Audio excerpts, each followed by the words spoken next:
achieve it. Real quick, Edward, if you don't mind. Go ahead. Remember our conversation earlier before I got kicked down to the audience? I don't remember, but go ahead. I had asked you a question about property tax subsidies for cemeteries. Yes. And you made the claim that those don't exist. No, I didn't say they don't exist. It's called endowment care. A lot of the endowment care parts of cemetery take care of that. All right. Well, I just wanted to clarify very clearly for the record that you did allude to them not existing and told me to stay in my lane. And then I looked into it. And in the state of California specifically, under Article 8, Section 3G of the California Constitution, cemeteries get a 100% property tax exemption as long as it's not dual use land. Thank you. Okay, so they get 100% tax exemption, right? So are you sharing with me why are they getting a tax exemption? Do you know Florida? Well, yeah, I told you why. Because they're literally burying dead bodies. Because it's a right. You understand the right to bury someone there? That means they're not going to build something on that particular property, so there's no tax revenue.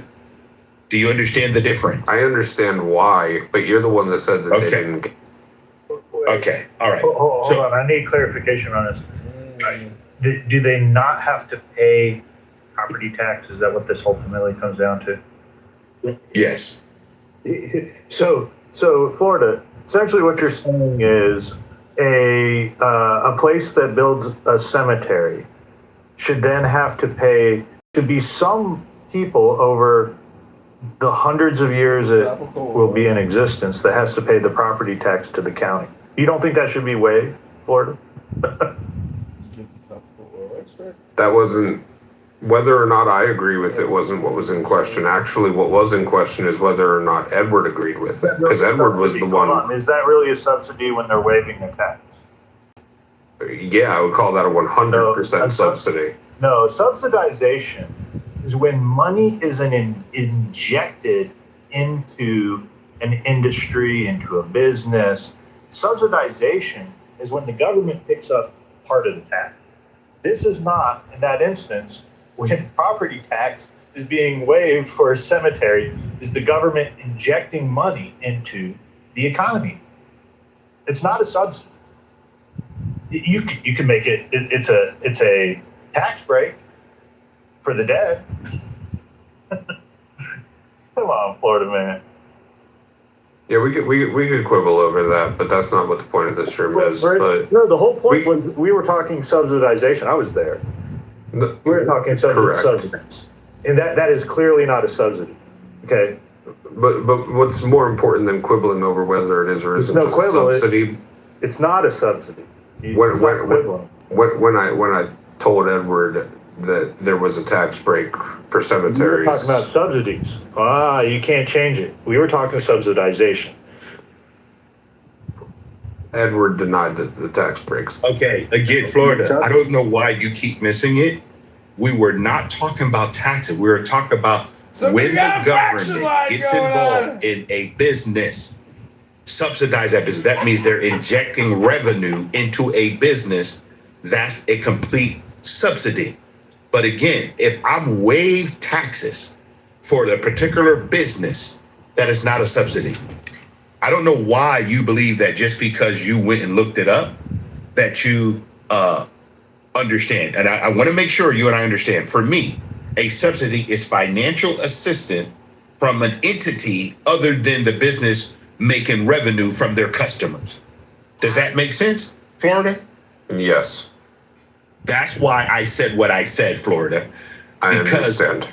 That's the difference. So if the government's going to give me financial assistance, which they do not, they waive the taxes on what I would get on the business. But do you know what I still have to pay taxes on? All the things we do in the cemetery. Okay? Yeah. So we still have to pay taxes just because they waive the ground tax, because there's no way for us to generate revenue from the ground because there's dead people there. You know, my father, maybe this is just an old Jewish saying. But my father used to say, a penny saved is indeed a penny earned. Okay, so what you're essentially arguing, as a libertarian, at least one that you allude to be a libertarian, is that the money and labor is already owned by the government, and if we give a tax break, then we're subsidizing the labor, right? No, I'm sorry, what? This is $900. You know, this is. Again, Joe, it wasn't a matter of whether or not I'm okay with it, because to be quite frank, I'm okay with cemeteries getting a property tax break. 100% okay with it. No problem with it at all. But Edward seems... we were talking about. Edward, what? We were talking about subsidized. Government subsidies. I understand. And one of the things that we talk about right now, and correct me, Florida, because I want to make sure, the value of work, right? Do you believe, Florida, that the United States government has taken away the incentives with all the programs we have in the United States?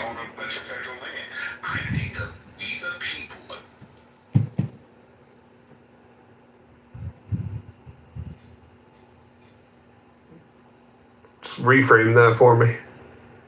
Do you think that the value of work, this is what we talk about, fault line, the value of work and skill, do you believe that the United States government has taken away the incentive for people to be proud of working?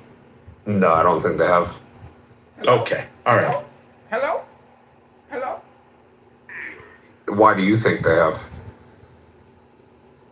As many people in America on public assistance. Huge safety net. Do those people not work? So we just required through the big, beautiful bill that they work at least 20 hours a week. And people pushed back on that because they thought they were taking something away from them. I think the value, again, of work gives people dignity, that they've earned something in their life and it's their money. To me, that's very important. Okay? But I don't see that happening on a regular basis because we have people that don't value work. It's just crazy. We're always going to have people that don't value work, but like the question is like, are they not working because they got subsidies? And for like the overwhelming majority of them, that answer is no. They're still working despite getting subsidies and federal government benefits. In fact, despite their work, they still need those government benefits and programs to be able to make ends meet. And that's not necessarily always their fault. A lot of the times, it is indeed the employer's faults or the regulator's faults. They could be dead, right? They could be a dead person collecting a check. Of course they could. I just want to make sure our budget. I mean, Edward, okay. how many government benefits checks do you get to the dead people buried in you? None. Imagine that, Joe. None. So, but Florida, I want you to think about this, okay? All of us together, because I don't want to center one person. I think we should move the mic around a little bit because we have some people in here that may want to share. Anybody in the goo, you want to come up? Just let us know. I want to say something important. Who? Go ahead. Who's that? JPZ. Go ahead, Jay. How you guys doing? I just wanted to say, you know, regardless of how the system is, right, and how the government is operating, unless the government is like a dictatorship or some kind of like fascist government or communist government, it's not the government's job to help you make ends meet. You know what I'm saying? You say, oh, these people.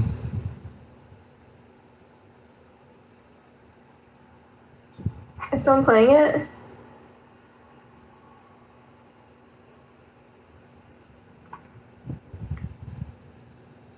What's that noise in the background? I'm playing NBA 2K26. Oh, it's you. You're the problem. Oh no, that clicking isn't me. Oh. No, what I hear is it's like cheering in the background. Oh, that's definitely not me. Okay. Well, I don't hear it anymore. It's fine. Janis Joplin gave a much less romanticized account of the encounter than Leonard Cohen did. She was disappointed, expressing disappointment. Why are these women always doing these old Jewish men wrong? She said it was a letdown, and indirectly recounted her night with a moody man widely understood to be Cohen. She said it was deeply disappointing. Despite her efforts to connect with the moody and silent partner, she realized around 4 a.m. that this motherfucker's just lying there. He's not balling me. Well, He was uncommunicative, closed off, overly moody. He had a bad night. There was no intimacy. He had a bad night. Like, it's not like she dated him for like a year. Okay, but it was a one-night stand. You had one chance to perform to impress her, you know? She was out of the sea. Maybe he just didn't get it. I bet you believe that what Edie Sedgwick said about Bob Dylan too, right? Wow. I mean, I just think he didn't care. I just think he was just like, oh, fuck it, this chick, fuck this bitch. Oh, this is funny. Bow Wow just went full Joker. For a second. Oh, an inside joke, that's all. What's the inside joke? It's like the gap between the artist and the art. Mm-hmm. The fuck was that? I have long nails now, so they click. I didn't know you were getting ratchet. What the hell? Yeah, I'm really ratchet. When did you become so feminine? I was bored. Okay. Did you get a free shipping on visit? Okay, I'm gonna do the Chelsea Hotel Lana Del Rey version. See if that's less sleazy. It's probably more sleazy.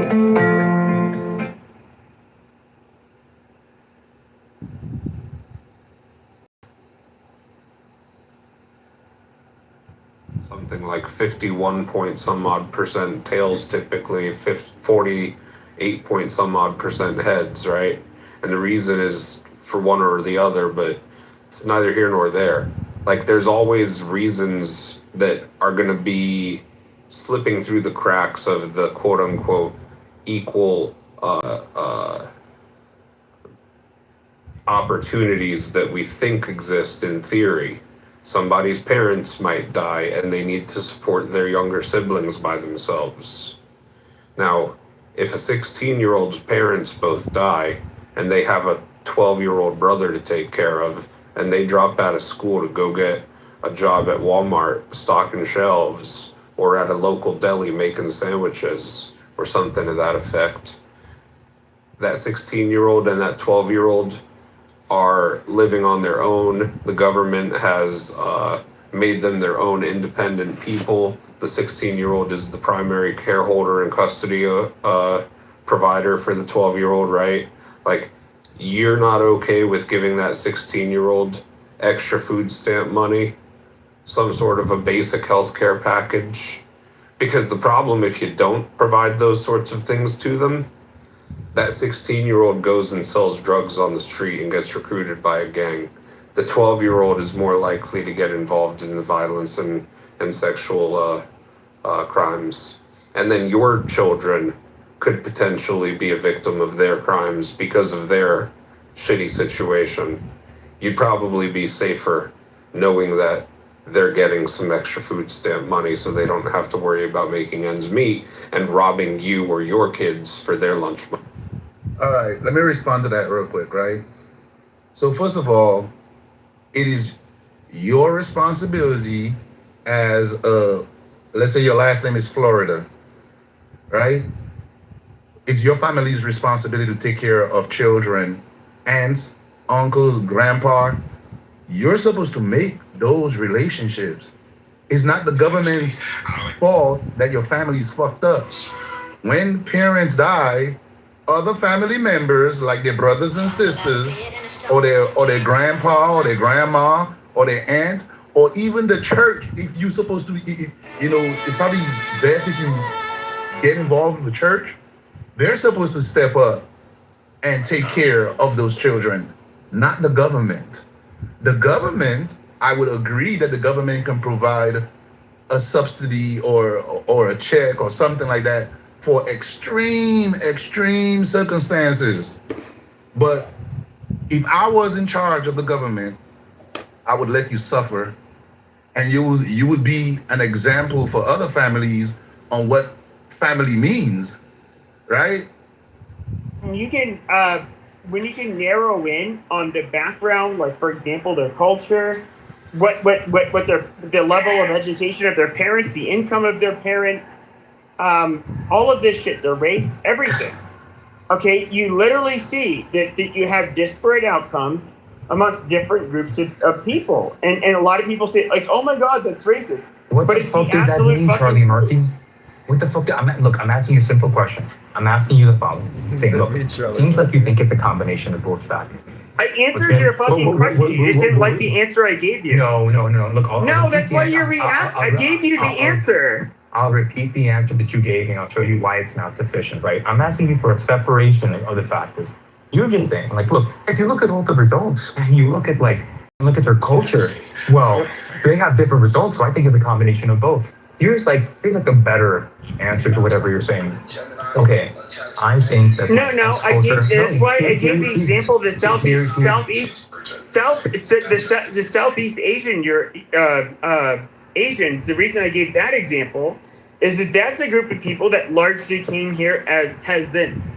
They came here dirt poor. With that, they didn't go to college. Their parents didn't go to college. If you listen to the debate, can you give me information? Hold on. Okay, Monica, Karen, stop. I see the Trojan. But they literally had. The Trojan horse. These are cultures that did not have any of this legacy that you would see today in China, Japan, or South Korea. Yeah. Yes. They absolutely have done well. Wait, look. I'll just exemplify the Trojan horse you're trying to put in. Okay.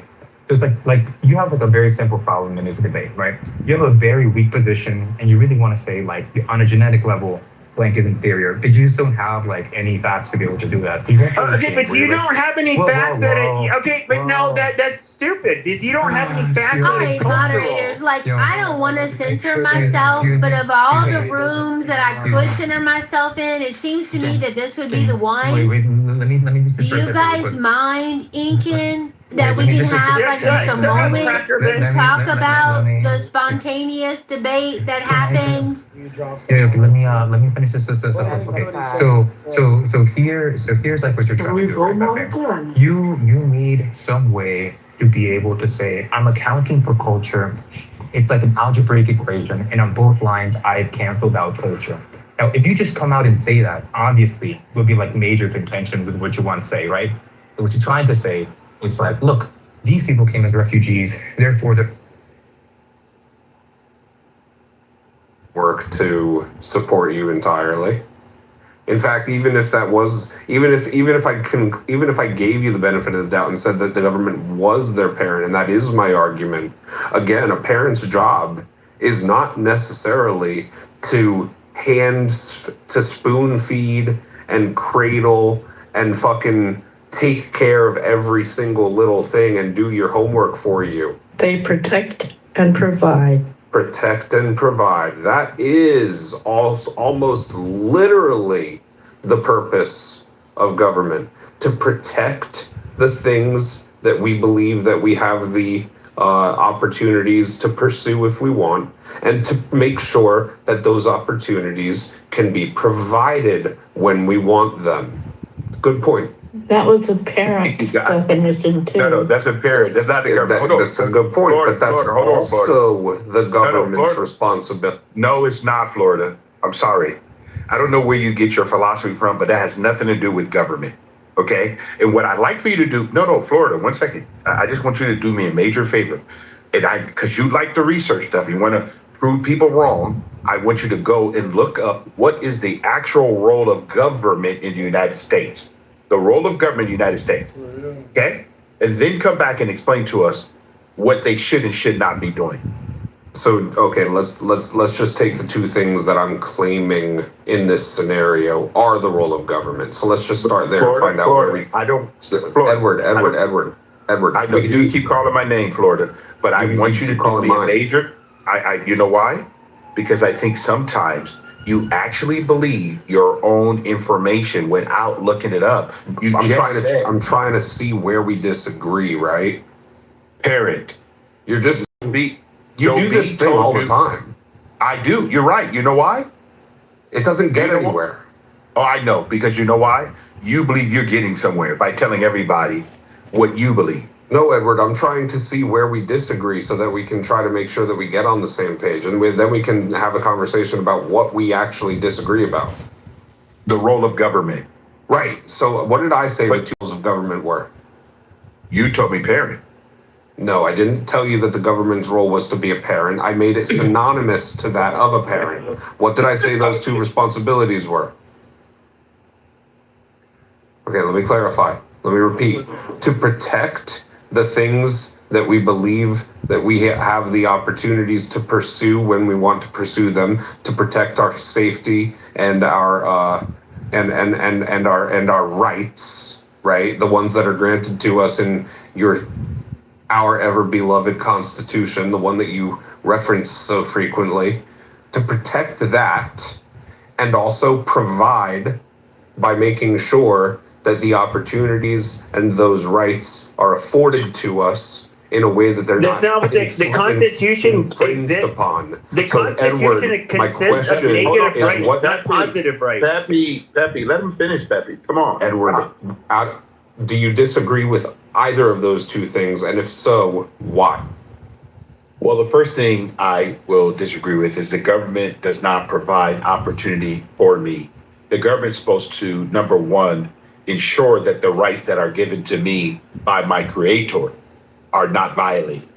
And when you tell me that the government is trying their hardest to make what you call opportunities for Edward, then the government now has got out of their role. And you can look at our Constitution. It tells you actually what the government is supposed to do. What is their actual role? We have actual documentation, the role of government and what they are supposed to do. And what they're doing right now, Florida, is not what they're supposed to be doing. The common welfare did not mean welfare. Okay? There's no way that the government should be taking care of other Americans, because they're doing, they're taking money from taxpayers, people who are productive, and they're giving it to non-productive Americans. That's not the role of government. Okay, but we do agree at least that their role is in part to protect the fact that you get access to the opportunities that you want to access, correct? Oh, it's not correct. Florida, I'm a private sector person, right? I personally believe that everything that government put their hands on, they ruin. Tell me one thing that you believe right now, Florida, that the government does well. Protect the life, liberty, and pursuit of happiness for every man and woman in the country. That didn't used to be the case, though, pre-1980s, pre-1860s, did it? I have no idea. What you say it wasn't? Okay, so you believe Can I offer a contrast to that answer? Go ahead. Yeah. So the federal government's role in protection is to protect the general population from invasion. And that's what it clearly states. Now, if you really were clever, Florida, you would say, based on the Constitution, that the government would provide for the general welfare, right? But that's been hotly debated. What does that actually mean? The general welfare is a subjective term, but I just gave you two gimmies right there. That's how you answer those questions. Thanks, Joe. Appreciate you having my back. But anyways, go ahead, Jake. I responded to you based off the analogy that you gave with the 16-year-old with his brother, right? That's why I brought up the whole fact that that's not the government job to take care of orphan kids. Okay, now you keep trying to confuse the two provide and protect. For example, right? My child come home from school with some homework, right? It's too hard for him. It's my job to provide guidance for my child. That's not the government's job, right? So when the government provides, they're not going to provide that. If my, hold on, I'll give you another example, and I'll end it right there. If my child comes home and they want to know, about sex, right? And or pregnancy. Let's say it's my daughter, and she want to know about pregnancy and the effects of it, right? Not the physical effect, but the mental effect, right?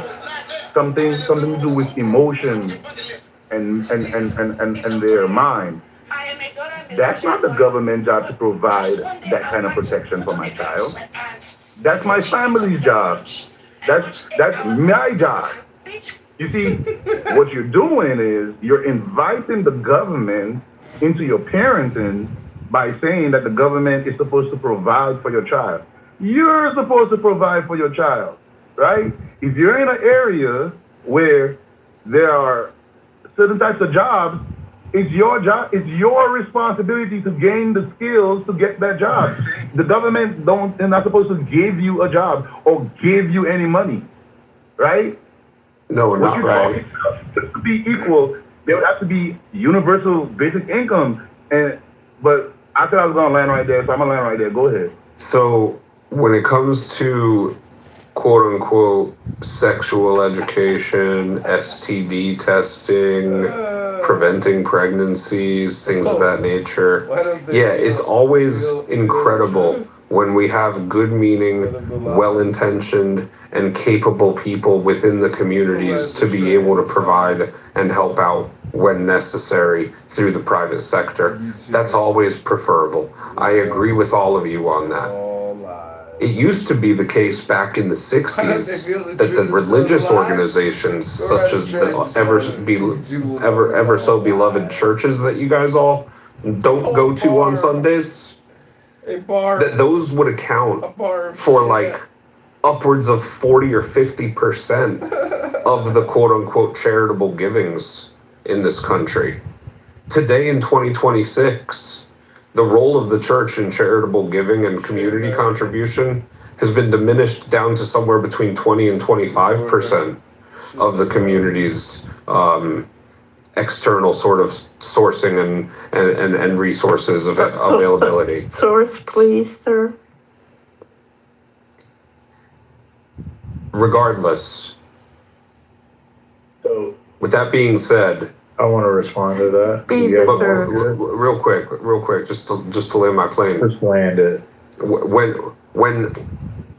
the parents in the household don't take that responsibility for themselves, you have to ask yourself, to Joe's point, if the role of the government is to provide for the general welfare of the people, beyond just making sure that we don't get invaded by fucking Al-Qaeda, but to truly protect and provide for the general welfare of the people, is making sure that your children have access to STD clinics, rape kits, general sexual education. Not your kids, because yours are well parented by you, but the ones that live in the house next door, who the 12-year-old is being parented by a 16-year-old brother.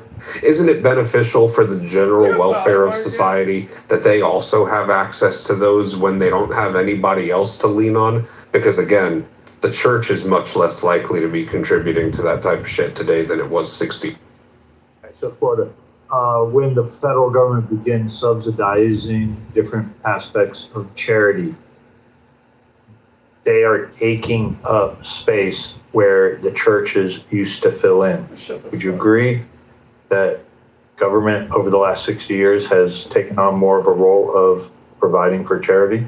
I would say it's a inversely correlated sort of relationship. I'm not sure which one came first. Inverse is fine. So yeah, when the government begins subsidizing charity, then people will tend to drift away from helping those people. That's where I disagree, because I'm not sure which one comes first. I'm still talking, but I'll reference you. I don't mind dialogue.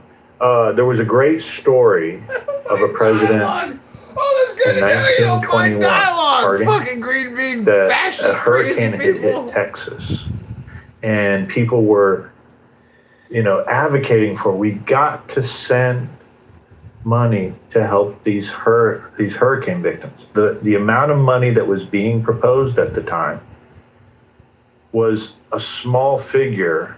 He refused to. He said it was not the role of the federal government to help in charity. He refused to go forward with it. The church groups and the communities stepped in and provided multiples in times of what the charity to the hurricane victims than what was initially being proposed in the federal government. If they had subsidized it, many people would say, oh, well, the government's got them. Why do I have to worry about that? And over a period of time, that tends to be where Americans tend to not provide charity as much the more government's involvement gets in. To your second point about sex education, when the government got involved with it, do you think it's gotten, has society gotten better because of it? Yeah, absolutely. Before you go ahead, Florida, I just want to point out something that you make these big views, and it's kind of interesting versus coming with data or receipts, what we call it, because I value work. And I know that when my wife and I give, we give out of the abundance of what we have and what we've earned. But it's kind of interesting that you make these comments. So just to give you guys an illustration, the church, the body of Christ, just in the United States last year alone, gave $151 billion. This is including all church giving and religious organization. It does not capture full charitable impact of religious Americans. Now, that full impact was $617 billion fiscal 2025. Okay? Now, I can share with you so you can understand side by side. 617.2 billion. Medicaid last year was 618 billion federal spending, taxpayers. SNAP, 112 billion. Okay, Social Security, 1.4 trillion, because we have so many baby boomers. 870 billion on Medicare. So when you make these comments and statements, there is so much value of the working population, the actual producers of the United States of America, is absolutely laughable, because most people today do not realize what religious organizations actually do, because you know why? They're charitable in a way that you don't see how many people they feed, how many people they house, how many people they clothe. They do so much more than the federal government could ever do. So I don't know why you would come on a platform and publicly say, well, the church is not giving the same way, when you yourself have, I don't know what kind of church you go to, but I've been involved in the body of Christ for 47 years. And for someone to come and speak out of turn makes me laugh. It's just laughable. Okay. Everything is documented. Okay. And I'm going to go back to the title, the value of work and skill. And because I get up every day and I give 10% and I give more to charity, and my wife and I volunteer, we do whatever we can. We have different projects that we give to. You know why? Not just because we can. Because we know that there are people out there that sometimes are just made some bad decisions. They're down on whatever that happened. And I want to be able to give a hand up, not a handout. So let's really be more factual versus us just talking about what the church or religious people are not doing. Hold on, Pepe, real quick. Let me just address that. Jesus Christ. You can take it right after this. But to be very clear, you said I didn't come with facts. I gave you percentages as a totality of the total charitable, nonprofit related givings to communities.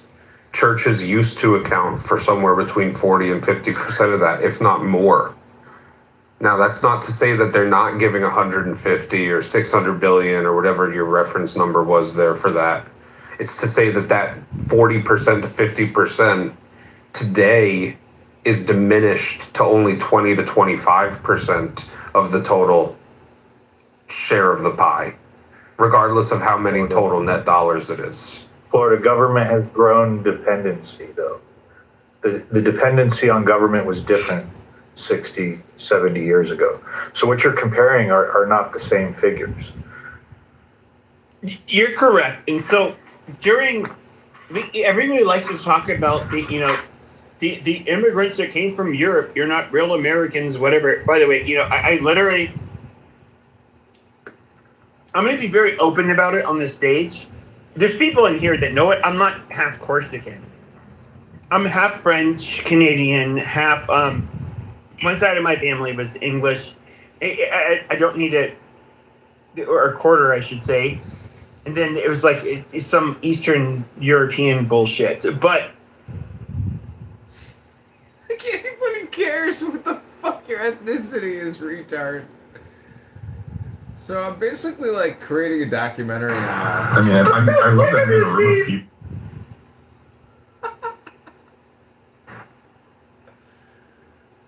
I've basically moved on.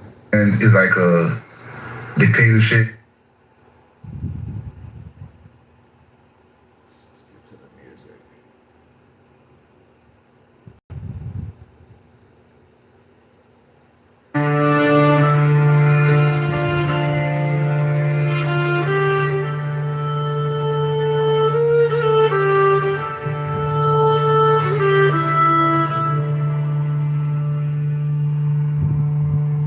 Long, oh, my son, hath been this digression from the plain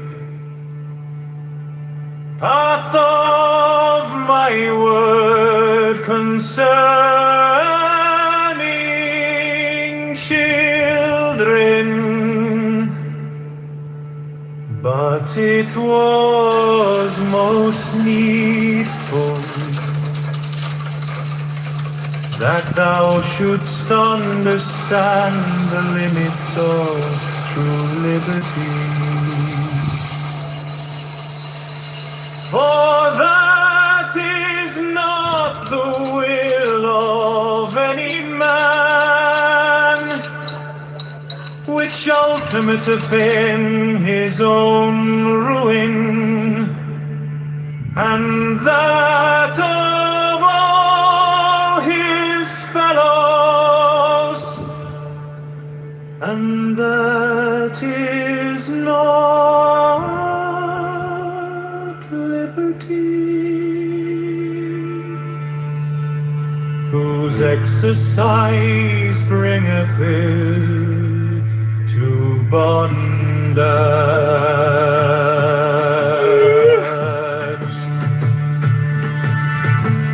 Thou mayst therefore assume that it is always an essential part of the will of any child to grow to manhood or to womanhood in health, and his guardians may therefore prevent him from ignorantly acting in opposition thereunto, care being always taken to remove the cause of the error, namely ignorance, as aforesaid. Thou mayst also assume that it is part of the child's will to train every function of the mind, and the guardians may therefore combat the inertia which hinders its development.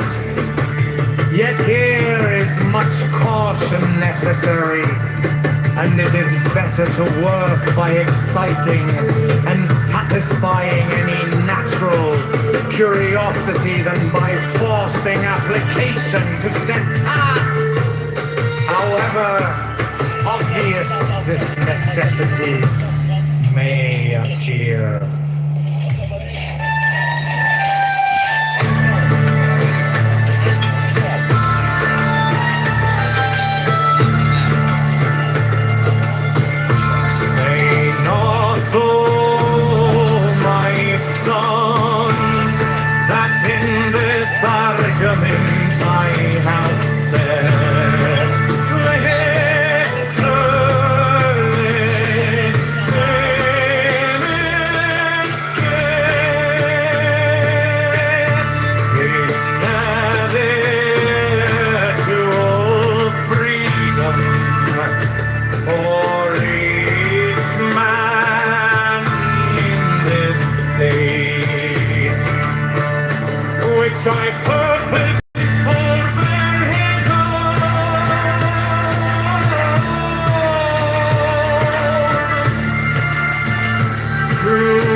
see thou well to it that thou set high the standard of satisfaction.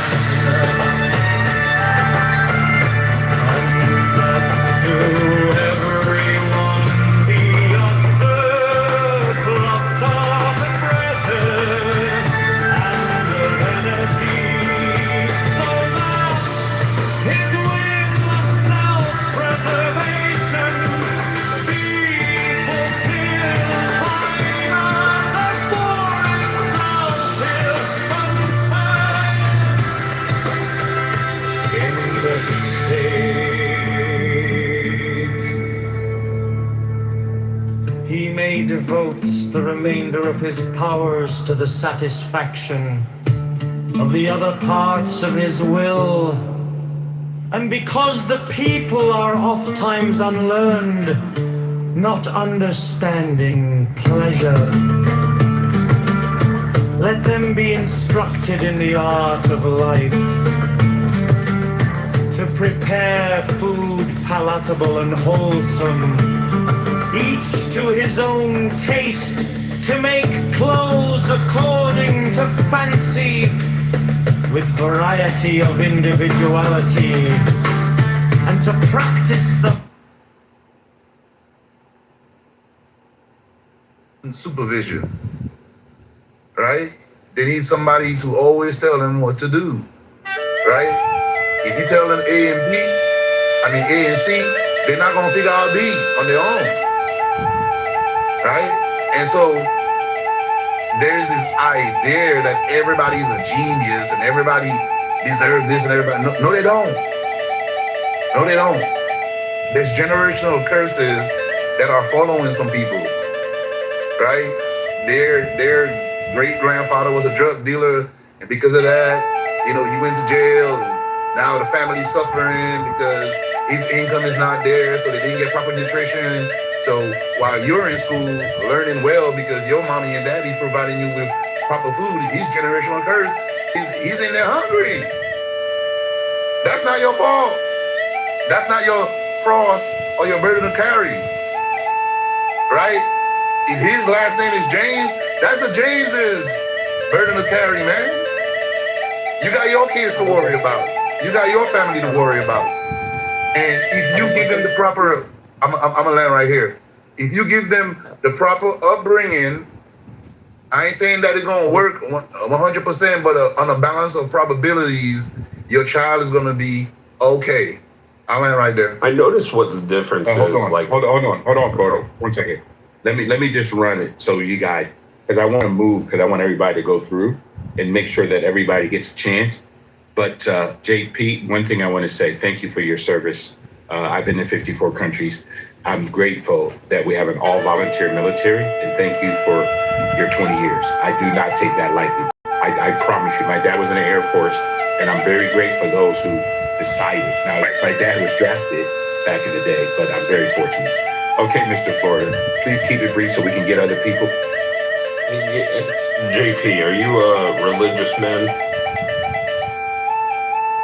Bro, I think everybody's telling what they. God damn it, Matthew! He wasn't talking to you, fucker. He was asking somebody else a fucking question. Hey, Pepe. JP, are you a religious man? Yeah, but it's really not relevant to the topic, Florida. So we're trying to discuss the topic. Yeah, it's relevant to what he just said. I'm happy to discuss the topic. Perfumer? Well, I mean, right now, at the moment, I'm a perfumer, but I grew up on a farm. About 25 years, I managed my father's farm. I grew up on an apple orchard. Actually, if you look in my profile, you'll see what I did. But yeah, basically grew up on an apple orchard just south of Detroit, across the river there. We grew about 40 different types of apples on 40 acres, apples, apricots, plums, cherries, prunes. And I had been, driving tractors, Landini, orchard mowers, cherry pickers, variety of different types of forklifts, I've got a class 1 driver's license, commercial license with air brakes. I was a machine operator for the what is city. the point? Like, okay, I was also a machine Pepe, operator hold on, Max. Hold on, Matthew. Pepe, Yeah. come on, bro. Pepe, this is not going to be a crash out room, man. That's not what we're trying to do. Okay? Let the man just speak. Okay? I If know you want to share what you do, he grew up on a farm. Like, that's cool. Pepe. Okay, Pepe, what you... His piece. Wow, go ahead, Matthew. Cotton Eye Joe, I'm in there from a long time ago. Where did you come from? Where did you go? Right. So a lot of people, Edward Lynn, this is why I'm saying it, because a lot of people mistake me for being like a city kid and like a perfumer or artistic sort of guy. I have been shooting guns. My family's got probably about 25 different guns since I was like 4 years old, chopping and hunting. I can repair a variety of different types of engines, 2-stroke, 4-stroke, fucking all sorts of different things, right? You know, and also I'm blessed, right? Because I think life is work and work is life. Like, yeah, it is true that I'm a self-taught perfumer. I'm one of like 2 self-taught perfumers that has a professional license in North America, because I had to memorize 4,000 materials. So I accomplished that as well. I've also got 7 years post-secondary education, got 3 different degrees. I lived in Tokyo for a decade, where I taught English to a bunch of brats. This is the most narcissistic shit ever. Just what is your fucking point? Well, Hey, Pepe, my point is, Pepe, my point is hold that- on, Matthew. Pepe, Yeah. I just want you to do me a favor. When I'm moderating a room, could you please, Pepe, let people just speak? I know that it's hard, but you can do it. Okay, but he's man. acting like a nigger. I have to put him in his place. We're discussing skill sets. Did he Not get really him? today. He had to have kicked him. Right, Thank right. you. So skill sets, what sort of skill sets do I have? My perfume, Edward Lynn, I started off, my wife and I had come back from Japan. Her and I were sleeping in our living room while we were renting out our bedroom.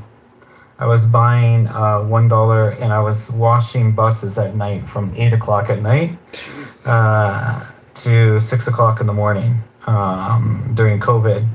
And then during my free time, I was teaching myself how to make perfumery. I started off by buying fake essential oils from the dollar store. Now I've had my company for 9 years. I sell perfumes all around the world.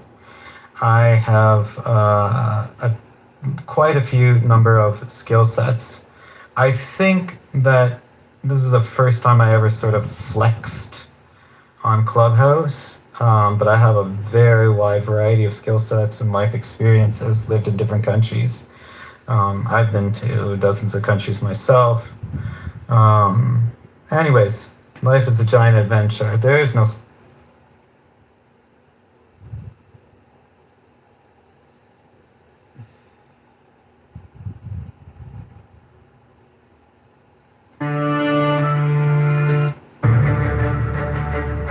Consider the bond or a cold climate, how it maketh man a slave. He must have shelter and food with fierce toil, yet thereby he becomes strong against the elements, and his moral force waxeth, so that he is master of such men as live in lands of sun, where bodily needs are satisfied without struggle. Consider also him that willeth to excel in speed or in battle, how he denieth himself the food he craveth, and all pleasures natural to him, putting himself under the harsh order of a trainer, so by this bondage he hath, at the last, his will. Now then, the one by natural and the other by voluntary restriction have come each to greater liberty. This is also a general law of biology, for all development is structuralization, that is, a limitation and specialization of an originally indeterminate protoplasm, which latter may therefore be called free in the definition of a pedant. There shall be no property,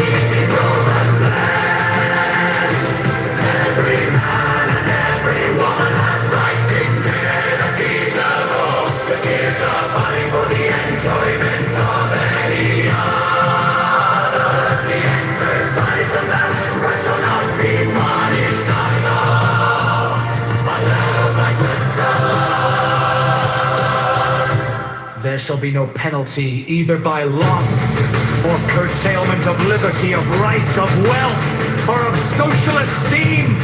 But this freedom shall be respected of all, seeing that it is the right of the bodily will. For the same reason thou shalt cause full restriction and punishment of any who may seek to limit that freedom for the sake of his own profit, or desire, or ideal. Every man and every woman hath full right either to grant or to deny the body, as the will speaketh within.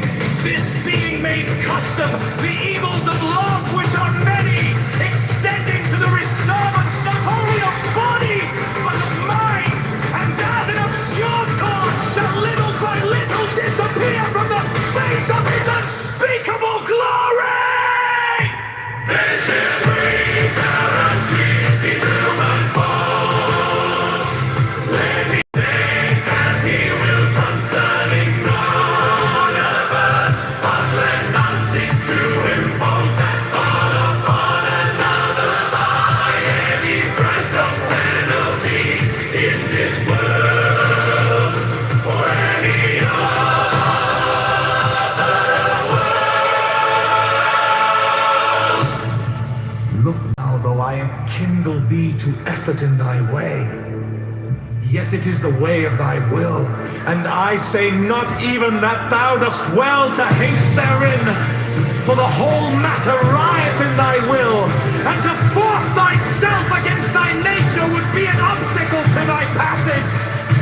But if I urge thee to run well this race as an athlete, it is because I have perceived in thy nature that fierce lust and mighty concentration in that will, and I write this letter unto thee, knowing well that thou wilt rejoice exceedingly therein, since it is an expression of thine own will, and it may be a disguise of which thing thou vehemently seekest, I charge thee, therefore that thou permit not to tyrannize any other in thought, or to threaten, or in any other wise to blaspheme the great liberty of our Father, the Son, in the great cosmos, or of his viscerations in the little.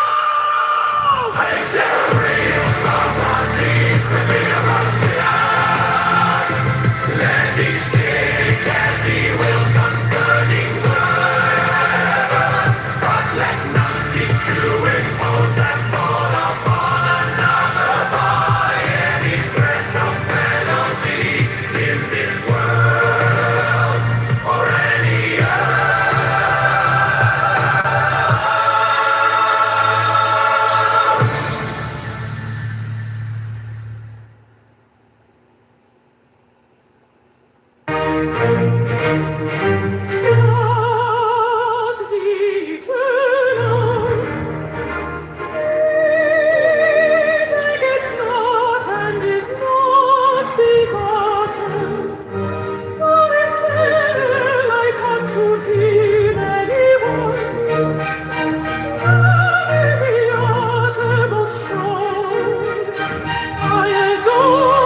There is one light of the sun, though it is distributed.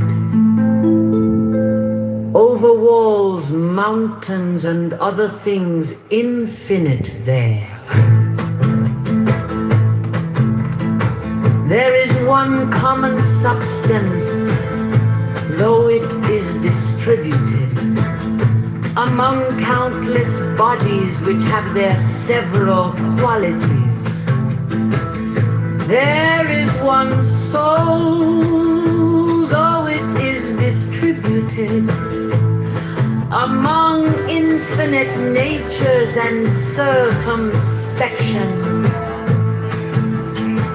There is one intelligent soul, though it seems to be divided now in the things which have been mentioned, all the other parts, such as those which are air and substance, are without sensation and have no fellowship.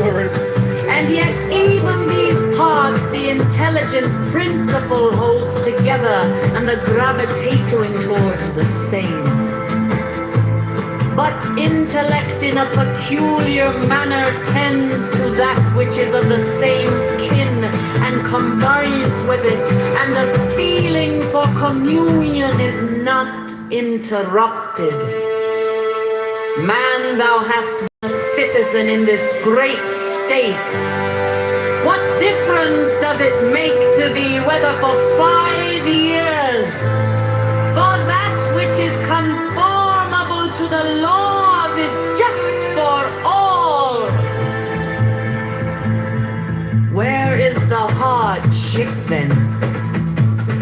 If no tyrant nor an unjust judge sends thee away from the state, but nature who brought thee into it, the same as if a praetor who has employed an actor dismisses him from the stage.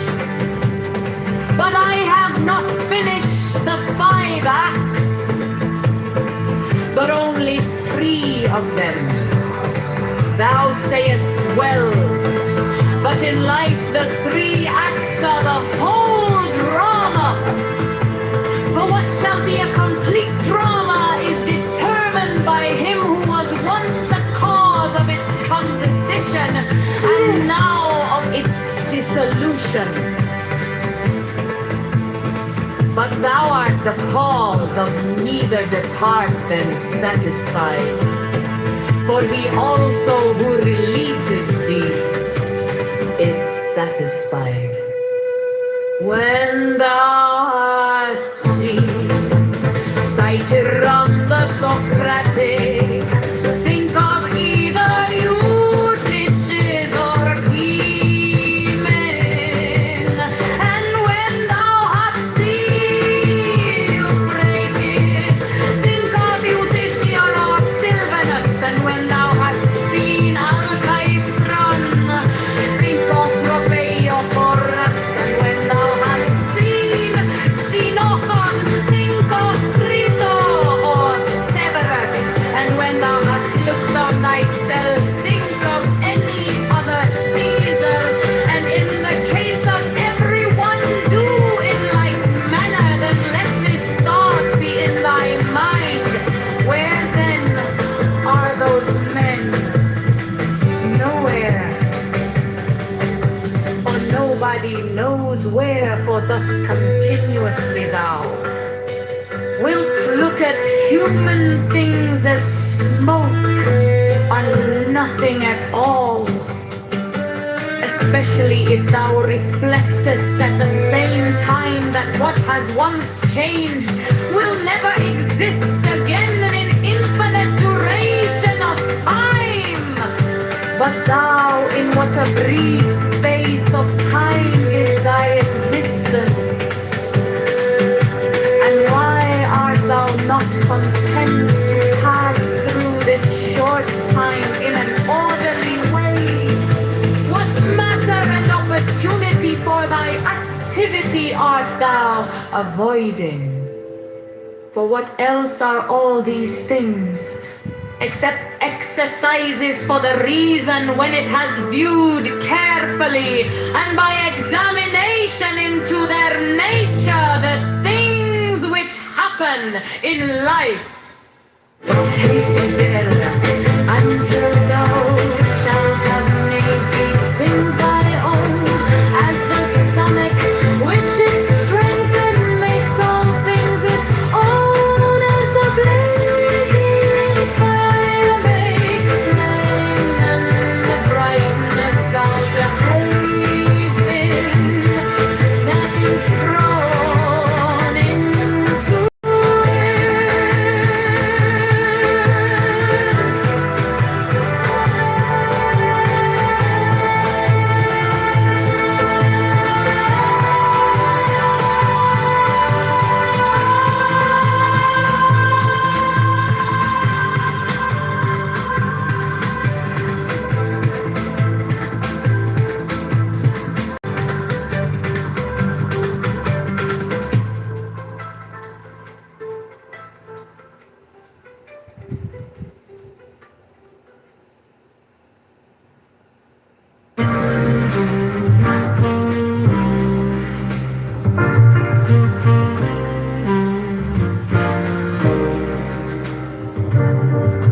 There are 7 keys to the great gate, being 8 in 1 and 1 in 8. First let the body of thee be still, bound by the cerements of will. Corpse rigid, thus thou mayst abort the fidget babes that tease the thought. Next let the breath rhythm be low, easy, regular, and slow, so that thy being be in tune with the great sea's Pacific swoon. Third, let thy life be pure and calm, swayed softly as a windless palm. Fourth, let the will to live be bound to the one love of the profound. Fifth, let the thought divinely free from sense observe its entity. Watch every thought that springs, enhance hour after hour thy vigilance, intense and keen, turned inward miss. No atom of analysis. Fixed on one thought securely pinned, still every whisper of the wind. So like a flame, straight and unstirred, burn up thy being in one word. Next, still that ecstasy prolong, thy meditation steep and strong. Slaying even God, should he distract thy attention from the chosen act. Last, all these things in one o'erpowered, time that the midnight blossom flowered. The oneness is yet even in this, my son, thou shalt not do amiss. If thou restrain the expression shoot thy glance to rapture's darkling root. Discarding name, form, sight, and stress, even of this high consciousness. Pierced to the heart, I leave thee here. Thou art the master I revere, thy radiance that rolls afar.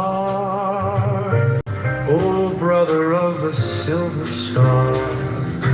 Crowley.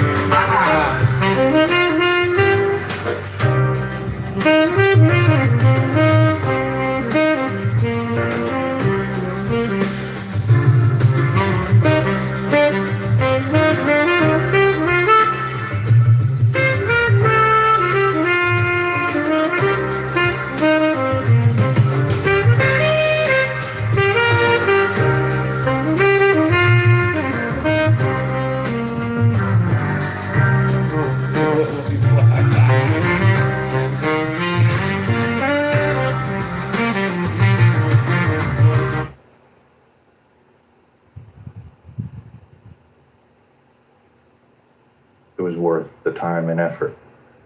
I don't know so much today. I think the landscape's changed a lot.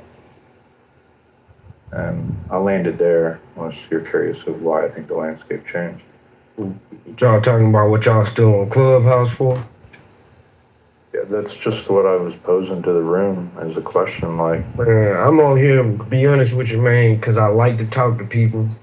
I like to listen to arguments. Sometimes I like to argue, but mostly I think it's a habit. We creatures of habit. You get used to doing something for enough time, you're gonna go back to it every day. But like I told y'all earlier, like in my life, it's certain conversations that I don't get to have on the regular. I can't have certain conversations around everybody around me. So that's really what I'd be on here for. The initial purpose for this app was we came on here for music. We was on here to talk about our music, promote music, but obviously it changed. So yeah, that's really it. I can relate to that, Rob. When I first got into doing social media, audio politics, it was largely because my friend circle and family got absolutely tired of me talking politics to them. Yeah. I got a room on this app, bro, that's like, these is my real life. Most of them, we really knew each other before this app. But it's a running joke. They be like, all right, Rob about to talk about the education system. All right, now you be safe. Rob he won't want to talk about politics. So it's like they get to doing something stupid. I say, hey, I'm about to talk about the education system. I bet y'all shut up. And then it's a running joke. But yeah, that's really what it is, man. Conversations that you won't normally get to have. That's just what it is. I think you hit another really good point. The dopamine hit that we get, the habit. Yeah. You got a lot of 100s on that. And I think a lot of people agree about that there's, I don't know, I guess there's an addictive nature to the ride. What is the addictive nature? Because I 100 you too. It is kind of. I mean, I equate it to this, man, like me being a musician, an artist, and a performer. Like, I know what it's like, man, to have people standing in front of you and you being received positively. That's, to me, that's the main reason why I still make music, is because I like the response to the performance. So I think, like, you put that on this side, most people have probably never had 10 people come show up and listen to them do anything. So when you got this app initially and you got people having thousands of people on this app listening, it's like, yeah, hold on 1 second, let me do my job.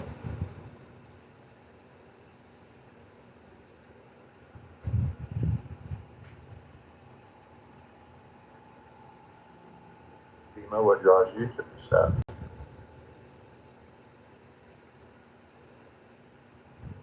Yeah, slow season for me. I had to stop my real life. I had my little world passed away, and then the next day, I thought, so I moved, and I wanted to give my girl the best rest of her life because I knew that she was gonna go. And so I took it was originally supposed to be 6 months, but I was blessed with making good, and I don't want to say that they were good decisions because I don't want to pretend like I'm financially literate, but I'm going to say I made decisions that allowed me to do this, where I didn't have to work. I was very lucky. I got into a particular crypto and things were wonderful for me. And so I had an awesome opportunity to just spend every last waking moment with her until she left. And then my plan was after she's gone, now I wasn't on Clubhouse yet, and after she was gone, then I would pick up, I needed to leave right away and go back to my real life. But the day after we buried her, my father ends up having a massive heart attack. A week after that, my mom got diagnosed with terminal cancer, and then my grandmother, they were taking her in because she had gotten dementia, and it was just the planned week that she was supposed to be coming in. So out of my siblings and I was in the best position to, okay, looks like I'm not going anywhere. God put me in this position for a reason. I was supposed to be here. So I was here, and I've been taking care of the family. It was really grim for a while, and it was like running a hospice, basically. Worse. And my mental was just going crazy. And so I came to Clubhouse. I actually got invited by this guy named Mark, and I don't remember his last name, but he ran a channel called Liberty Bluebird, I think, something like that. And him and his partner, the guy who does most of the talking on Liberty Bluebird or whatever, he still does these talks every once in a while and occasionally. But then I found that channel, and then I found why do I want to say Mr. Roger? That wasn't Roger. I found Roger's room, and that was great. And I was loving Roger's room until October 7th, and then that just dissolved. And then I found Chillism, and Chillism kept me busy, so I wasn't like just completely, I mean, like when I'm talking like the lugubrious rut you could possibly imagine, like that's what I was in every single day of my life. As I'm doing this, the love of my life is also going through his own situation. And so he had to go, and it was rough. So Clubhouse basically saved my life. Everything is now pretty stable, as stable I think as it's gonna get, and everything's looking up. So sometimes, I'll be honest, I get sad and I come back to Clubhouse because there is the dopamine, but more so it's almost like I met people, and these people were just comforting, and it was nice to have people to rely on, to be able to talk to every day. And I know that people give me criticism for saying, because I was really dumb, and I used to consider people my friends, and I got hurt really bad. I don't regret it though, because it's okay. I understand people are gonna people, but yeah, I look at people like you guys are my friends, and I have like a very soft spot for all of you, every single one of you, even the people that you think you could imagine that I would definitely say that it's not true. I do. I have even a soft spot for them, every single one of them. I don't hate a single person on this app, not a single person. I don't have a single hateful bone in my body for anybody. There is a group of people that I like to stay away from because it's just good for my mental health, because they hurt me. But yeah, so Clubhouse, the dopamine addiction, to go what Rob said, that was insane at one point, because after I got hurt, by this group of these people who I thought were my friends, I had to step away from the app, but I gotta tell you, I was suffering from it. And it was just like, I realized, oh shit, I got an addiction. I got a bad addiction. This is bad. But then that helped, like the time away from the app helped me. And so, yeah, I come back. Slowly, my time has been getting longer and longer away. But there's a couple people that pull me back, and you guys help me. Like most of the time, I'm taking care of grandma or taking care of somebody. I'm like, I'm always cleaning something. But it's really nice, and I love you guys. I love all of you. Thank you for being nice to me, and thank you for being my friends. And the people who are mean to me, that's okay too, because you gave me thick skin, and I appreciate that too.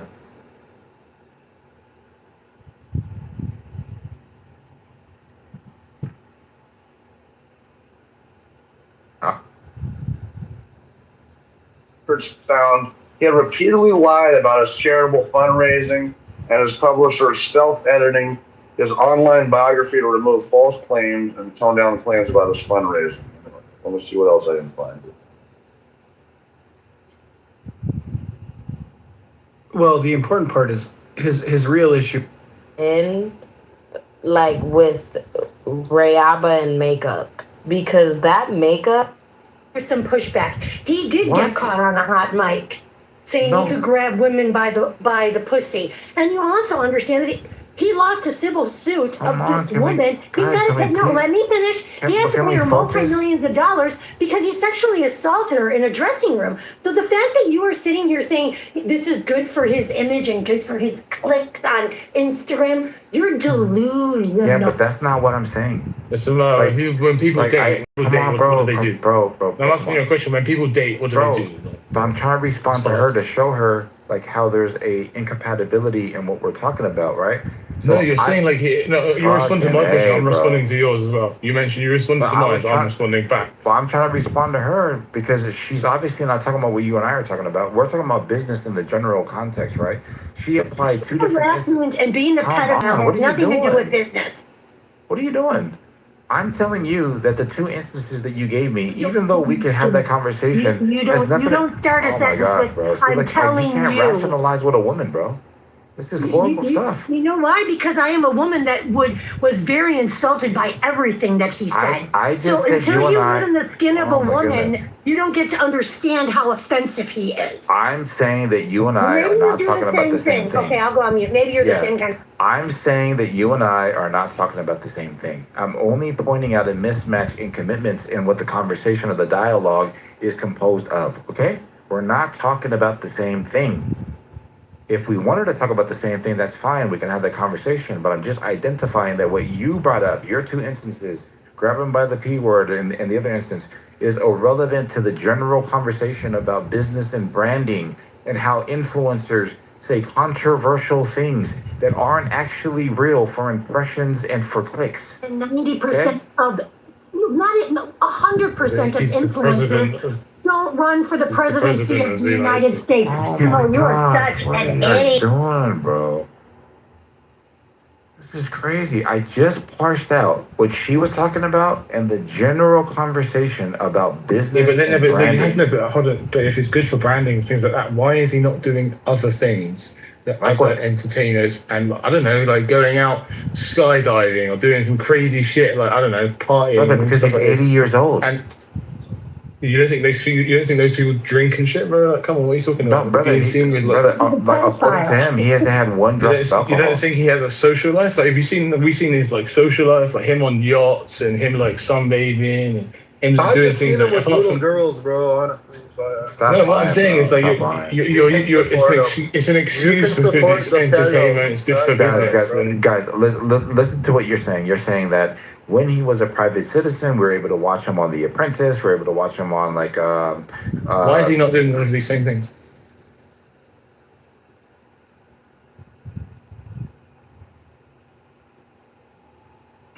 At all, as a result of the conversation.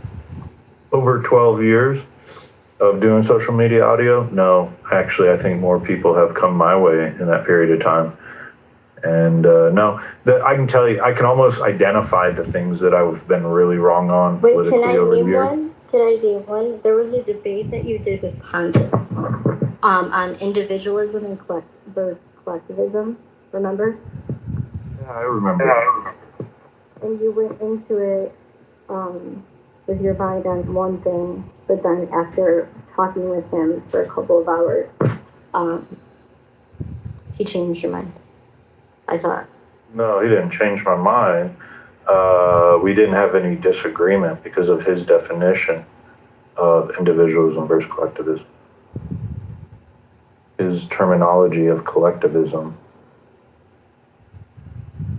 Do you remember that? Do I remember what it was? No, I can tell you political ideas that I was like really wrong on over the years. Clearly the Iraq War, I've said that before. I was a sucker. I thought there was weapons of mass destruction. I think a lot of us did. Yeah, I remember one of my liberal friends protesting Monsanto back in the early 2008. No, it would have been 10, maybe 9, 10. And I was like, oh, come on, we've been able to grow crops and keep people from going hungry. And it's like, oh, shit, no, fuck, there's something wrong with our food. And that's one that I reflect on. I mean, his protests, though, were not necessarily effective, I should say. But I definitely... So there are issues that I've gotten wrong. Here recently,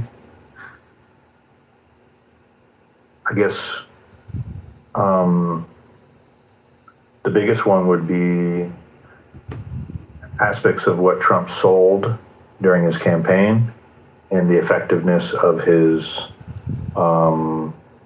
administration on certain topics. I, however, I never actually believed that Mexico was going to pay for the wall. I always realized that was a good campaign rhetoric.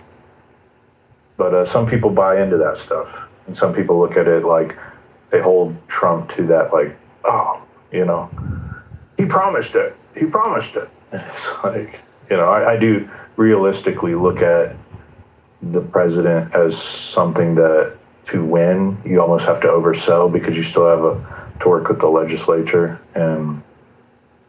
But there's a lot of things I've been right on. I was definitely right about Joe Biden. Definitely right about COVID here on Clubhouse specifically. Was definitely right about Trump coming back and winning. I remember standing, it was pretty lonely in a couple of years there where a lot of Republicans on this app, they were no longer Trump supporters. And Matt and Beaver,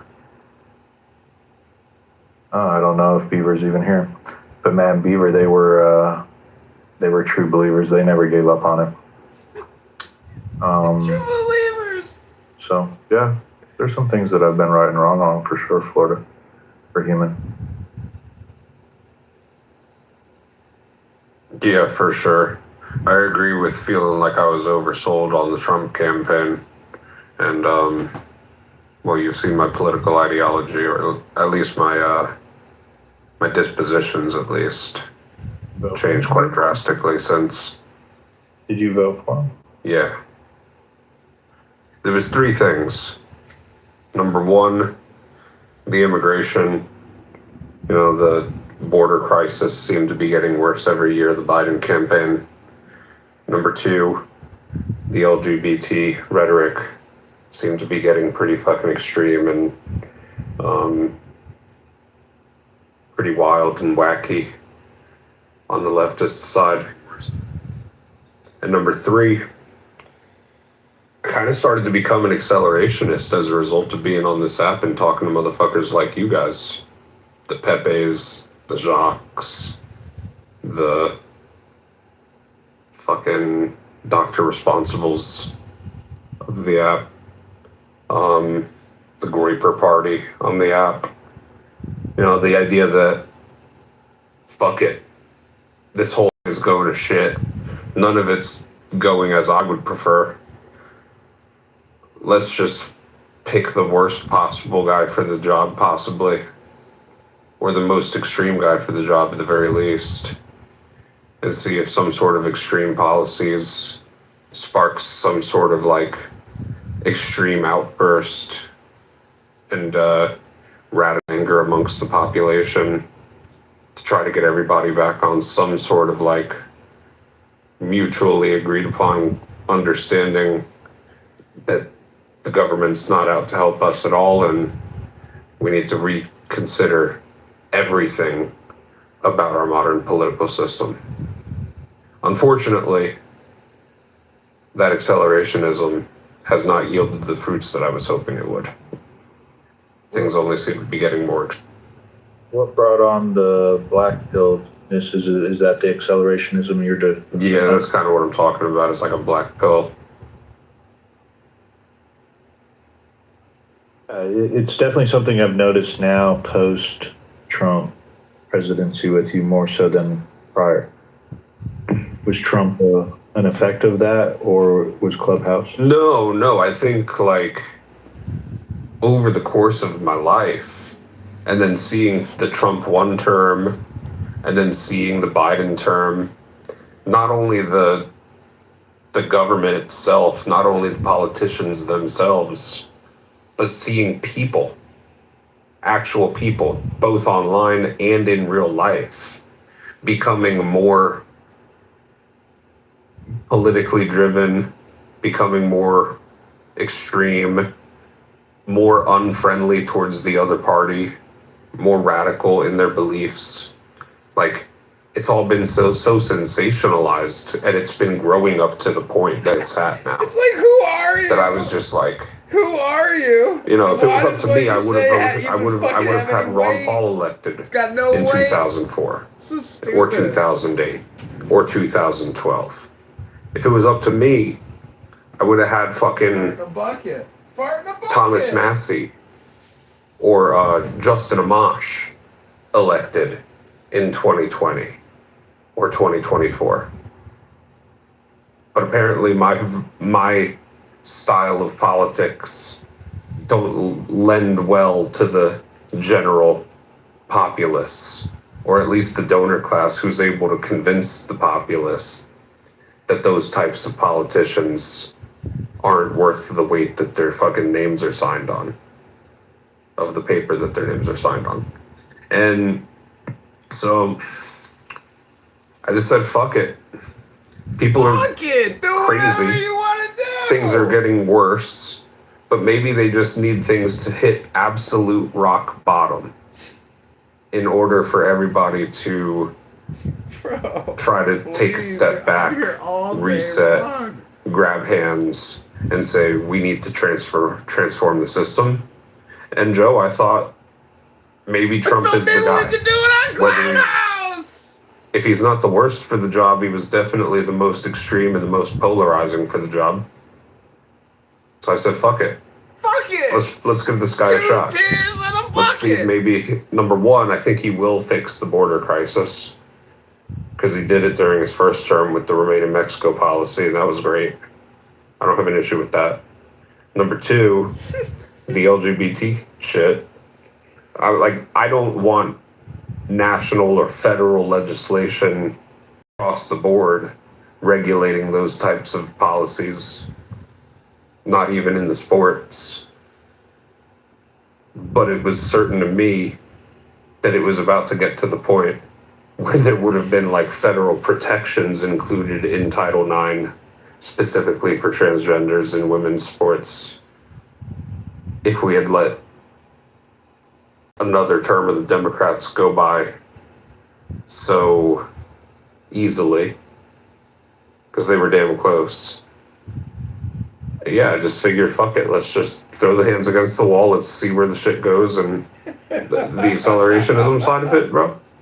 I'm not an accelerationist anymore, because clearly this shit ain't working. We're accelerated, bro. We're all the way there. We're at batshit crazy. We are at fucking midnight on the doomsday clock, on the Civil War clock.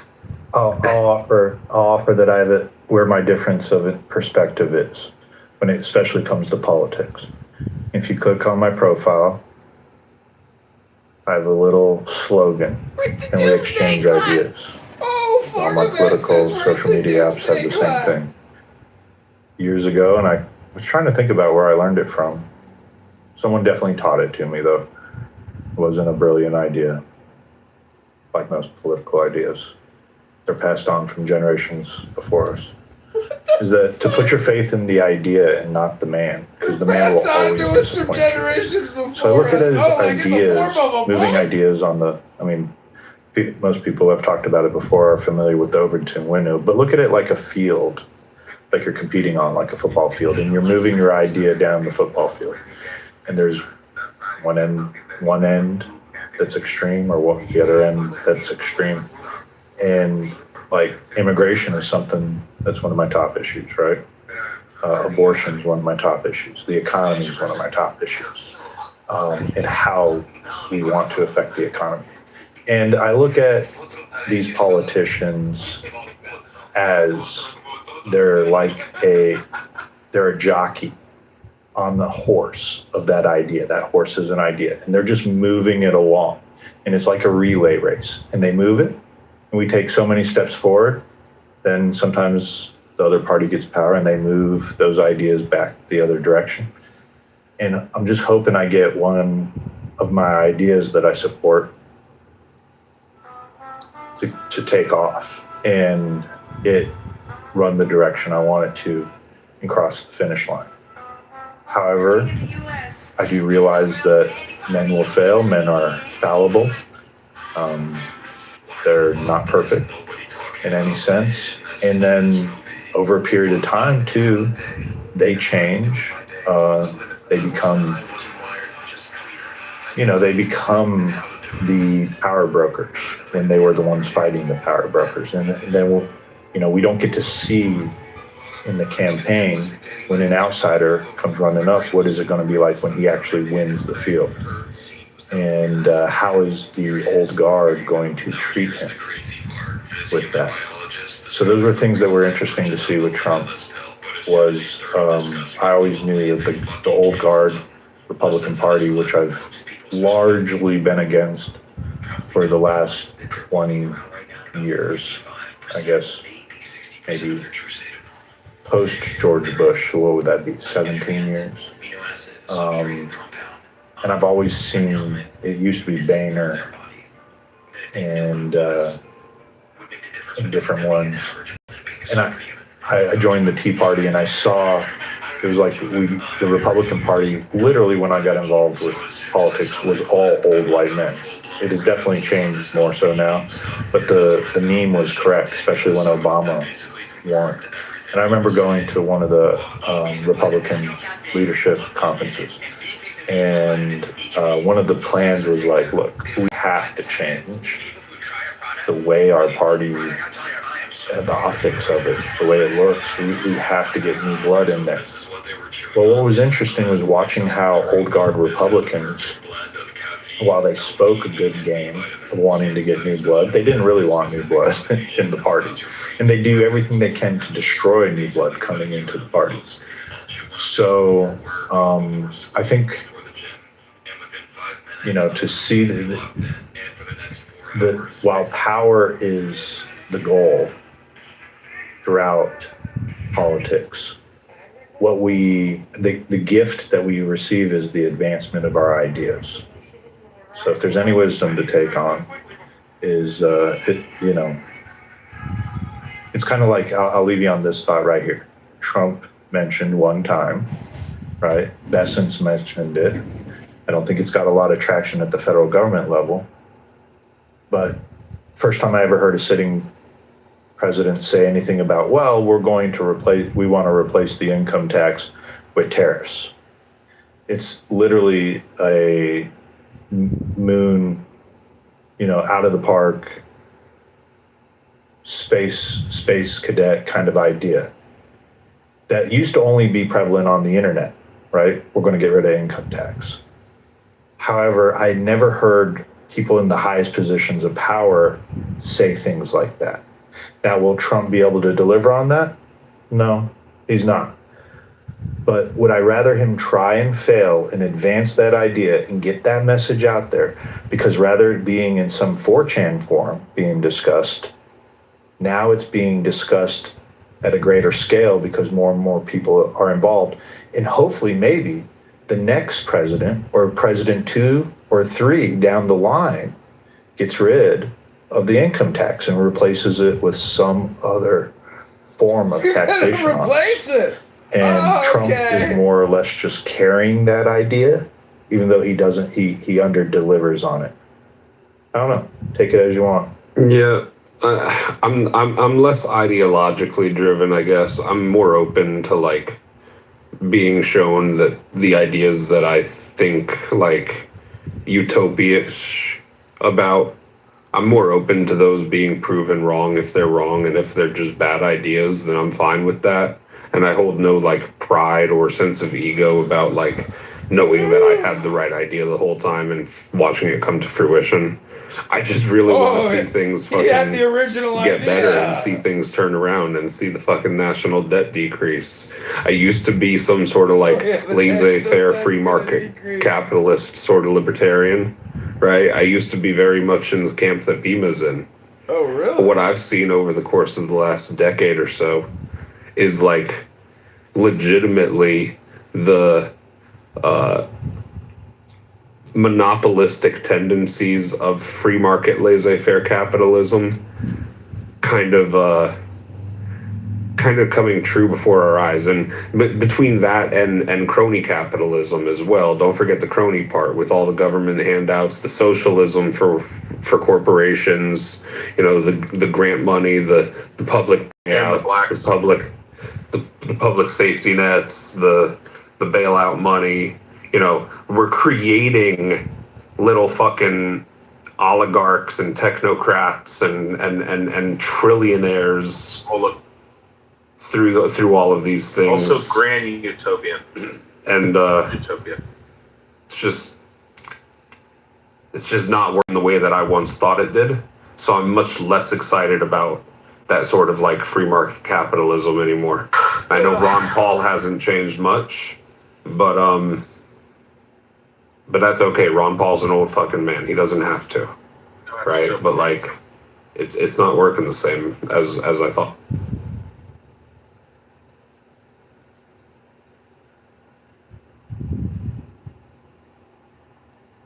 How do you replace a set of elites in one country?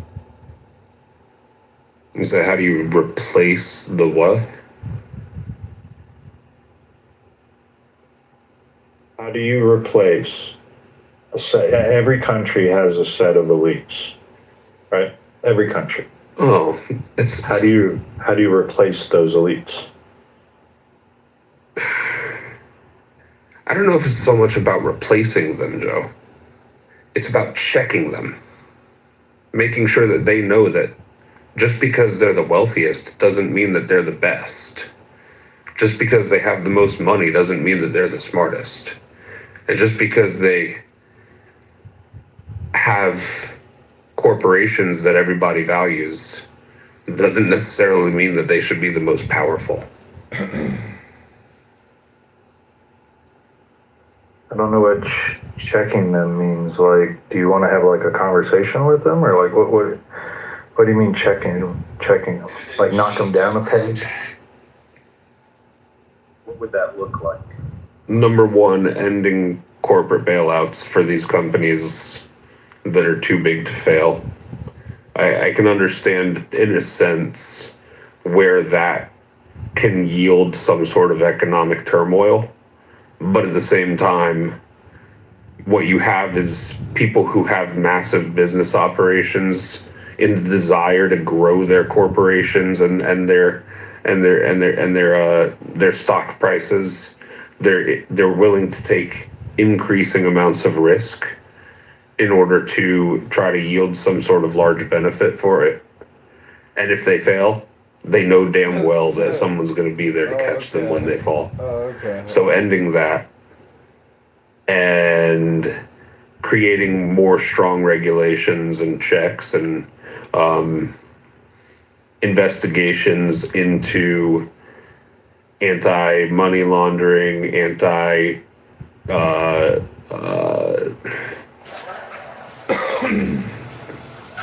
collusion, monopolization, data privacy, selling the whole selling people's data. I mean, like you think about like the value of X and Meta and Clubhouse even.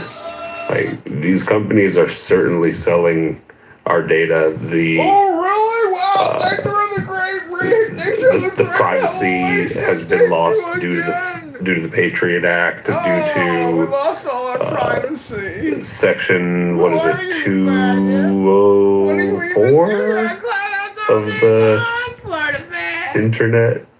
Something. Help me out, Joe. Yeah, whatever, you know. But I Great guess really your observation, grievance though Florida is man. Thanks checking for the inviting us corporations on that a the Tuesday night. operate, right? Great, more great insight by Florida man.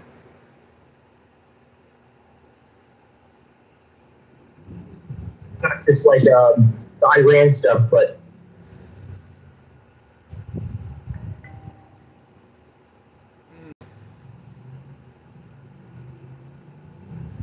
all of their infrastructure to like stop them from being able to acquire some nuclear capability, like in the Futures Acts, right? Like that's But our there objective. was no need to do that because we had an agreement to limit any potential for them to build a nuclear weapon the day beforehand. Oh, and they always stand by their agreements, right? No, but yes, they have. Wait, is he saying that Israel's actions are completely separate to the US? Is that basically what you're hinting at? That's not what I said. Not even to. Stan, No, he said something about. He said something about that was Israel's aim, Israel's mission. Oh yeah, like on Israel's roaring lion, on their military objectives, regime change was one of their. Yeah. Yeah, but the point is, Stan, that argument about us having Iran's nuclear under control, the first day of negotiation with Jared Kushner and Iranian officials. Okay, please don't. You said it yesterday. I debunked it yesterday. I don't want to do. What did you debunk? That's what they said. It was a negotiation stance, but after that, What do you mean by that? How do you after think the first statement, they came to an agreement that solved everything, or they basically had an agreement that solved everything. They just needed to dot the i's and. You're taking an aggressive approach of analyzation. Like you're saying that you know what. No, I'm not saying what I know. I'm saying that the article I shared with you showed where they were, and it was verified by multiple sources. I'm saying to you, as regardless of if you're trying to say it was a negotiation tactic, threatening the United States with nuclear weapons, game over, right? That's it. Like if that. But there was no threat. There was no threat. Why would you make one then in negotiation? Okay, there was no threat. Why? Because you were because they. First off, what Kushner and Witkoff say may not be accurate. They don't work for the U.S. government. They don't have an obligation. And even if it was accurate, it's not relevant. It's not relevant because 5 minutes later, effectively, they came to a agreement. Well, 5 minutes and multiple weeks of negotiating, but they came to an agreement on eliminating all need for or any potential for Iran to develop a nuclear weapon. Yeah, but and another factor is like this. Another factor too you have to keep in mind. Us dealing with Iran, especially with these secondary sanctions, really triples this BRICS, right? This BRICS currency thing, like it undermines that model, which is even a bigger threat to the United States than the ballistic missile arsenal or the proposed nuclear threat that might. Okay. Yeah. Okay. Well, there's two ways to do this. on one hand, you can argue it threatens it. I think on the flip side, you could argue that it provides it a lot more strength to the BRICS program because once again, the U.S. is taking its position and fully enforcing people to do what they want or otherwise threaten them. So if I was a BRICS nation, it would be a further reason to want to avoid operating with a bully. But it doesn't matter. And not all American politicians are bullies. We did not have to make this choice that way. So it sounds like leftist. It sounds like communism. Black. All right, so Black. So these are the numbers that you would add to your 180, right? Like you would add the G7 acceleration fund. You could add the 50 billion from the Russian frozen assets from the United States of America supplemental. You could add. So there's seven other categories. But those are military spending, though, right? Those are other categories. No, I'm just talking about the American taxpayer, like what the American taxpayer is on the hook for. I mean, that's not the way you worded it in the beginning. But no, wait, hold on. That's exactly what we were talking about. The gentleman here. Been talking about that. That's not the way you worded it. All right, so the gentleman here was talking about he didn't sign up for as a taxpayer to fund this conflict in Iran. So my question to him was, well, did you sign up for the Ukraine one? Because we spent up to $400 billion to this date. That was my statement. I mean, it's not. I mean, when you say that, that's not an accurate statement. I understand the sentiment, but the statement itself is not accurate. We spent 180 billion in military spending approved by Congress. That's all right, here. The problem here is that you made an assumption that I was talking about something that I clearly wasn't talking about. I'm speaking about all spending. Okay. So when hold on. So when you say I made a mistake, I think that you should offer an apology for you making a mistake. Just for the record. Okay, fine. But I'm not saying you. I'm not even saying you made a mistake. I'm saying your statement was inaccurate. But with the sentiment, I understand what you mean. My statement was absolutely accurate to the context of the taxpayer being on the hook. I can't. I've enjoyed being divorced for like a year, just so I don't have to deal with this. Yeah, I just don't understand how like you narrowed the domain to military spending all by yourself. Like, how'd you do that? Because normally when people say okay, there you go. Thank you. Conflict, they're talking about military spending. Right. Normally, right? Okay, so you have a different thing. Okay, I'm learning, Like, or you can come up by unmuting. Yeah, we're talking about a different thing. I just don't understand like why these people don't understand that this conflict right here carries more of a United States interest than Ukraine does. We spent $195 billion. No, gentlemen, we spent $195 billion in Ukraine since February of 2022. According to the U.S. Okay, Samoa, just let me finish a sentence. According to Congress's website. So you can say that, and we've spent $37.5 billion since we've been in Iran as of July 26th. 2026. We're on track for war in Iran, or at least a 3-year or 4-year until our next president. Oh my God! Until our next president comes into office. Absolutely not. We're not. Samoa, you know what? You are just like you remind me of my 4-year-old grandson that has no self-control with his mouth. None. You need to learn to listen, not listen to respond. Discipline us. Get him. He said it's going to be a 3-year war, bro. Crazy. Donald Trump, your boyfriend, Donald Trump said that we would be out of there in 60 days. How long have we been there? So we're not. For the next generation after us to have a more perfect union. Next generation. That's my opinion. Oh, the next generation is gonna go have a more perfect union. Are you kidding me? These fucking people are fucked.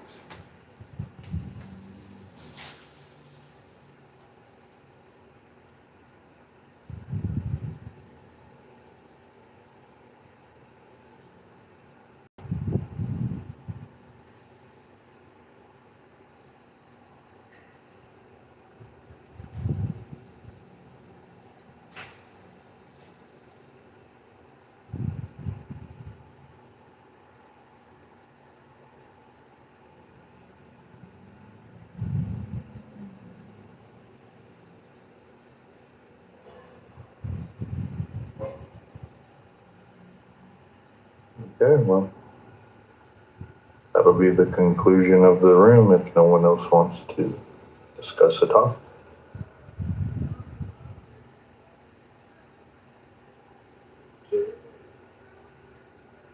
What's up, Joe? Dr. Adams. What's up? What's up? Gotta say, been impressed with your trolling skills lately.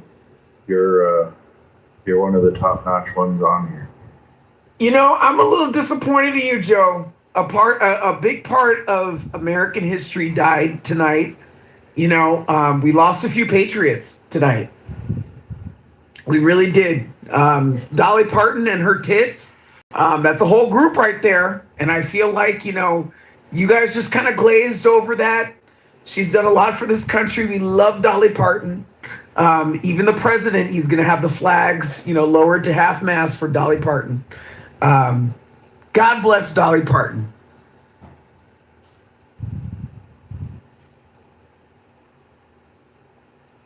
You're right. She was a gem, an American gem. Are you familiar with her story when she got in place, when she first hit the scene and stuff like that? No. Can you care to share it with us?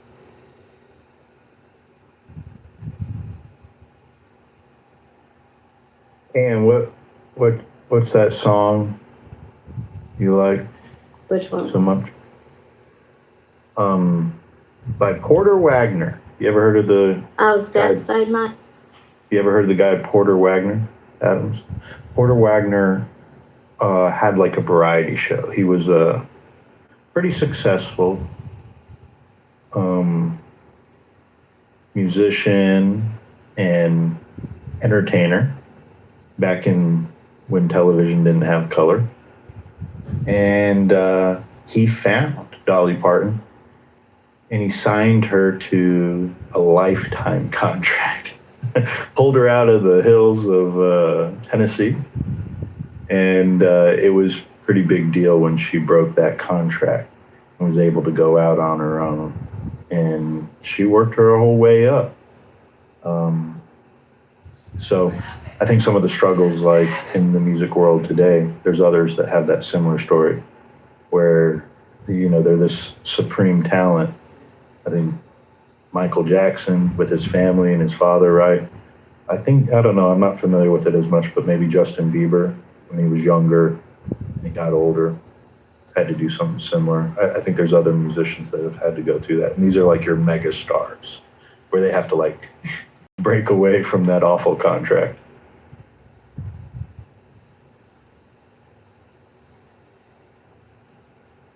Yeah, it's very sad. Very sad. You know, there's tons of people on the boulevard right now, lots of cameras. Strangely enough, the Scientologists made their way out there, Joe. It was very bizarre. The Scientologists out there trying to hand out flyers to people just mourning Dolly Parton. It's something to be said. It really is. She's a good woman, really good woman. I would say out of anybody in Hollywood, she's probably one of the least problematic celebrities that, you know, we've ever witnessed in our lifetime.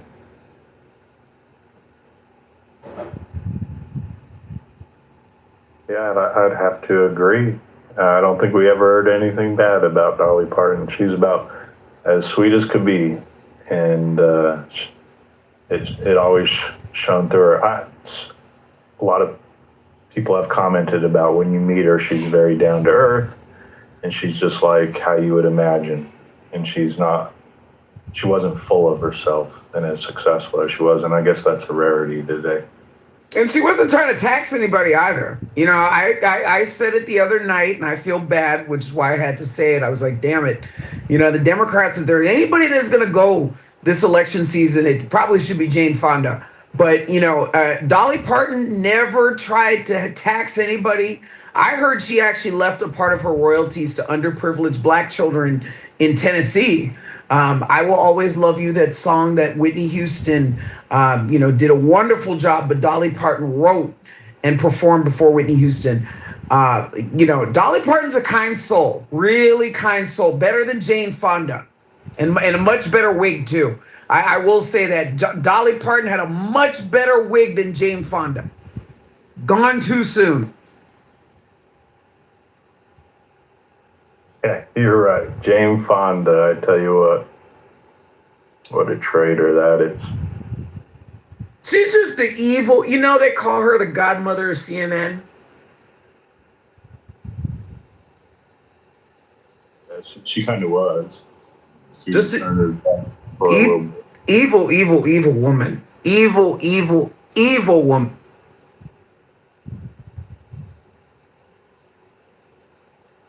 I always imagined that it was Jane Fonda and Ted Turner that constructed the Georgia Guidestones that have now been taken down. Are you familiar with what the Guidestones said? Do you remember that, internet?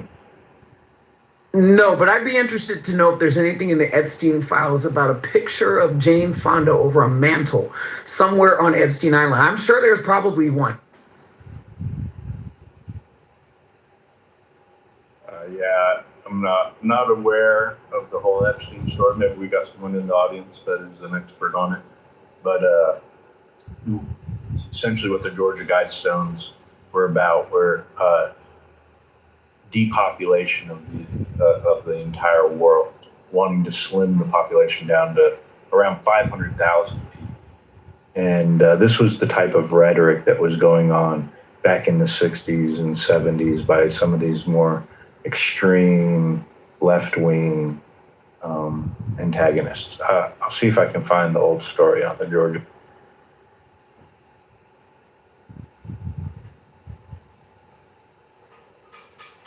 That's terrible. That's terrible. So who do you think's going next, Joe? Say it again. What was your question? So who do you think's going next, Joe? Oh, I guess it goes in threes, right? Yep.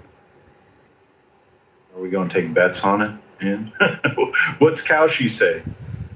I don't know. I heard Dick Van Dyke is still alive.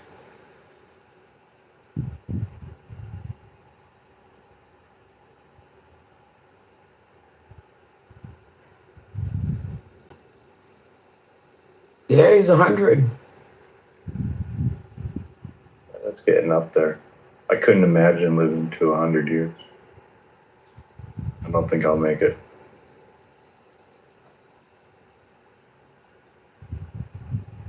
How old is Chuck Norris? He's dead.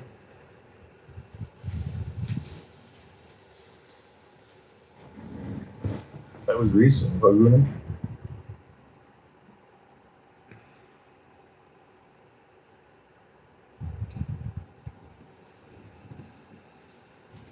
Yeah, it's crazy. It's crazy, Joe. You live in crazy times. Crazy time. I don't know. Do you think they're any crazier than they used to be?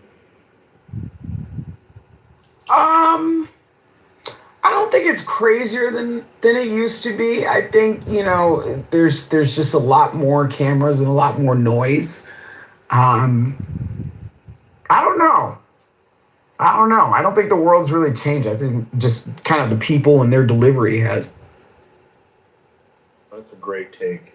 That's largely the biggest change that has happened in you know, the last 100 years. And yeah, I know there's been technological change. Clearly, we've tried cars and things like that. But it's the advancement of our communication. There's nothing that really reaches that, where you can speak to people all across the world sitting in your bedroom in your boxers. You know, it's wild. It's like the ability to get a news story out. Depressed fuckers right in the face too, you know, with a hypothetical, you know, shotgun. What the hell, man? I know, a bunch of sick murderers. That's what I'm talking about. I know. This is what the DS3. These are the people that we're talking to right here. This is Joe. It's like, how far back did he pre-exist? Like, was he the Logos that Philo talks about? Because Philo talks about that Logos as a second deity, one that's lesser than the Father.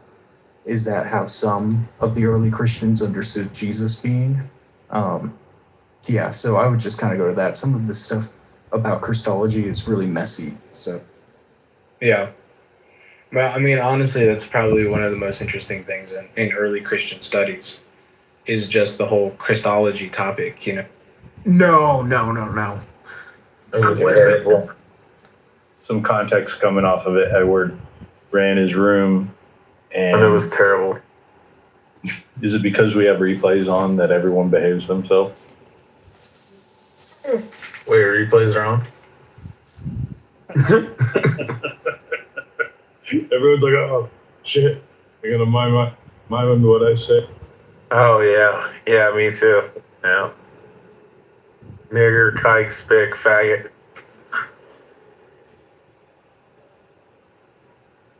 I heard Joe Biden was not doing good. Hopefully he dies soon. What did he get? That terminal for cancer? Hopefully he dies. That's a good bet there, Hand. That not man, it's not more descriptive. If you don't vote for me, you ain't black. They're super predators. There's a criminal jungle. Or what did he say? Something about jungle or something, Ann? I don't know. I just remember that. An urban jungle, yeah, urban jungle. I just remember the kids in the pool feeling like Harry, like. Urban jungle out there. Will the Democrats ever give us better candidates to mock than Hillary Clinton, Joe Biden, and Kamala Harris? I mean, we couldn't have gotten any better during the era of social media to get these three as who we get to talk shit about. I mean, Joe, does it ever feel like content after content? Joe, does it ever feel like we're living in a simulation and none of this is real? This is a construct of one of our imaginations. Like Donald Trump is president twice. Simulation theory. Yeah. Yeah. Yep. I always think that, like, like maybe you guys are like part of my personality and you're constructs of my personality and my subconscious mind. And then in actuality, like I'm in a comatose state. I'm just laying in a fucking hospital bed on a ventilator and shit. Is that a ventilator? I had like a car accident like 10 years ago. This whole like past decade and a half is all just a construct of my imagination. Or your imagination, or whoever's, brain of that. It would make sense. I wonder if that's what Martin Luther King is going to cover with his first interview at a hiding with Gayle King. I really can imagine. Yes, out with a new album. I'm telling you, I imagine. When Young Dolph comes out with a new album, I'm gonna buy it. Sorry, a little too black there. A little too blackety black. Oh, for reference, Young Dolph's dead. Bima's probably the only one that knew that.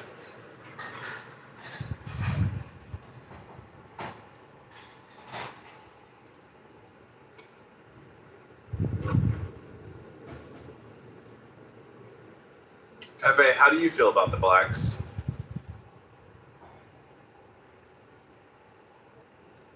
No? Mole crickets from you, Pepe? Or moon crickets?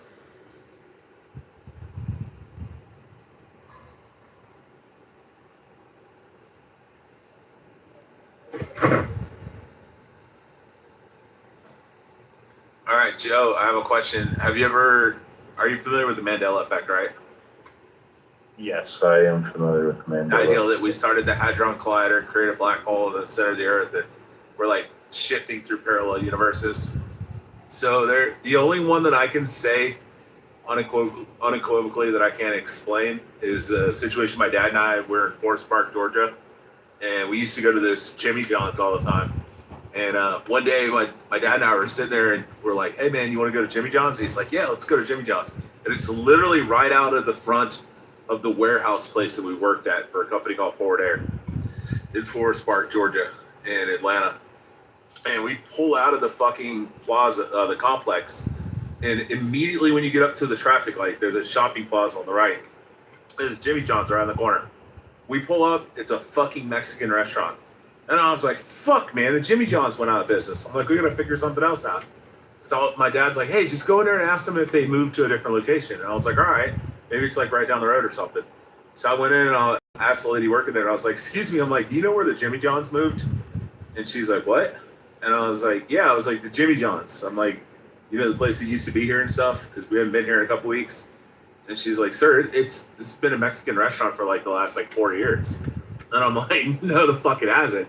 And I was like, you have a manager? And the manager comes over and she's like, sir, she's like, it's been this such and such Mexican restaurant for like 4 years. I came out to my dad. I was like, what the fuck is going on, dude? I'm like, they're saying it was always been this Mexican restaurant.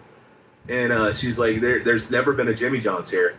And then we leave, and then we come back like a couple weeks later, and we're like still like befuddled, like flabbergasted that like, you know, they're claiming this is a fucking Mexican restaurant for the last 4 years. And when we were turning to go into the warehouse, we turn in there and the fucking Jimmy John's is back there.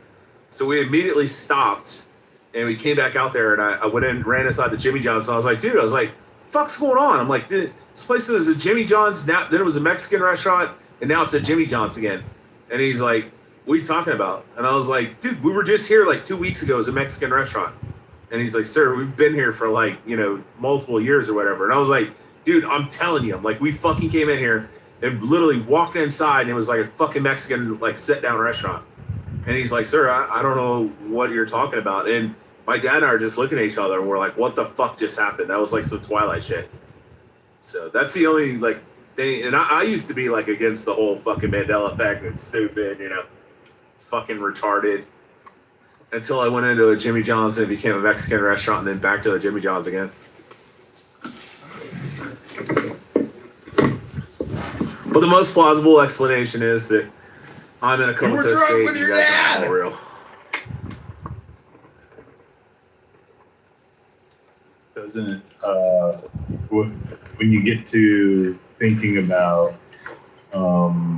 simulation theory, though, isn't that largely what the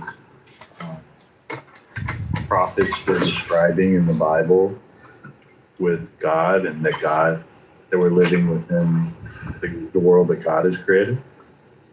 I guess. I mean, I don't know. It could be parallel shifting. It could be simulation theory. It could be like a bunch of different shit. Or maybe you're just going fucking crazy, or you're going crazy, and you know, like I said, this is a construct of somebody's imagination. None of us are real.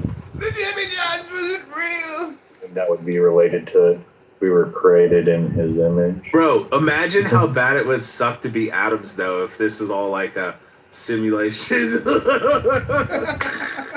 All the like anxiety and depression and homosexuality and fighting his gayness. Oh my God! Look at her. Look at her fucking bad. Oh my God! Imagine being a big fat black woman too, big back. Oh man, it sucks for you, William. You were like destined to eat that bloody pussy.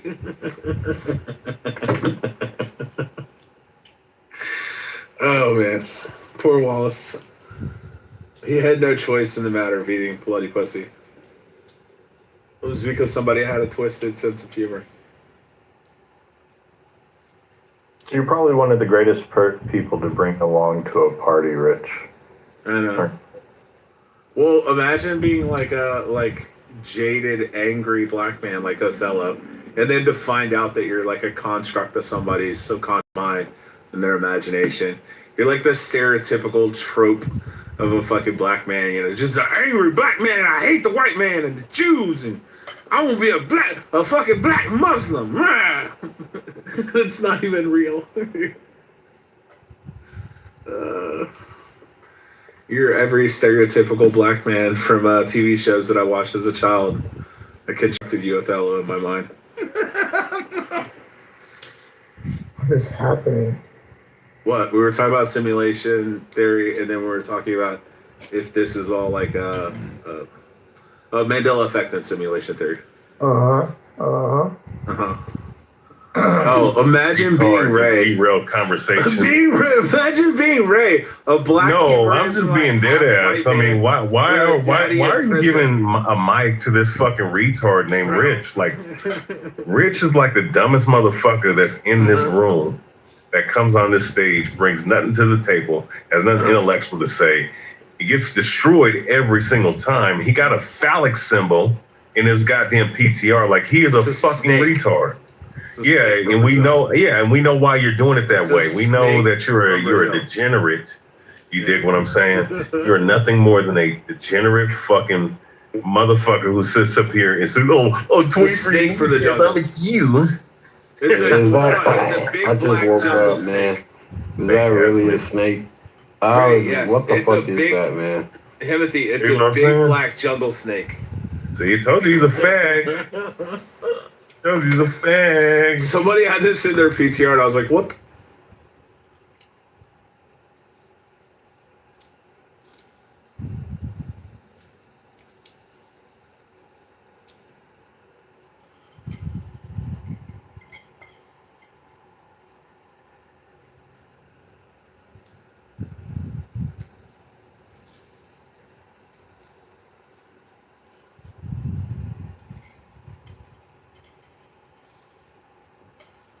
Thank God they boomed the room.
Mucus and via physical contact, and it was determined that it was from what I understand, and of course this could be a psyop that I fell into, right? But it was determined that pathogens don't spread that way through mucus as much as the Rockefeller standards of medical history projected to be. So, without going too much deeper, I mean, this can get really deep really quick. Maybe look into terrain theory. Let me look up terrain theory so I can see if we're ready to move to the next level. I've attended lectures from people like Dr. Andrew Kaufman, and there's some questions to be had. The fact that I think terrain theories, that's pretty mundane. It's probably why it didn't come to mind. It's just saying that the body plays a role, the topography of the body plays a role as well. And, all right, so I'll sum it up like this: when you were first introduced to the idea of a virus, what was the most basic definition of a virus that you remember? Dude, when I was first introduced, wait, you mean like I'm talking about like first grade, like your first grade indoctrination into the concept of viruses. I got you. Yeah, it's literally just the definition of a pathogen itself, right? There's no distinction. It's a small virus thing particularly you can't see that makes you sick. Yeah, I mean, in first grade. And do you remember the fact? Do you remember the detail and the fact where you were taught that a virus is inorganic? No. Okay. Well, that's something I specifically remember being part of that first. Maybe it was fourth grade, whatever. It was somewhere in elementary school where you were taught about the concept of a virus, that it's an inorganic substance. Yeah, your elementary school was a little faster than mine. Okay. All right. Well, even if you Google it right now, you'll see that it's commonly thought by scientists that viruses are inorganic. Yeah, I'm not following you. Yeah, I don't know.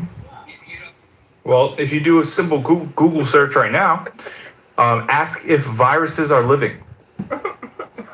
Viruses alive? I mean, they have literally the viral life cycle. But let me do a test. Let me Google that specifically. Yeah. Are viruses living? And we'll see what Google says. Oh, son of a bitch! I clicked the wrong link. One second. Are viruses living?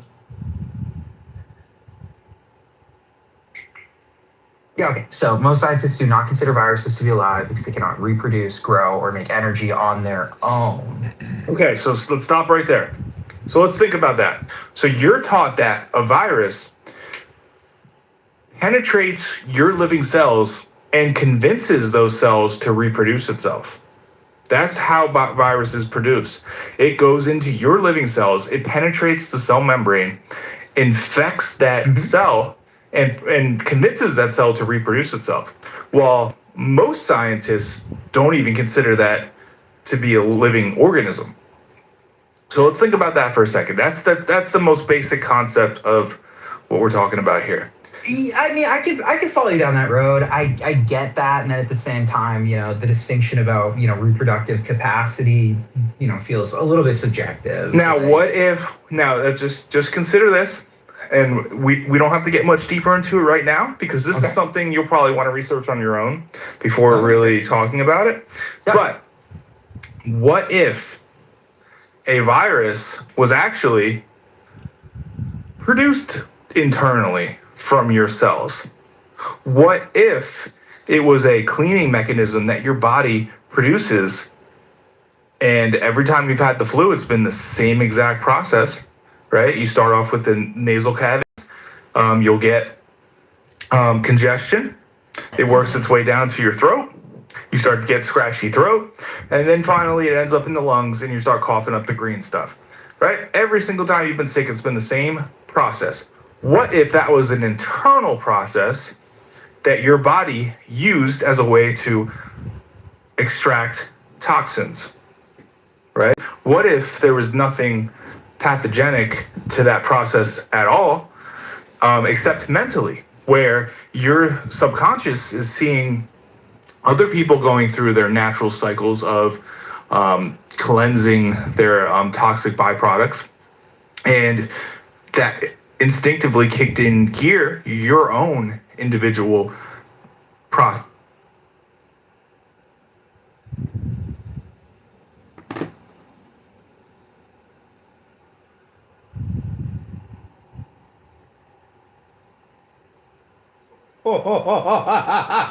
That pussy fuck!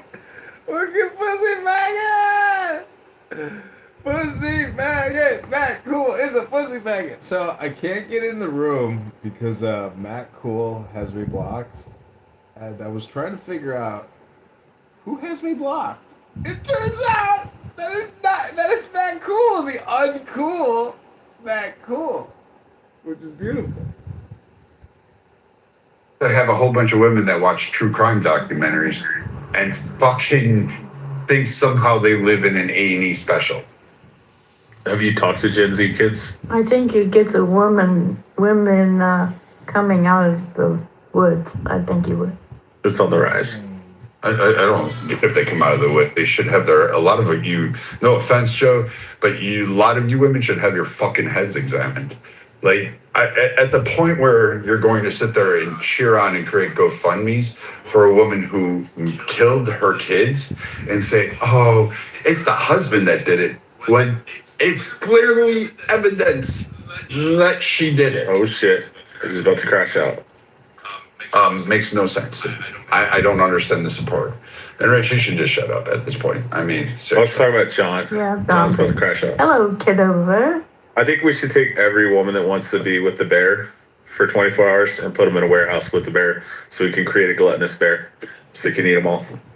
Wait, who are you throwing in a bear? Wait, who? Any woman that says that they would spend 24 hours with a bear. And then the women who say that they would spend 24 hours with a man, we should put them in a room with a man, and they'll come out and go, "Oh wow, nothing happened." We need to do this. We played like checkers and poker and shit. Add that to our bear scenario thing that we do.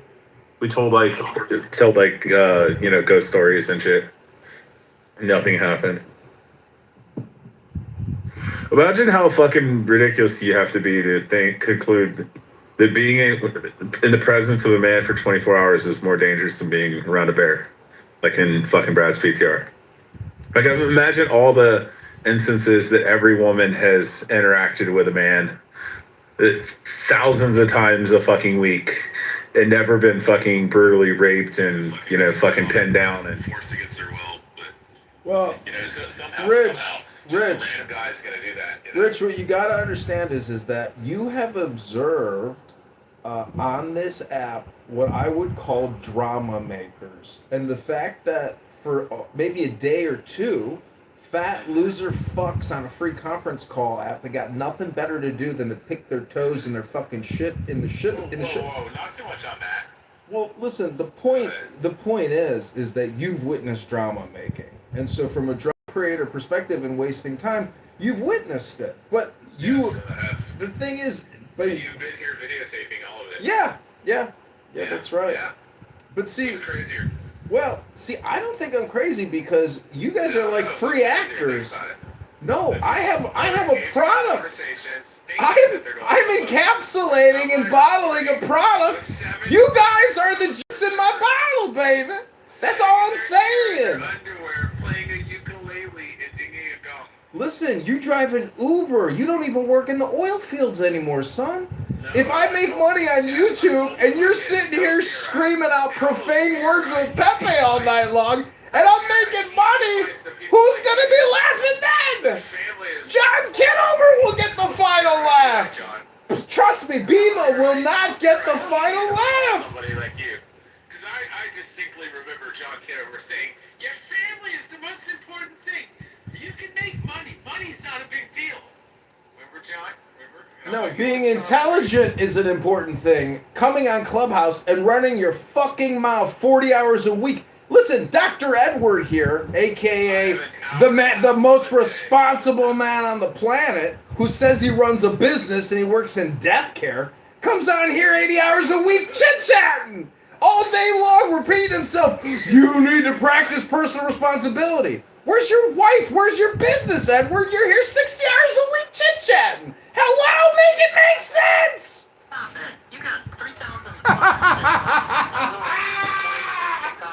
amazed at how you can get a coherent sentence, Joe, without stuttering. Your therapy's getting better. My foot's gonna go right up your ass. Go on, Kimmy. Let me fucking tell you. Hi, Katie, my neighbor. Hey, remember, are we drunk or are we not drunk? Are you rude or are you fucking rude? Yep, always don't know who you are. Oh, it's Rich. You see the motherfucking 3x plus 1 KB? Seriously? Colex. Rich. What? KP always remembers that I'm 6'4". That's a big motherfucker.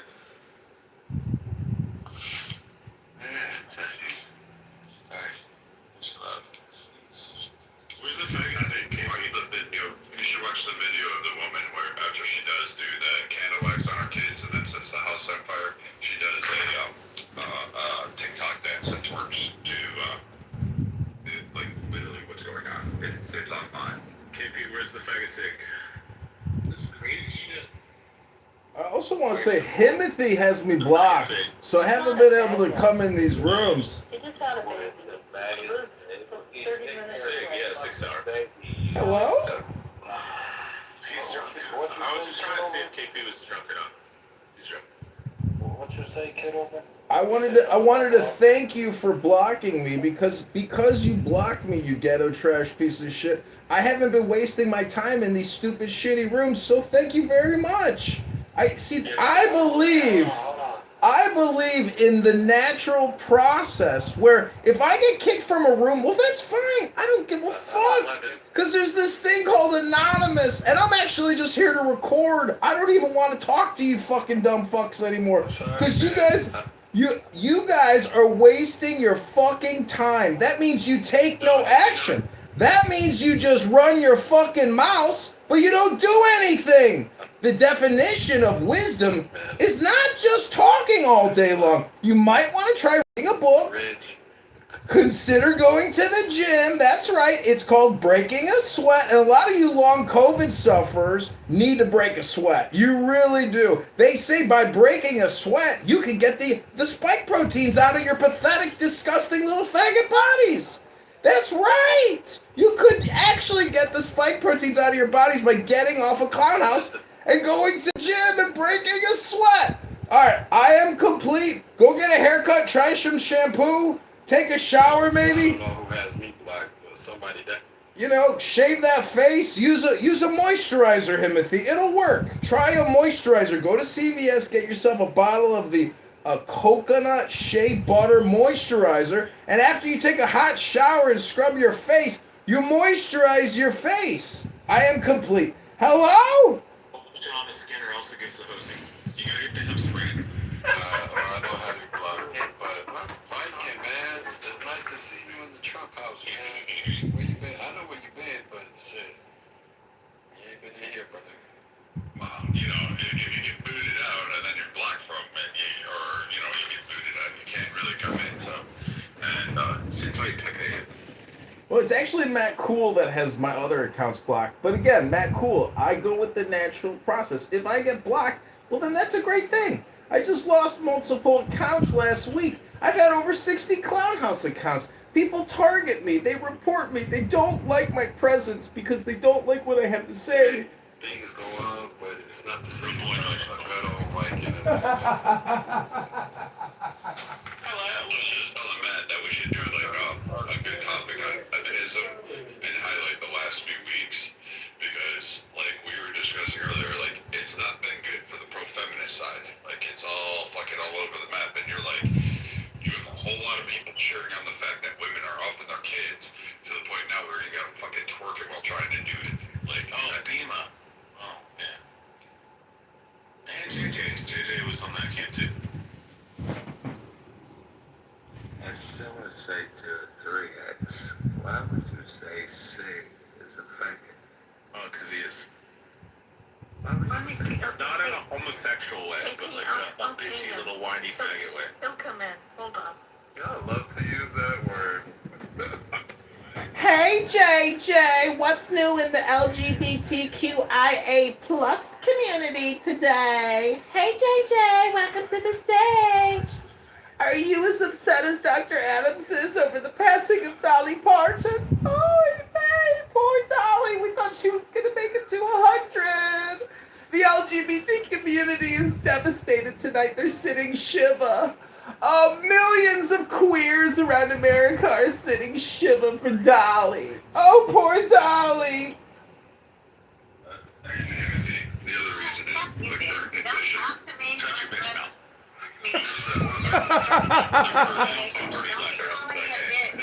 You're inferior to me. You can't address me like that. You can't address. Fight Rich, black girl. Fight. Never let Rich get one over on you. Never. Always speak up, black girl. Always. Do it for your daughter. Your fatherless daughter. Do it for your daughter. That's not funny at all. Don't play with somebody else.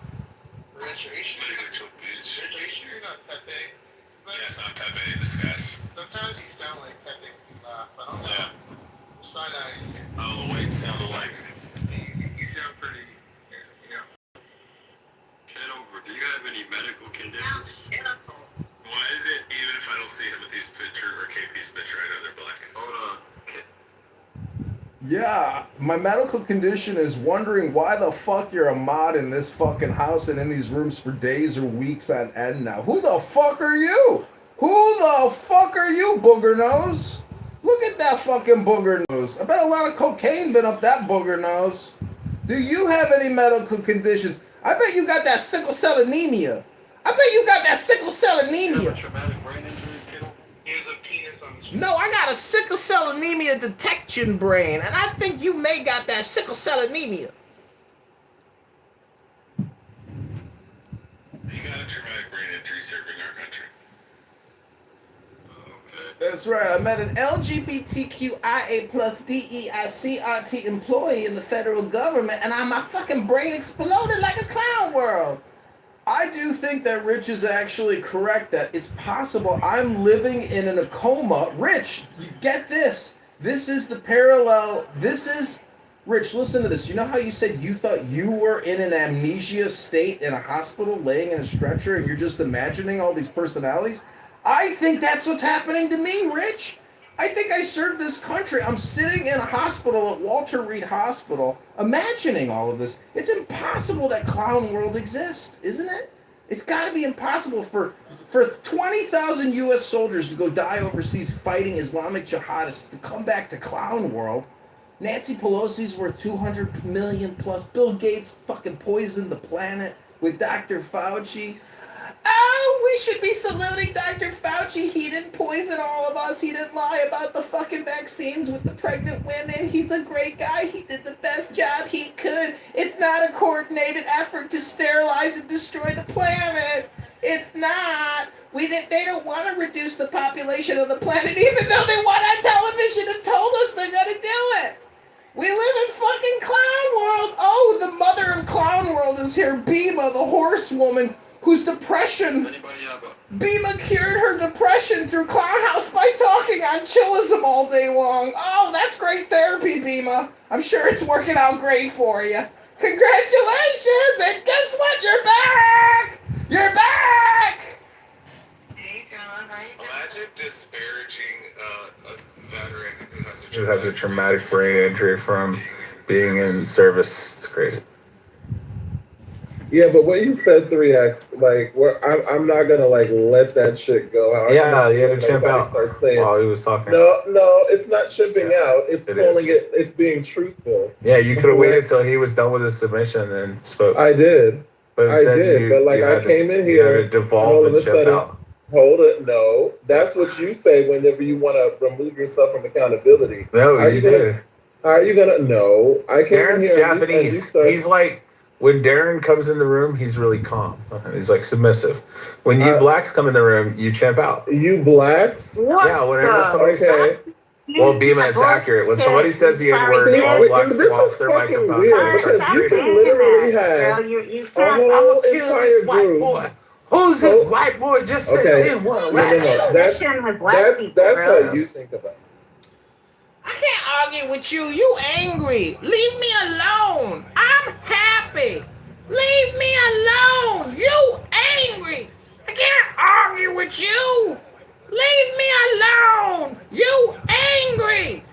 I can't argue with you. Leave me alone. I'm happy.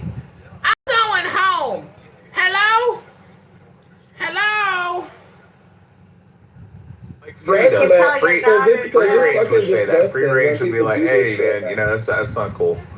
But, you know, you uncultured blacks just start screaming and yelling. No.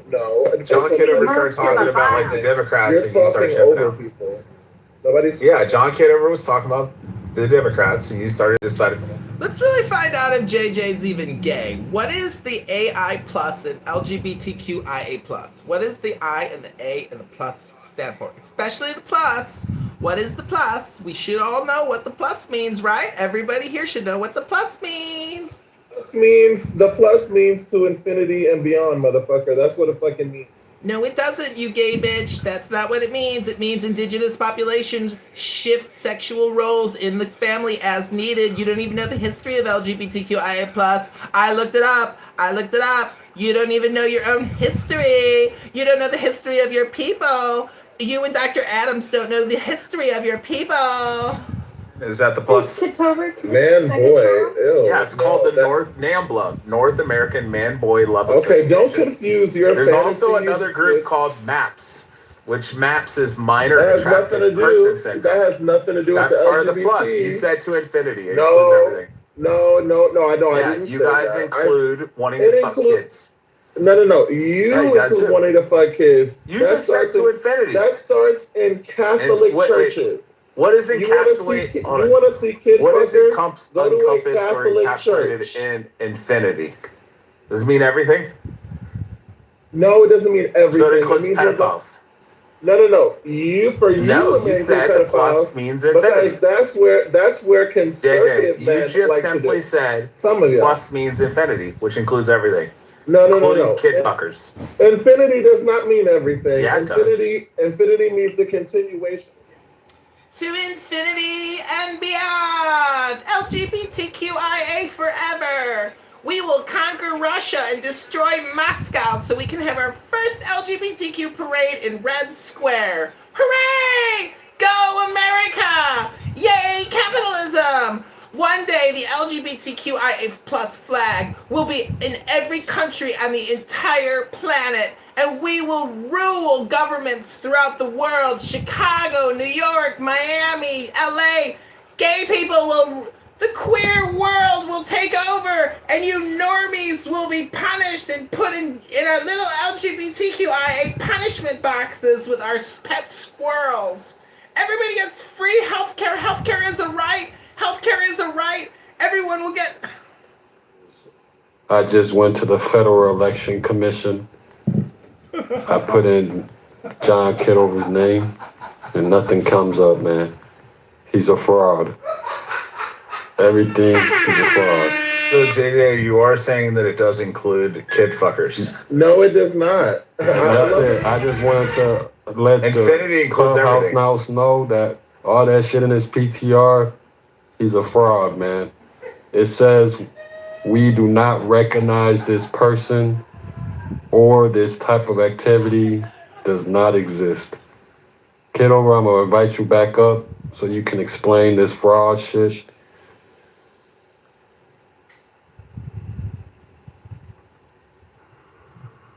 Infinity, a concept that describes something without any Shut up, bound Rich. or end. I want Chicago. Yeah, what is it, Booger King? What you want to talk about? Fraud? Go ahead. What's your question? Ex-mayoral candidate John Kitover, whatever question you got, Booger King. I'm on the Federal Election Commission website, and they saying they have no data of you running for office. Well, I don't know how you are you on a laptop or you on a cell phone, Booger King? And I'm running for mayoralship in Chicago now. Go to ChicagoMayorVote.com. I ran for Congress. That was before you got to Clubhouse, Booger King, and you became the DEI CRT appointment in the Trump room, Booger King. Activity, the filing deadline has passed. This is not authentic. Yeah, he didn't I have have the enough link. votes or petitions. He's a fraud. No, he ran. He didn't have enough votes. So is that true? You lost Chicago? Yeah, he already said that. I didn't hear it. John, did you lose your race for mayor? No, the mayoral election is 2/23/27. I didn't have enough petition signatures to get on the ballot to run for Congress, but that was before Booger King's time here. So he's just coming up to speed with my political career and history. What's your next question, Booger King? Darren, why are the Japanese so submissive, but the blacks are so aggressive? Shut up, Rich. And by the way, stop putting pedophilia on fucking gay people.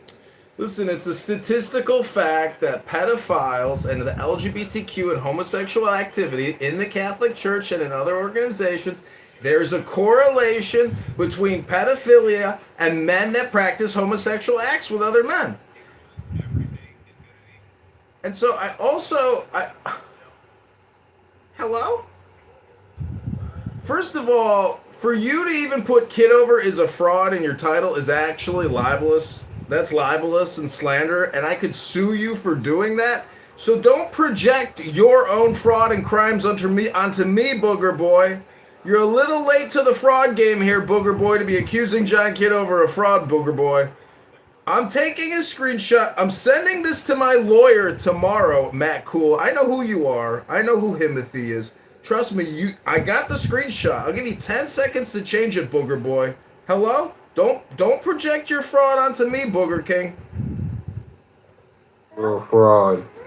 So Also, 3X. not every You pedophile, literally- not every pedophile is a homosexual. Yeah, but I every know. homosexual is a pedophile. You've said this, and it doesn't make it true. It is accurate. You're the one who literally has like a fucking fake snake-looking cock. Kitover, in you're your a fucking fraud. PCR. You're a It's so fraud, weird. nigga. It's a cock.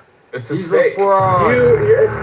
It's literally You're a fraud. snake from Shut up. fucking Brazil. He's a fraud. Fraud ass nigga. This is what happens with the gay brain. The gay brain always has penis on its mind, even when they see kids. No, that has nothing to do with it. I'm looking at your You guys are all PCR pedophiles. and what you're trying to convey. JJ, Rich is correct. There's a strong statistical correlation between homosexual men and pedophilic crimes. Statistically significant. Many of you have never taken a stat class in undergrad, definitely not graduate school. But all I gotta say is, when Himothy says that John Kitover committed fraud, that's Himothy projecting his fraud onto candidate Kitover. And I am running for mayor. So go to ChicagoMayorVote.com. Don't vote for Alexei Giannopoulos. He's a fraudster. He's a criminal. He's committed $400 million in bank fraud, killed Katie and Chloe with illegal identification for illegal aliens that murdered young girls. John Kitover is trying to liberate the city of Chicago, but Booger King Himothy is fucking around with my campaign. Do you want a job in the campaign, Himothy, like Dr. Adams? Dr. Adams played a pivotal role in my campaign against Darren LaHood. Many of you witnessed Dr. Adams go above and beyond. JJ, mute your mic. All LGBTQIA+ in the new government will have to wait. You're lowest on the totem pole. I am complete. You got this. Hello? Kitover45.com. It says that your website is under maintenance. I know it's under maintenance because Meta, aka Manus, migrated, and I had to back it up now. I gotta re-upload my backup. Be patient now. The victory is coming. Government You're a worker. fraud tonight, man. After tonight, I won't give a fuck about you. You're a fraud. You projecting onto me again, Himothy. I'm gonna get my projection activation system and my projection mirror and hold it up to your booger face, and you can look at all the fraud and crimes you done committed in your life, Himothy. There's a lot of grace in this room because there's a lot of sinners in this. Get your own fraud and crimes and jail time onto me. I've never been charged with a crime. I'm always above and beyond transparent. I live stream my whole life, for God's sakes. Every conversation, even with my mama. I'm a mama. You hear me, Himothy? I'm a mama. Is Chicago blackfacing with his Sex, racist people. It includes everybody. You said infinity. That's not true. Yeah, it does. Literally Includes doesn't. everybody. It Then includes why is it? Why is Includes it communists. rejected? Hold on. Why is it rejected by GLAAD and the Human Rights? You just said that the plus in LGBTQ plus means infinity. Yeah, Which includes infinity doesn't mean every fucking everything. thing. Do you know what infinity everything. means? Infinity means That's not everything. what infinity means. Yes, it does. I just read. You the don't know what. So words have different meanings now. Should we talk about trans a people? concept that describes something without any limit, bound, or end. Yeah, something, Yes, not everything. Retard. No, encompasses you're a fucking everything. retard. Infinity Something. encompasses It literally everything. doesn't say everything. Oh my It God, you doesn't know there's say different that. kinds of That's infinity. not what the too. word means. Yes, So you're I just trying to read you project the your definition. own. You're trying to project your own Infinity fantasies. is a concept your that describes perverted something without fantasies any about limit, sex bound, with or end. children onto the LGBT movement, and it's not happening. Not on my watch. You know what's so funny about this, Rich? Is that you're lying in a stretcher in a hospital projecting this whole conversation. So, Rich, are you actually gay on the inside? No, JJ is like the stereotypical fucking leftist gay that I constructed in my subconscious What? mind. Smart, intelligent, No, paid, gays are not smart. good looking. Like, what the fuck? You guys are Of sodomites. You guys fuck each So, other in yeah, the you ass. can use that term And if you you fuck want each other in to. the mouth. It doesn't make us any less That doesn't make you amazing. smart. That It makes you does. dumb. No. What No, are makes me you smart here, is the fact Joe? that I'm well educated. It makes you hedonistic. Okay. Hedonistic animals that can't control themselves. We're gonna go to the topic. As you know, Dolly Parton is. Thank God. Did you say thank God? He's Yeah, disgusting. she You was said thank pro God she's- LGBT. Oh Okay. my God. Well, man. He just said thank God she's dead, man. I just Yeah, have she's a in quick hell. question for Joe. Yeah, go ahead. Go ahead. Joe, are you there? Yo. Is that you in Ann's PTR? Of course it is. That's me in Ann's. Oh, that's you in real life. Yeah, I exist. Oh, I'm a okay, real yeah. person. I was just curious, man. I kind of figured, but I had to just ask for. Did our last name give it away? Nah, it's just it's like just look like the cartoon. Your PTR, Was you it know, the looks like sunglasses? It was the yeah, sunglasses, was it? the sunglasses with the beard. It's a caricature of me from social media that was drawn of me from my previous platform. Oh, so y'all know each other in real. Let's get back on topic here. Matt said, let's talk about Dolly. And the fact is, Matt Cool accused me of not taking this room or this house seriously earlier with Edward and his incredible moderation and entertaining positive vibrations, quite frankly. And he put Pepe in his place today when he Tourette worded out and said the N-word. And so Dolly had great tits. She really did, and she was so hot when she was young. And her songs are very, mimetic and also hypnotic. We lost a great American treasure, and it was probably because of Dr. Fauci and Bill Gates. She probably died from the COVID-19 vaccine. She died from the COVID-19 vaccine. Everybody knows she took the new flu shot booster from Moderna. She took the Moderna flu shot booster against all her fans' advice. We kept messaging her on X. Don't take the Moderna! Oh. No, I can't say it. We clearly can't have a room with those two here. What's that, Dino? What were you going to say? Oh, I was going to tell Joe.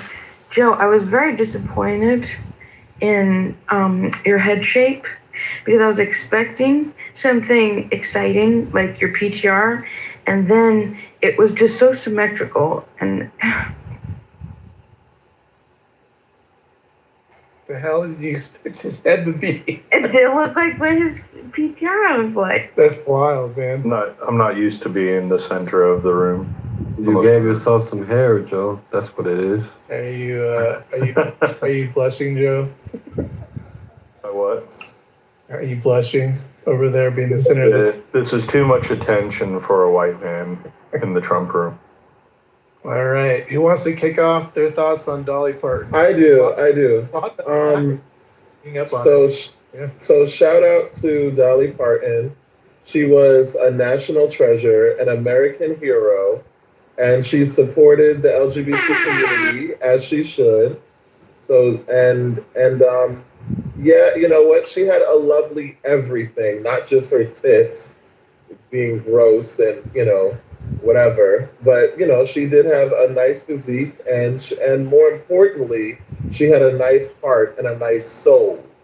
And she made awesome music, and also shout out to Whitney Houston as well, who blew up her song even more, with I Will Always Love You.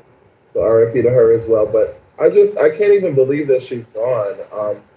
She was just such a light, and she's one of those people that, whatever side of the political aisle you're on, or, whoever you were, she was like, she just brought joy to everybody. So I can't even believe that she's gone. I had to do like a double, triple take when I saw this.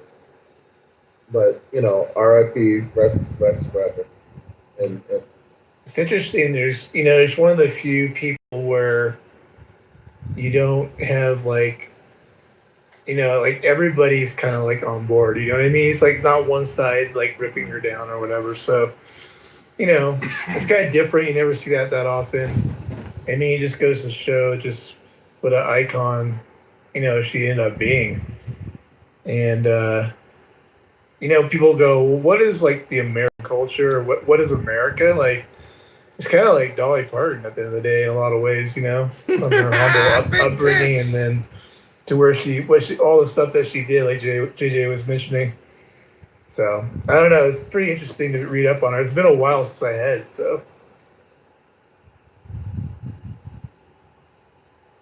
Beeman, what are your thoughts? You guys are good. I can say It's just good.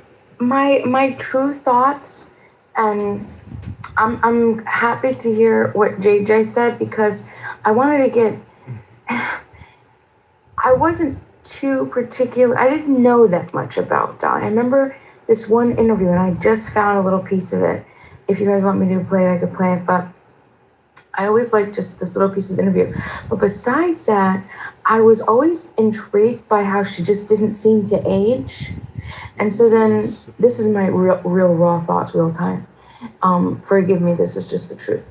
And so today, when she had passed, or when I found out, I was thinking, like, I wonder how old she was. Like, how old was she really? Was she like 105? Was she, because I mean, she just didn't seem to age. And I don't know. And then I found out that she was only 80.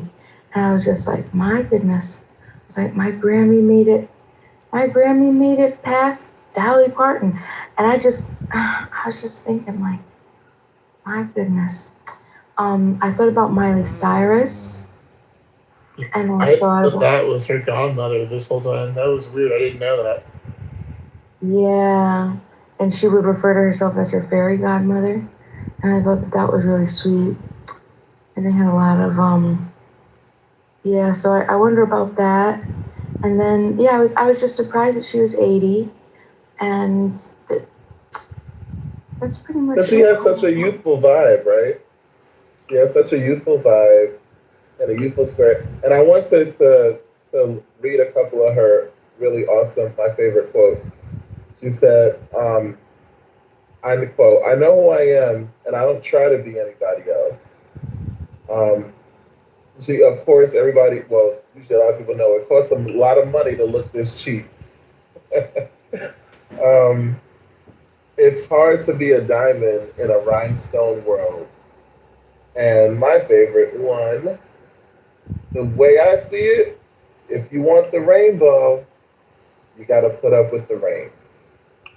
Shout out to her for being a light and a supporter of my community and a beacon of hope for so many people, you know. So, we love you, Dolly. Rest in paradise. Sure. Joby, do you have any thoughts on her or no? I was dozing. You were falling asleep. Yes, sir. I have some thoughts. Yeah, go for it, Dina. Yeah. Yeah. Last year, her husband passed away, and when I saw that, I was really bummed.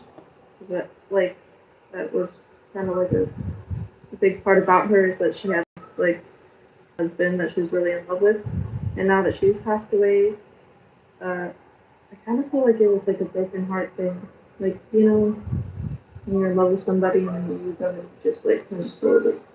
She did stand by her man. Not surprised. Yeah, I don't know. I kind of feel like it was that.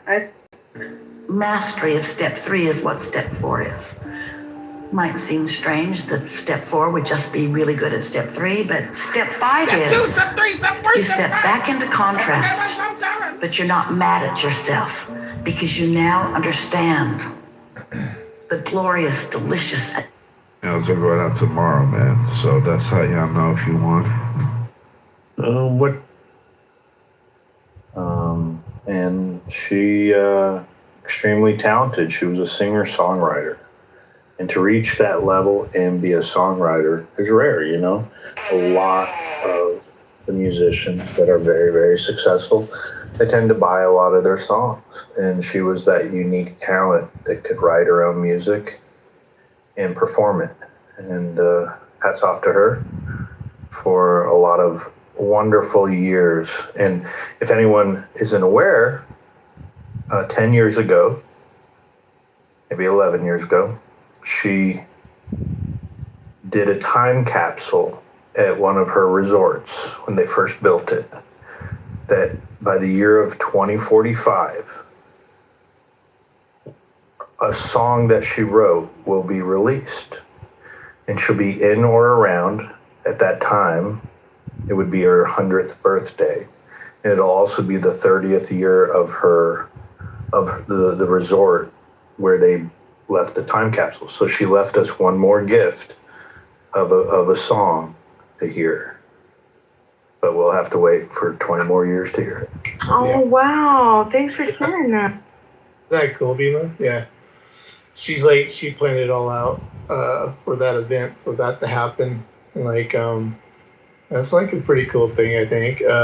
I didn't know that Elvis Presley, I don't know if you guys caught that he wanted to buy, like, I don't know if it was like all of her publishing, half of her publishings, or one of the songs that she did. I don't know. And like, she said no to Elvis Presley. That's kind of a weird kind of little factoid. Like, who says no to Elvis Presley? It's kind of strange, but it makes sense because like that's the way she is. I mean, she obviously had a very strong business sense, and then she went on to do all this, philanthropic work, and I didn't even know about all the stuff that she did in terms of that respect. So, and you probably all know that the song that Whitney Houston sang, she got the right or the money from that, the residuals, a lot of it, she put it back into the Black community. So there's like a lot of stuff going on. And I gotta ask what you think. You're up here. Oh, well, I think Joe said it best. She's an icon, and I like the fact that she went her entire career in Hollywood, and you never heard her talk poor or badly about anybody. Her faith is with God, and no one ever spoke bad about her. And that says something. Like, everyone's got enemies, right? But I don't know of anybody that didn't like Dolly Parton. And one of my favorite movies of all time was Steel Magnolias. I really, really loved that movie. Growing up, I loved that movie. It's a great movie. It's a really good movie. You guys know how many siblings she had? 11. I was just looking that up. That shit is wild. Wait, she had 11 brothers and sisters? I didn't know that. 11. Holy shit. She had 8 that were younger than her.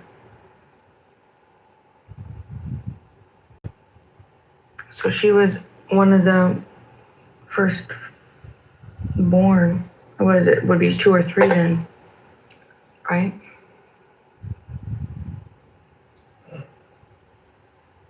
I'd have been 3rd born. Mm-hmm. I also love that she was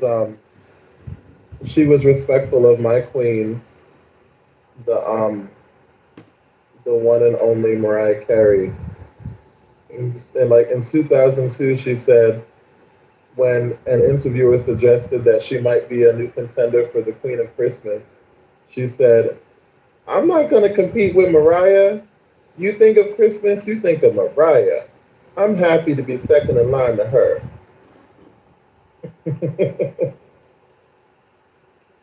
She was also Miley Cyrus's godmother, honorary. Play a recording. If you play a recording.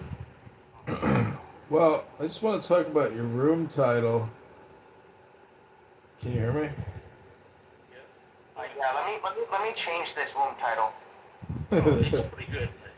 Well, I would say that Clown House, it's always clickbait and opposite titles. So women actually lie, and men, use baby wipes. Oh, you think George Bush was a G? Yeah, I mean. Yeah, I'm a bottom. I like women on top. That's what I like. I like a rider. What do you think about that? What do you think about George Bush? There's 2 ways to look at it.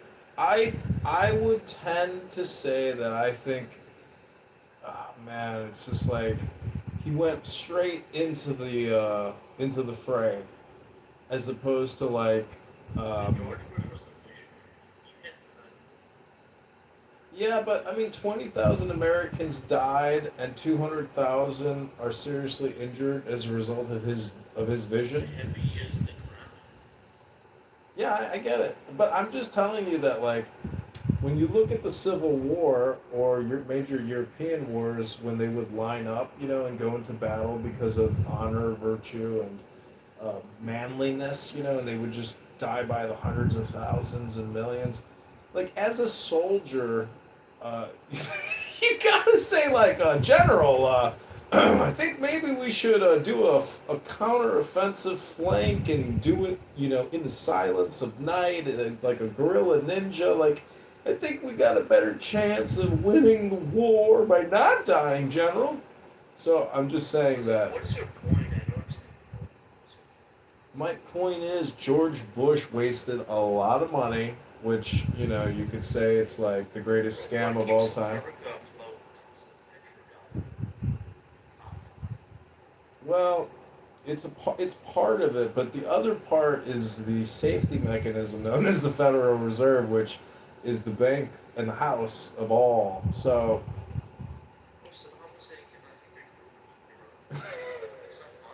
can Muammar Gaddafi buy Bitcoin? Can Muammar Gaddafi buy Bitcoin? No, because Hillary Clinton stuck a fucking pole up his ass. I mean, you think George Bush is a G? Bill Clinton and Hillary Clinton and Michelle and Michael Obama are the real G's that carried out George Bush's. Bro, I still got one of your fucking tickets, bro. I gotta go to fucking goddamn post-hour shit.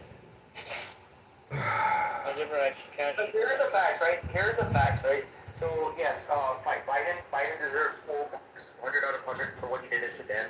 Okay, it was Obama. Hillary was his deputy who took care of Libya.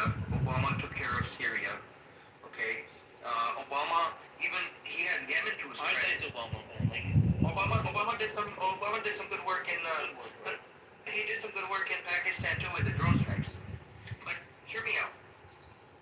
All these presidents, they built upon the foundational framework that was put forth in place by George Bush Jr. Without George Bush Jr.'s foundational work, none of these presidents, they were basically standing on the shoulder of a giant. Right? George Bush even took care of Lebanon. We didn't hear much about it at the time. George Bush cleaned up Lebanon. Okay, he cleaned that country up. And it was through George Bush's intimidation tactics. The U.S. would say, Saudi Arabia, jump. Saudi Arabia would say, yes, sir, how high? Subservient to American military.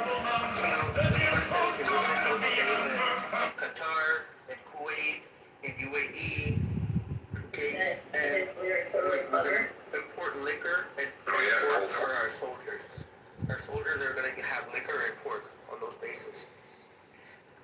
All the countries, Kuwait said yes, sir. Qatar said yes, sir. Saudi said yes, sir. UAE said yes, Love sir. this fucking kid. They didn't have object to any pork or liquor for the U.S. soldiers. Okay. They didn't buy weapons from Russia. If not for George Bush, they would be buying the Russian weapons with their superior quality. They're not doing it because George Bush intimidated the fuck out of them. So Yeah, but that relationship goes all the way back to the grandparents, and the king is still alive. So it goes back because of the Aramco deal. And do you know what the market cap of Aramco is right now? Which king? The guy in the desert. Okay, which king? Is it Faisal? But Saudi Aramco is worth $2 trillion. And that business deal, the Bushes and British companies, all the original infrastructure. Michael, what's his name? Michael fucking, what's his name? Mike,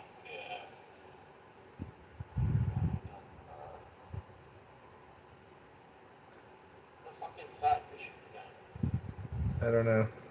Amin Nasser is the CEO of Aramco, which is a $2 trillion corporation. That's a big business. 2 in the chest, 1 in the head. That's the way you do it. I don't trade in the markets anymore. Michael Moore, bro. Watch too much Michael Moore. You think I watch too much Michael Moore? I think so. No way, dude. He was right though when he said that Donald Trump would get elected because it's a fuck you to the establishment. Hello?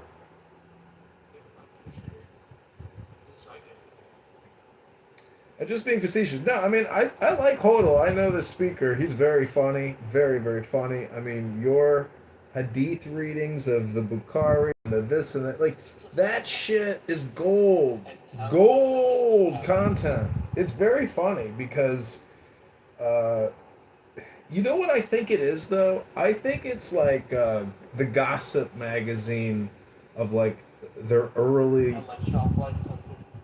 It's basically like scandal mag shit that they would put out, but it was accurate, you know? And so, but they were still giggling and reading it, you know, and legitimizing their behavior. So, George Bush, you know, do you know when Trump goes to Saudi Arabia, do you know they put a Freemasonic necklace around his, you know, lapel? Like he wears a Masonic Lodge necklace in Saudi Arabia. George Bush never mentioned the Epstein files even once. He just bombed the public notice for what they gave. In a way. Don't talk to me about all this fucking massage. Well, just because George Bush wasn't in the Epstein files doesn't mean that he wasn't well aware of what the Israelis and Epstein and Clinton. Because who do you think Clinton answers to? George Bush Sr., head of the CIA. All roads lead back to George Bush. He is the prima causa of JFK's assassination. All of this deals with JFK's assassination. You know George Bush was part of the skeleton? Yeah, he's a skull and bones man. He's a skull and bones Skull man. and bones, bro. Rudra, you gotta Google that shit. Hello? Trust me. Yeah, they're all skull and bones men. They organize assassinations. They run businesses. They own islands. They have hundreds of billions in assets. And people Who's in there? and people get out. You know what? There are people. Let me talk to Bindu. Dindu. Dari mani bos banchot sortinas hoge kute. Bindu. Hi Bindu.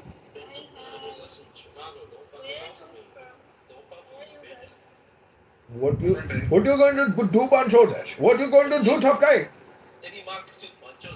Why did you come in my house and kick my dog? You know damn right. You know damn right. You know damn right.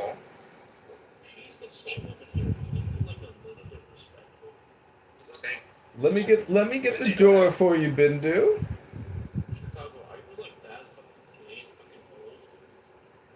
Yes, I am gay. I am retarded. I am bald. My testicles are shriveled. I have to take gas station Go ahead, Bindu G. What's up, Bindu? How are you?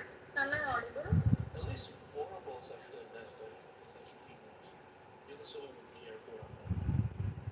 Yeah.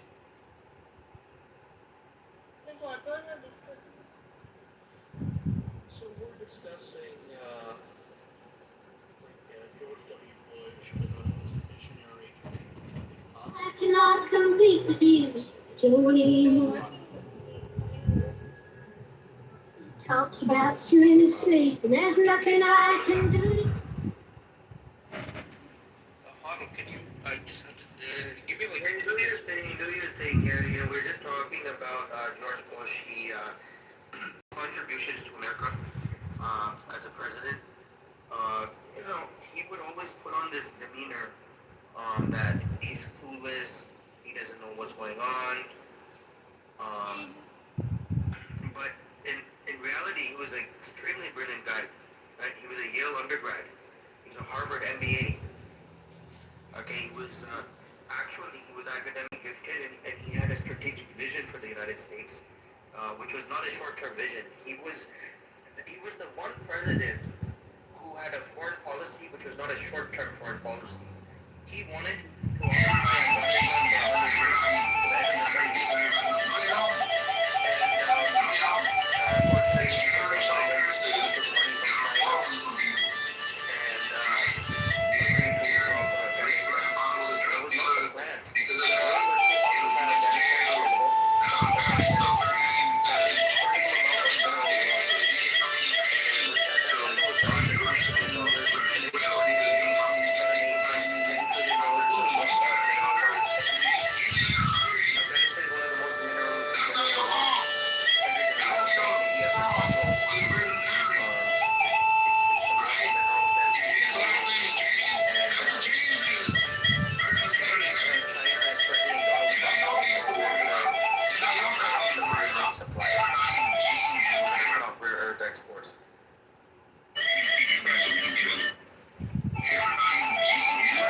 Occupied Afghanistan, China doesn't have that trump card anymore. The U.S. has all the rare earths it needs in Afghanistan itself. Okay, George Bush was taking free oil from Iraq. They were filling you believe that just because you went and looked it up, that you shipping tankers full of oil. understand. And I want to make sure you understand. For me, essentially, is financial assistance. Tankers and took off. You know, so much gold. America does have a debt problem. Most of the gold is sold off, doesn't exist. So there has to be times when America needs to cross a major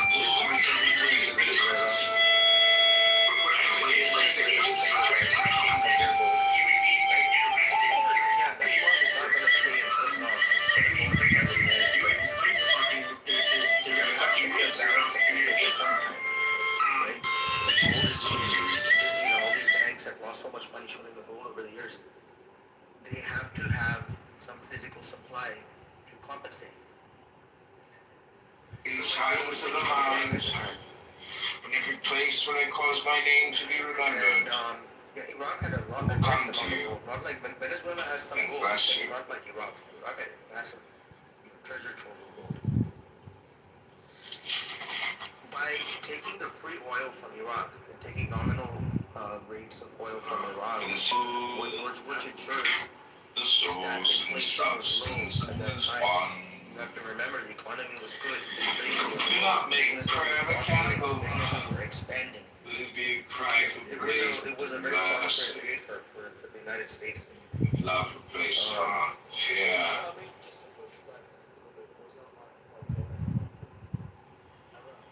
Give what is just, because it is just. Shimon ben Gamliel said, I grew up among the sages. All my life. It was George Bush Jr., George Bush Jr. 1 and 2, like the so-called war on terror. And don't forget, Dick Cheney is such a huge historical role in that administration that to think it's just George Bush the G, no way. Like, it's Cheney and it's Rumsfeld. Cheney was elected. You're from Chicago. Come on, stop. So he made a point. He made a good point. What's going on in his country? Instead of.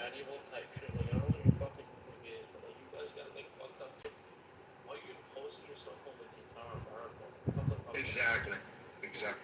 Well, you know, I don't know if you guys know that drama making is like one of the pillars of art creation, and all I gotta say is George Bush. You walk the street without getting shot, and you're the joke of the city. I'd drop a nuke on your city, by the way. You would drop a nuclear weapon on Chicago? Oh, I would. I would. Yeah. I would pray for the day you come here and have some of our Indian food and fart. Smell your own farts, then you'd be like, oh, I nuked the city with my fucking bunchod farts from fucking Little India, a buffet. Listen, my friends, I have met George W. Bush in the flesh. They're not N-words. I have actually met Bush because I went to a pivotal college, a war college, where George Bush came to our college, and guess what he told us?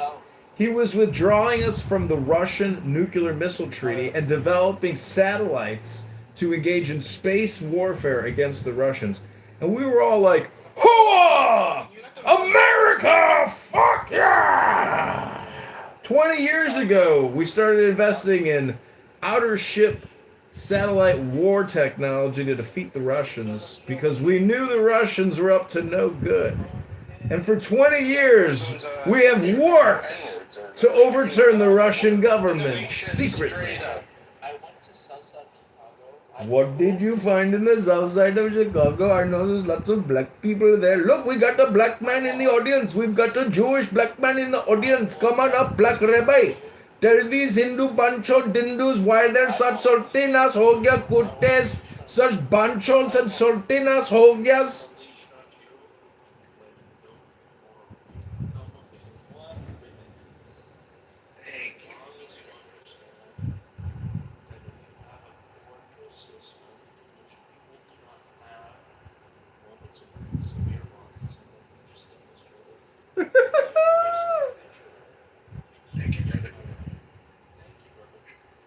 Shalom, brother. How are you?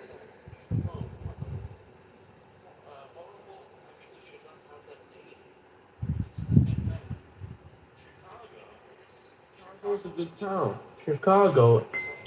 No. Fish. No. Rudra, telling you. Yeah. You gotta stay away from Chicago. The air demons. Yeah. That is a demon city. I'll tell you the demon cities you have. Chicago's a demon city. I was born Muslim. I consider myself. I'm saying hi to him. Shalom to black, the black rabbi. Yeah. The black Israelite there. Yeah. Sure thing. But you're a reasonable guy, man. The rabbi that don't speak Hebrew. it's like, yeah. No, you're a reasonable guy, bro. I'm like trying to multitask, bro. Anyways, yeah, like, well, give me one second. Yeah, so like, anyway, so like, you know this title's like problematic. Like you're gonna get. Bro, that's how we get room. People, like, in this, right? So like, you have like a as long as you controversial, but like people come. I bet it. Like if you have like a nice title, like everybody's good, nobody's gonna come over here. All right, a little bit of controversy does you some good. Don't worry about it. Let the Hindus do the thing. Oh man, I got into a huge Hindu battle with like these pro-Hindu guys. Yeah. Man, that was bad. What happened? We'll have to break out this. That's for sure.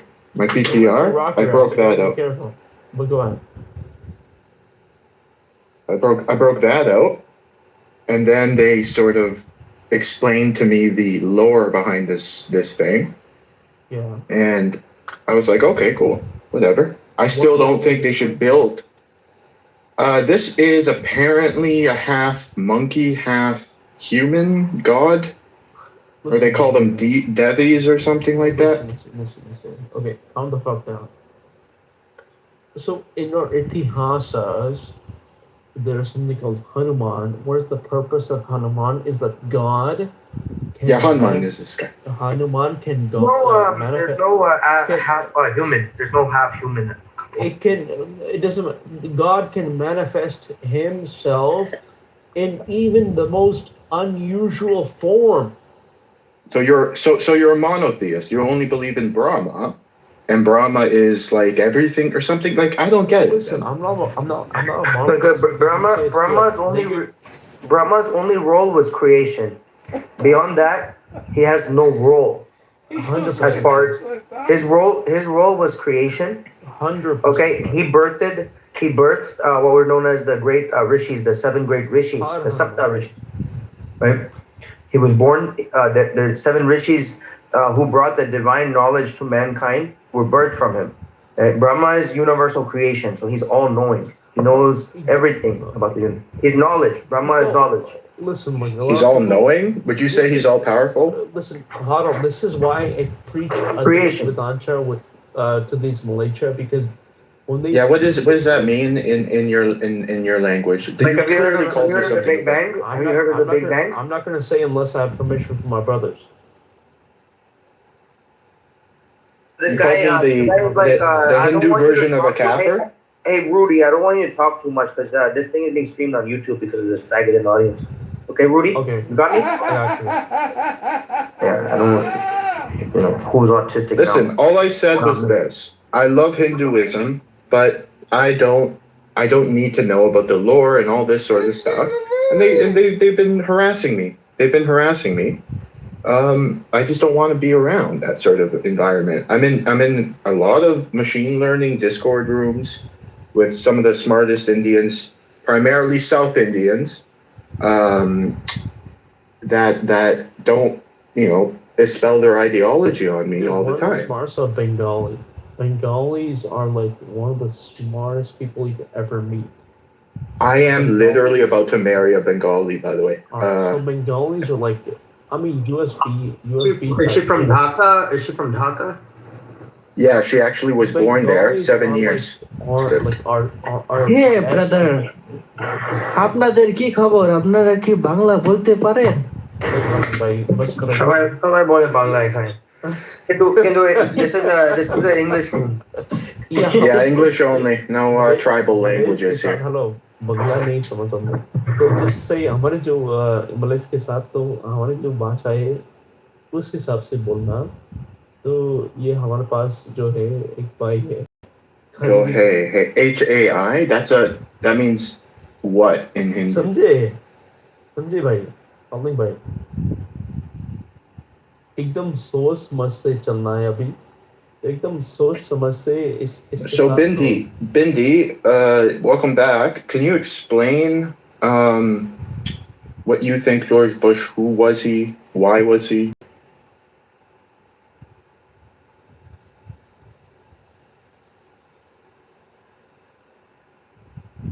Hello. I'm not aware of the person. I'm from India, and whatever that HODL explained earlier, I'm not aware. बिंदु जी Haro, Labubu और हम so we're all like Hindu जो आदमी जो होता है आपकी सुरक्षा हमारे धर्म है. My baby mom, before she was converted. I'm about to boom this room. Like, you're pissing me off. I told you, don't act like an Abrahamic. That's Abrahamic. Look, Abrahamics act this way. Try religion, pushing their religion onto other people. That's how Abrahamics act. I told you, stop it then. Okay, excuse me, my PTR. Do you not think that's pushing your religion? You build a freaking huge statue in the middle. Not. Okay, then don't go there. Don't go to the statue. That's not pushing your religion. That's not meant for you. It's in the middle of the goddamn street, brother. Go fucking put on some visors. Do you think your Dhaka fiance doesn't push your religion? They fucking rape Christian girls in our country. Christian girls can't go to school in our country because they rape the shit out of them. Okay? Dhaka girlfriend's not gonna tell you this. Your fiance is not gonna tell you. I'm pretty sure I know stories. And by the way, she went to Christian post-secondary and Christian high school. Where the fuck do we care, dude?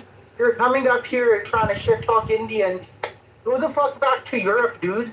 Why did you Holocaust the Yeah, I just saw I love that we're not Men. fighting today, Abby, by the way. No, Isn't it nice? it's nice. On Saturday night, I saw Boys to Men. I love that. They played in Vegas, and they did some of their music videos. And I didn't realize she was in the music video with them. Mariah? Yes. Yeah. They did the beautiful song. They did that. So the funny thing with they were both writing separate songs, and then I guess their management got them together, and they decided to bridge those songs together and make One Sweet Day, and that ended up being one of Mariah's 19 number one Billboard Top 100 hits. It was beautiful. The video of it, the energy that you saw between them was great. And I mean, they still sound, if you ever get to see them, if they come into your town, it's a great show. She got robbed at the Grammys that year, though. It's so ridiculous. Did she? But she ultimately won a Grammy, no? Yeah, she won 5 Grammys. Tell me how we live in a world where she's literally the best-selling female artist of all time, and she has 5 Grammys, and Beyonce has like 25 or something, like the most from female in history. Like, make that make sense. Yeah, those two they don't compare. But Angel, remember when she did the song with Whitney? Like, that was her the only time, actually, like, fun fact, as a Mariah stan, as a land, Whitney Houston was the only female solo artist that ever recorded a duet with. Isn't that something? People don't know Whitney was so versatile. Yeah. I mean, Whitney, when she was in her sobriety, she was phenomenal. Yeah.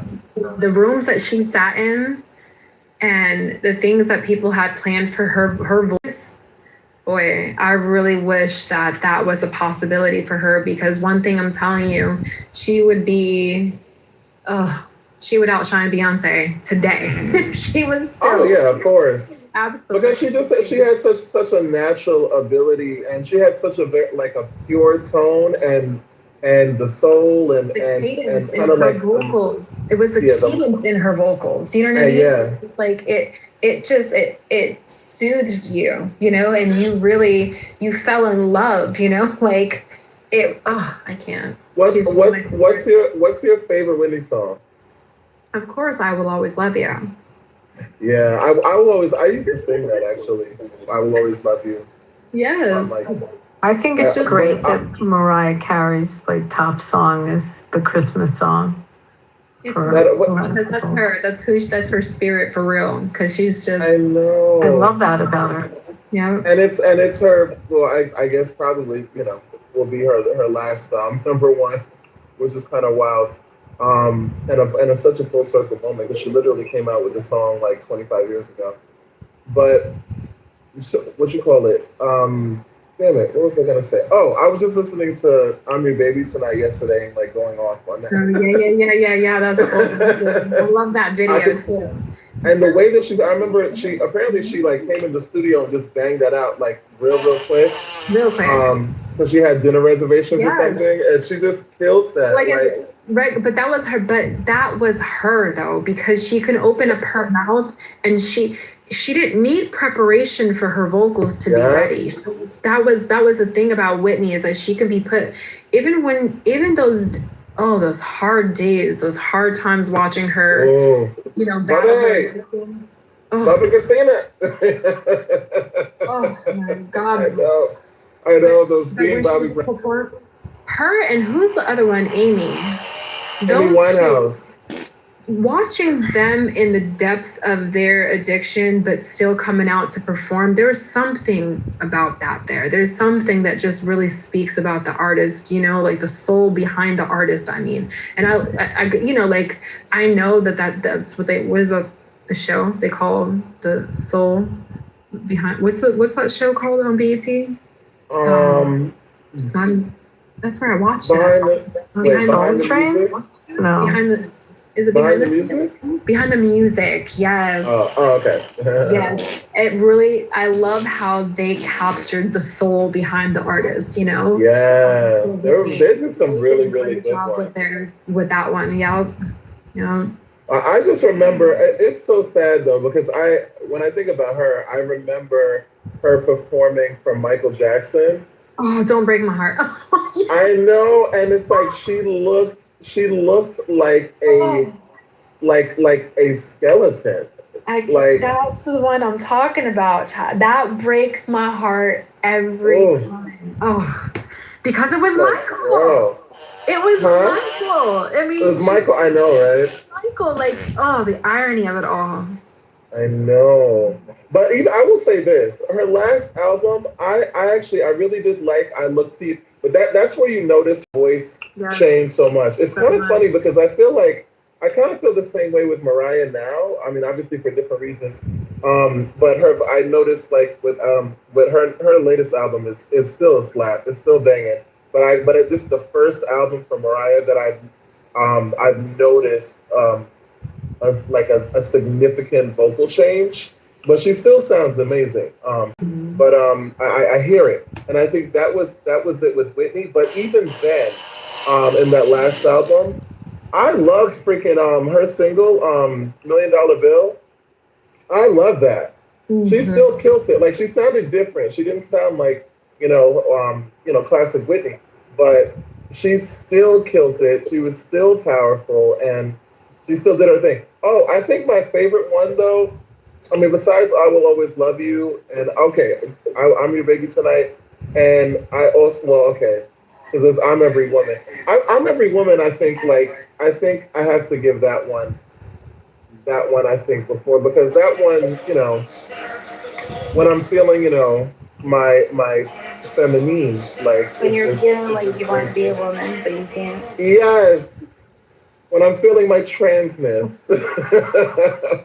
No, but like it just brings me all the joy, and just to have, and then she got the what is it like the approval from Shaka, and then had her in the video, and then I knew a friend of mine, a singer friend of mine, who like passed like young, and that was a song that she used to sing, and we used to sing together, and it was just it was very, I don't know, kind of like yeah. Whatchamacallit? And how can we forget? It's not right, but it's okay. I still quote that song. Oh, that's fun. Mm-hmm. It's like Friday night, you and your boys went out to eat. Whitney was very iconic. It's sad that she went out too soon in the way that she did. And her What's daughter. even more crazy that her daughter died. Yeah, I was saying her daughter too. That haunts me. It really does. To their whole family thing haunts me. And Bobby Brown's still alive. Of all the, it's like really. Can we trade? Sometimes God has a way of showing you the guilty without saying a word. That's my own opinion. You know who else I was gonna mention? Tammy Wynette. Oh, who's that? Another country singer. You don't know her? No, I will say I'm not the biggest. Like I know about 5 country singers. You know, I mean, if you count, I love her. Carrie Underwood. Reba McEntire? Huh? Reba McEntire, you know Reba? Yeah. Oh, I love her. I used to watch the Reba show and sing that. So she's like a peer to Dolly and Tammy. Tammy Wynette's fabulous. Yeah, I mean, Abby, come on now. She's okay? fabulous. Oh, gosh. I always joke that, like, when I see people with big hair, that they have her look. And it was so their aesthetic back then, It was just what women did. It was just how you dolled yourself up. Like I literally think like that was the look. I was a Patsy Cline fan. Love Patsy Cline. That was earlier. Yeah, I was gonna say a way back. Oh, I'm so sad about Dolly. And yes, Darren, Billy. No one's brought up Tanya Tucker. Joe. Oh, she's amazing too, honey. Oh, and Leanne Rimes. I love Leanne Rimes. I wasn't never really a big fan, but she's alright. Yeah. Well, that song, the song that she did, that apparently she was like 15 or something young when she sang it, and I was just watching like that story because there was like a whole back side to that song because then her and this other singer released that at the same time, and then it was up for like the same award. It was crazy. Does anyone else agree that the country music that's being played today is just not the same? It's just I mean, Well, that's it's not like the old hee-haw music. I mean, it's definitely different.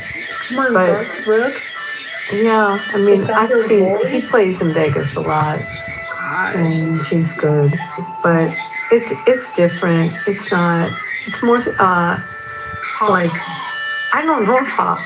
I'm going to see. Who do I have coming up next week? Darius Rucker is going to be in an outdoor concert. I think it's evolved. It's a little less country, a little more pop. Oh, unless you hear somewhat like a real super traditional one. There's not that many. Come on, we used to. The devil went down to Georgia. Used to come on the radio. Man, turn that bitch up and just go at it. The whole point was just to keep up with the pace of the song, like every Garth Brooks song was a hit. Every single Garth Brooks song was a hit. Every single last one. Someone's gone fishing on the Yeah. other I'll put a link in the chat. fishing on the other side or something. There's this the last YouTube link I just posted down there. What it's called is Smashed Together. And it shows that there's a formula that was decided in or around 20 years ago of what makes a country hit. And that a lot of the songs are the same songs, just interchanged with the choruses and stuff like that. And you'll see they can smash together 7 different modern country songs. And they all are the same song. And these are like top hits at the time. So it was a formula that they've been using. And yes, it's not it's not a conspiracy. It's true that modern country clearly was just shoved down our throats. Very much so. Alan Jackson, he had some good stuff.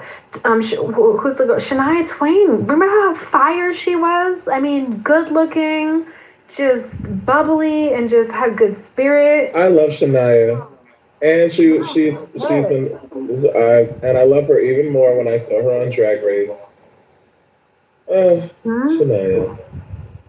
But she got a beautiful name. Like that name, I feel it kind of reminds me of Mariah. Like Shania, Mariah. Like I love just sonically pleasing names too. I like Chris Stapleton.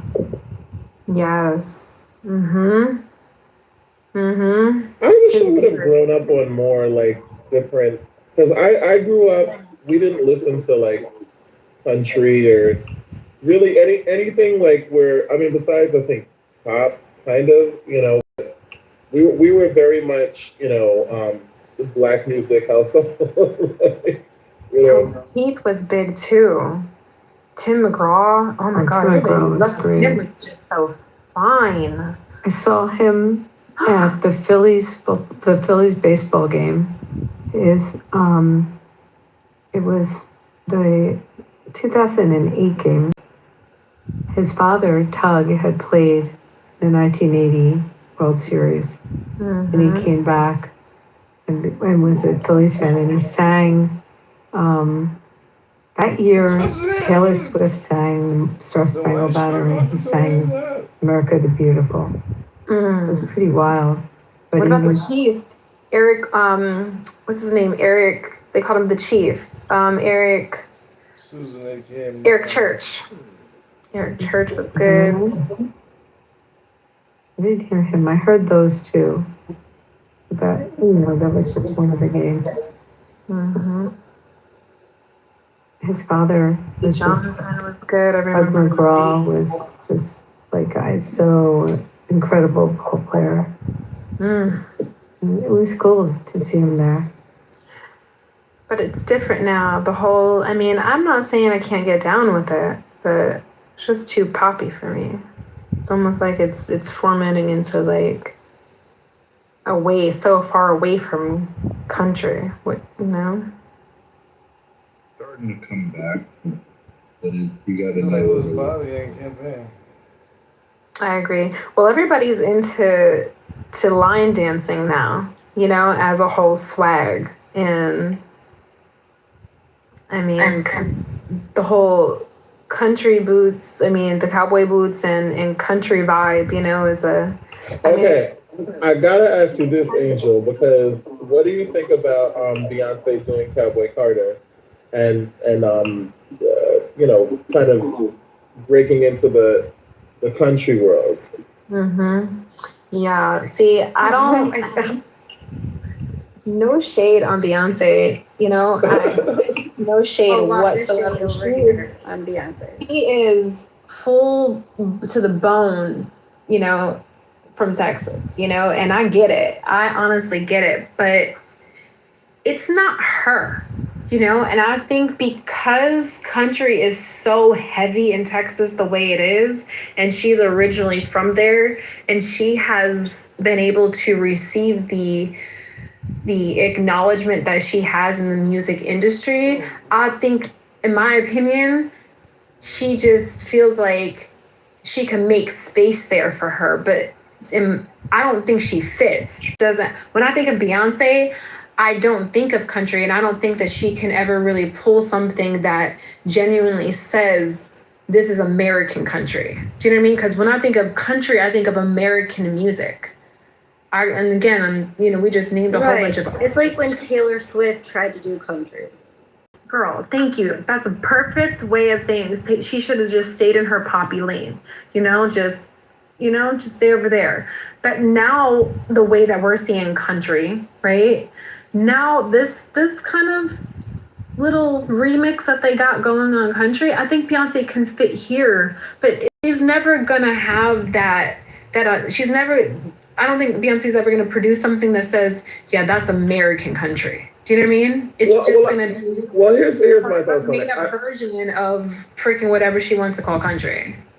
I think I actually agree with that, but I think a couple of things. One, I think that she did it as kind of like a fuck you, the country world, because there was like a year when she was supposed to perform, when she had performed at like the Country Music Awards, and she got a lot of backlash and wasn't really welcome.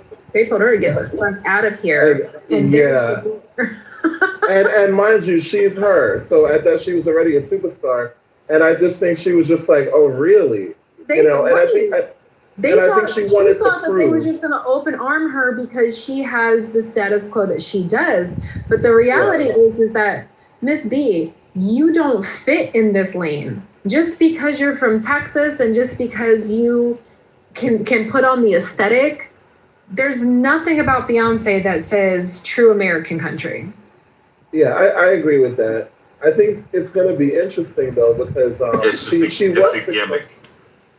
Oh, Rich is back. I just said it's a gimmick. I live in Texas. Nobody considers country songs to be country.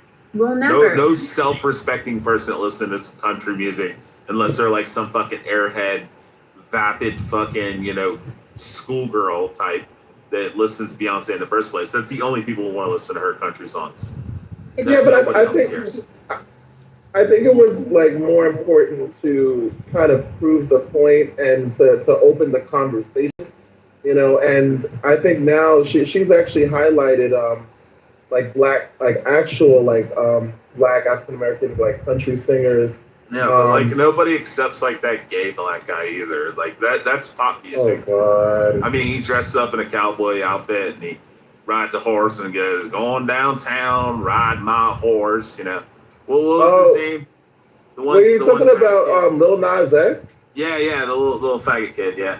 Oh my God! Shut up! The one that dressed up. The one that dressed up as Satan. Yeah, that one. Well, he did that to fuck you for all of the evangelical fake ass religious people. Nobody who listens to country music listens to his shit. Just pop music. He made a whole lot of money. Got a #1 hit off of it. Yeah, he's a one-hit wonder. I agree. Well, he's still out doing his thing. Like that Weekend guy. Like, when's the last time he's put out an album? Yeah, he got into some.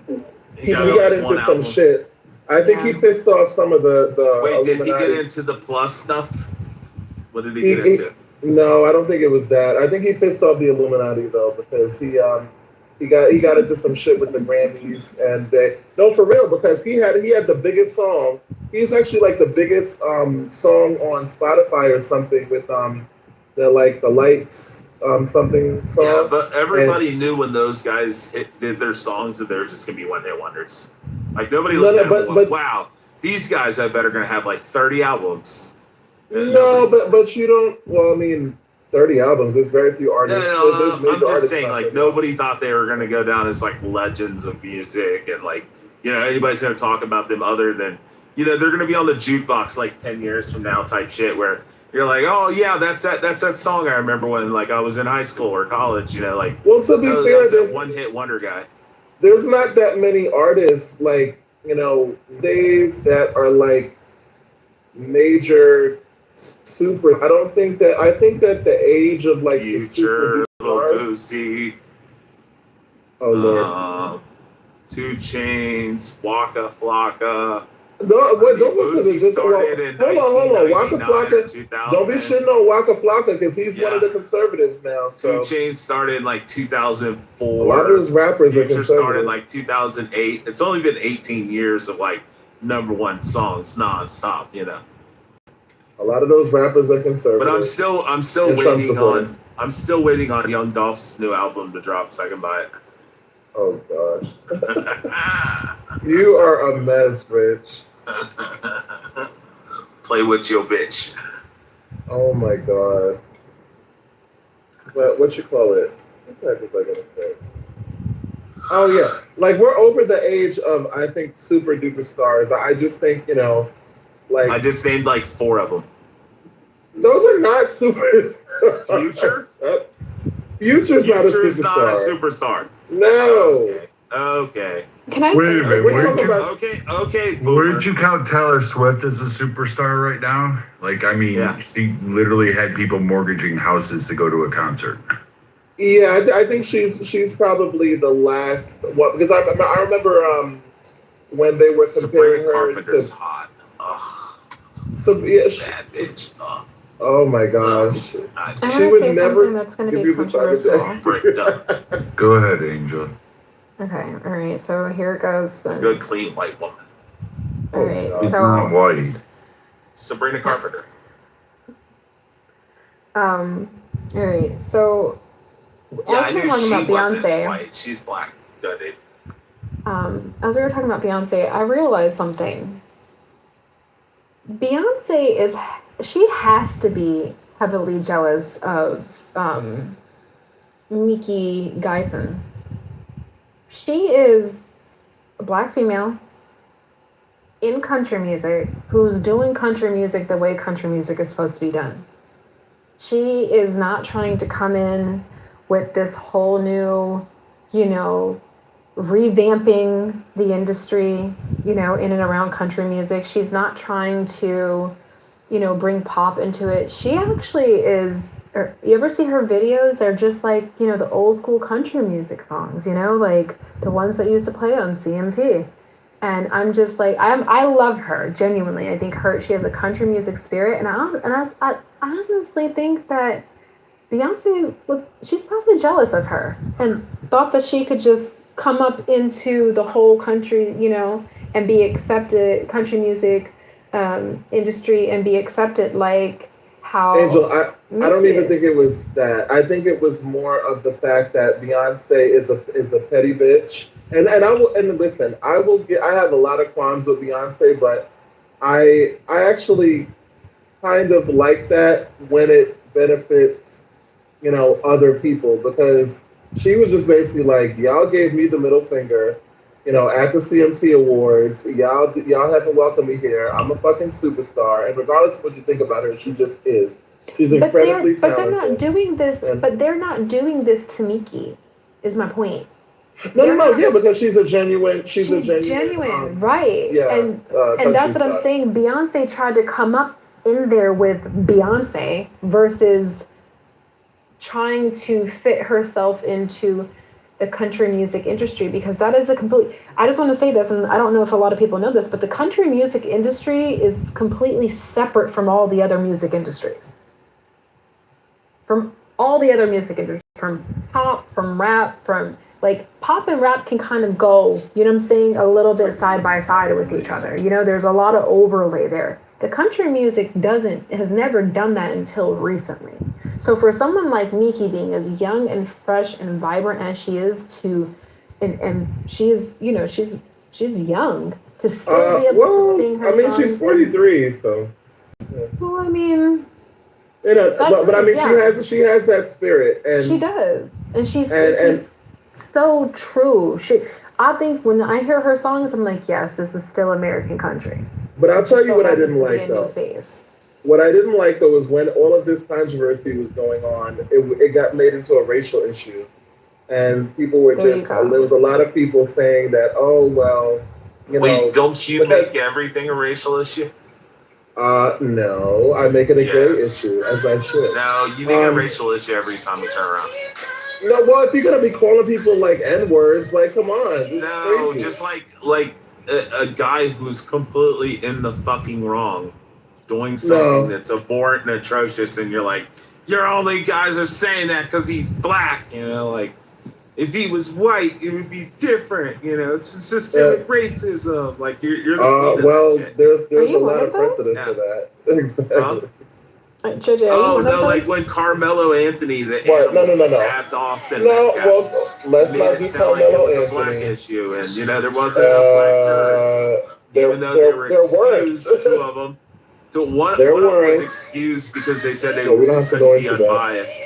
The other two was because they were part of the school board, which was, you know, kind of included. Doesn't matter. It was a racial situation, and the boy that was killed was a racist. Carmelo lost his retrial, and now he's going to prison to be the big booty bandit and get fucked in the ass. Oh my God! So now we're advocating for rape. This is so. No, he deserves it. So he deserves it. No, the guy deserves to be killed. I mean, he's an animal. He stabbed somebody in the fucking heart for. And he deserved to be stabbed. So he deserves to be anally raped and penetrated and sodomized. Well, God have mercy. Yeah, JJ, let me ask you a question. If somebody raped a kid, should they get anally penetrated in prison? Oh my God, nobody should get anally penetrated without consent. Like, what are we talking about? No, I just can't. As he's saying this, and then I'm looking at his PTR, it's giving it's sins, right? It's a snake. I can't.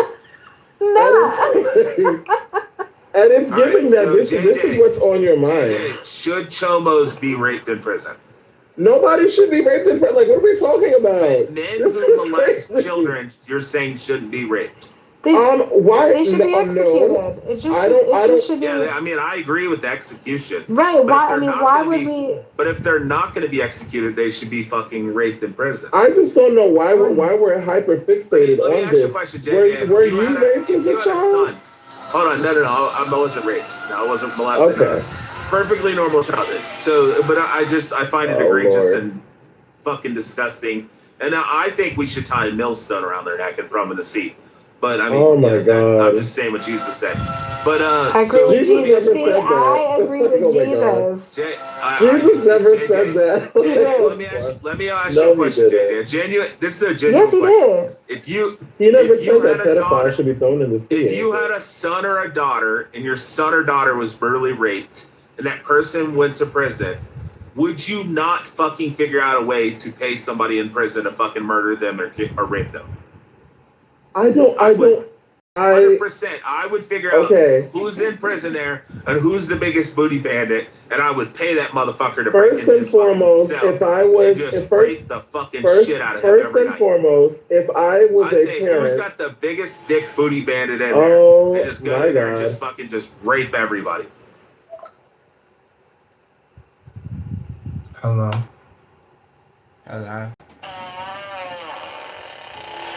Oh, it's the tell of the tape. You got something to say to Bunny?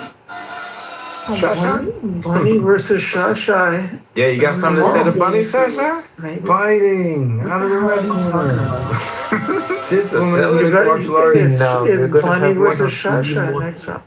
Civilized forward debate. to our debate. I don't know what the fuck you want me to say. I'll see when Nate comes. Hey, did you guys see Nate's get PTRs of the debates? I didn't see your one. I saw the Dawn one. Yeah, She was very the displeased Dawn with one was bad. how she was depicted. She's like, I don't know who that lady is, but that ain't me.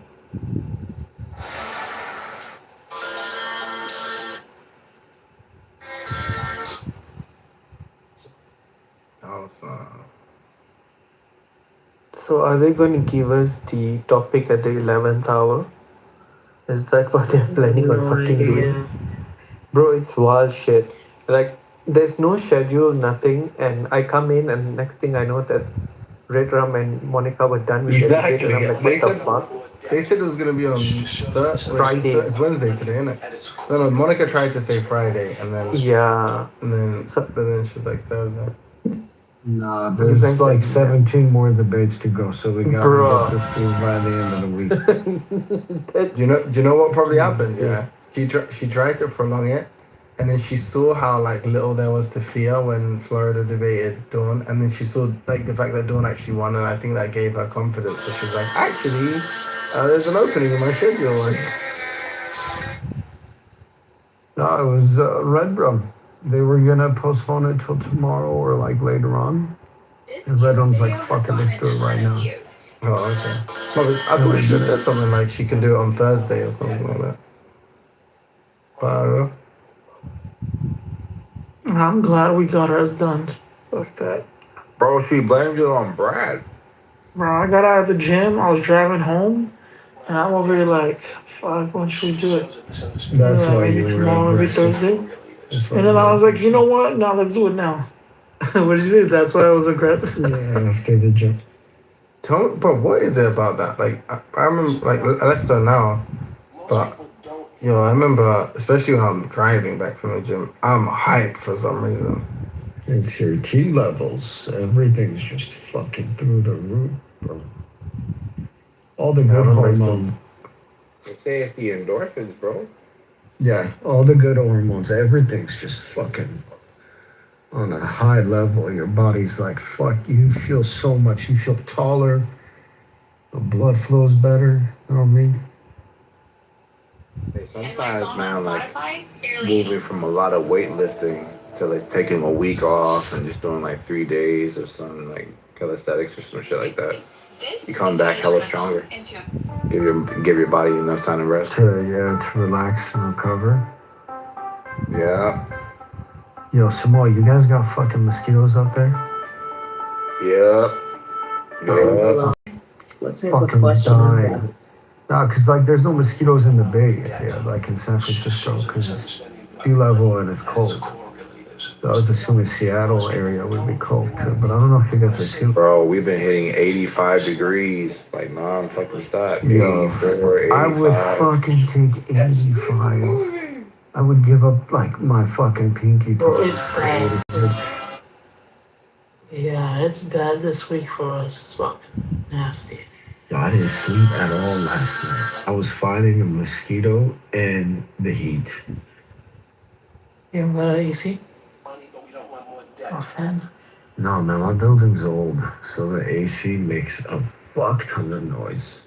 Oh, shit. So I don't turn it on because my folks will wake up. Yeah, I can't either, bro. I fucking would wake up. I don't have the AC on. It's bad. I don't know how you guys, people can sleep in these heat. Poor. You can wake up and you're like fucking drenched and shit. I have titty sweat that I need to worry about. Shasha knows what I'm talking about.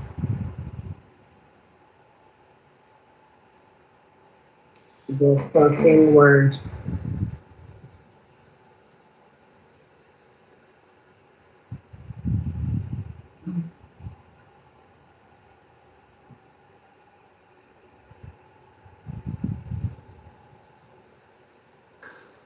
Bro, my guy Alexander was like, Red Rum failed.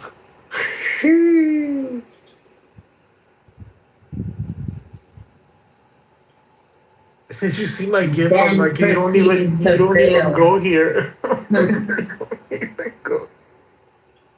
Bro, that nigga, bro. I don't know what happened to Eric, bro. When he was like, yeah, if it would have been 92% black people, people would have died. I was like, what? Like what? What's that? Like what? That shit was funny. Eric was like, oh, let me fact check you. My nigga never came back. I'm sorry. How can you fact check that? That's just a like assumption. No, he was fact checking the claim that Officer Bird, black dude, shot Ashley Babbitt through the window.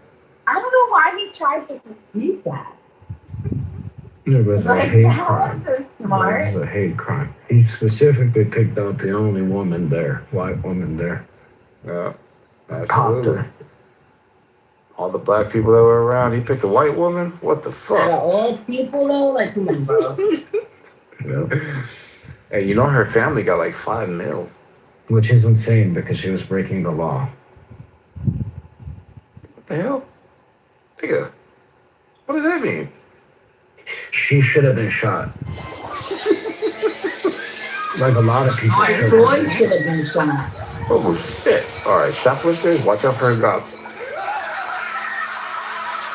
There's It was a trespass. That's what it was. There's levels to trespassing.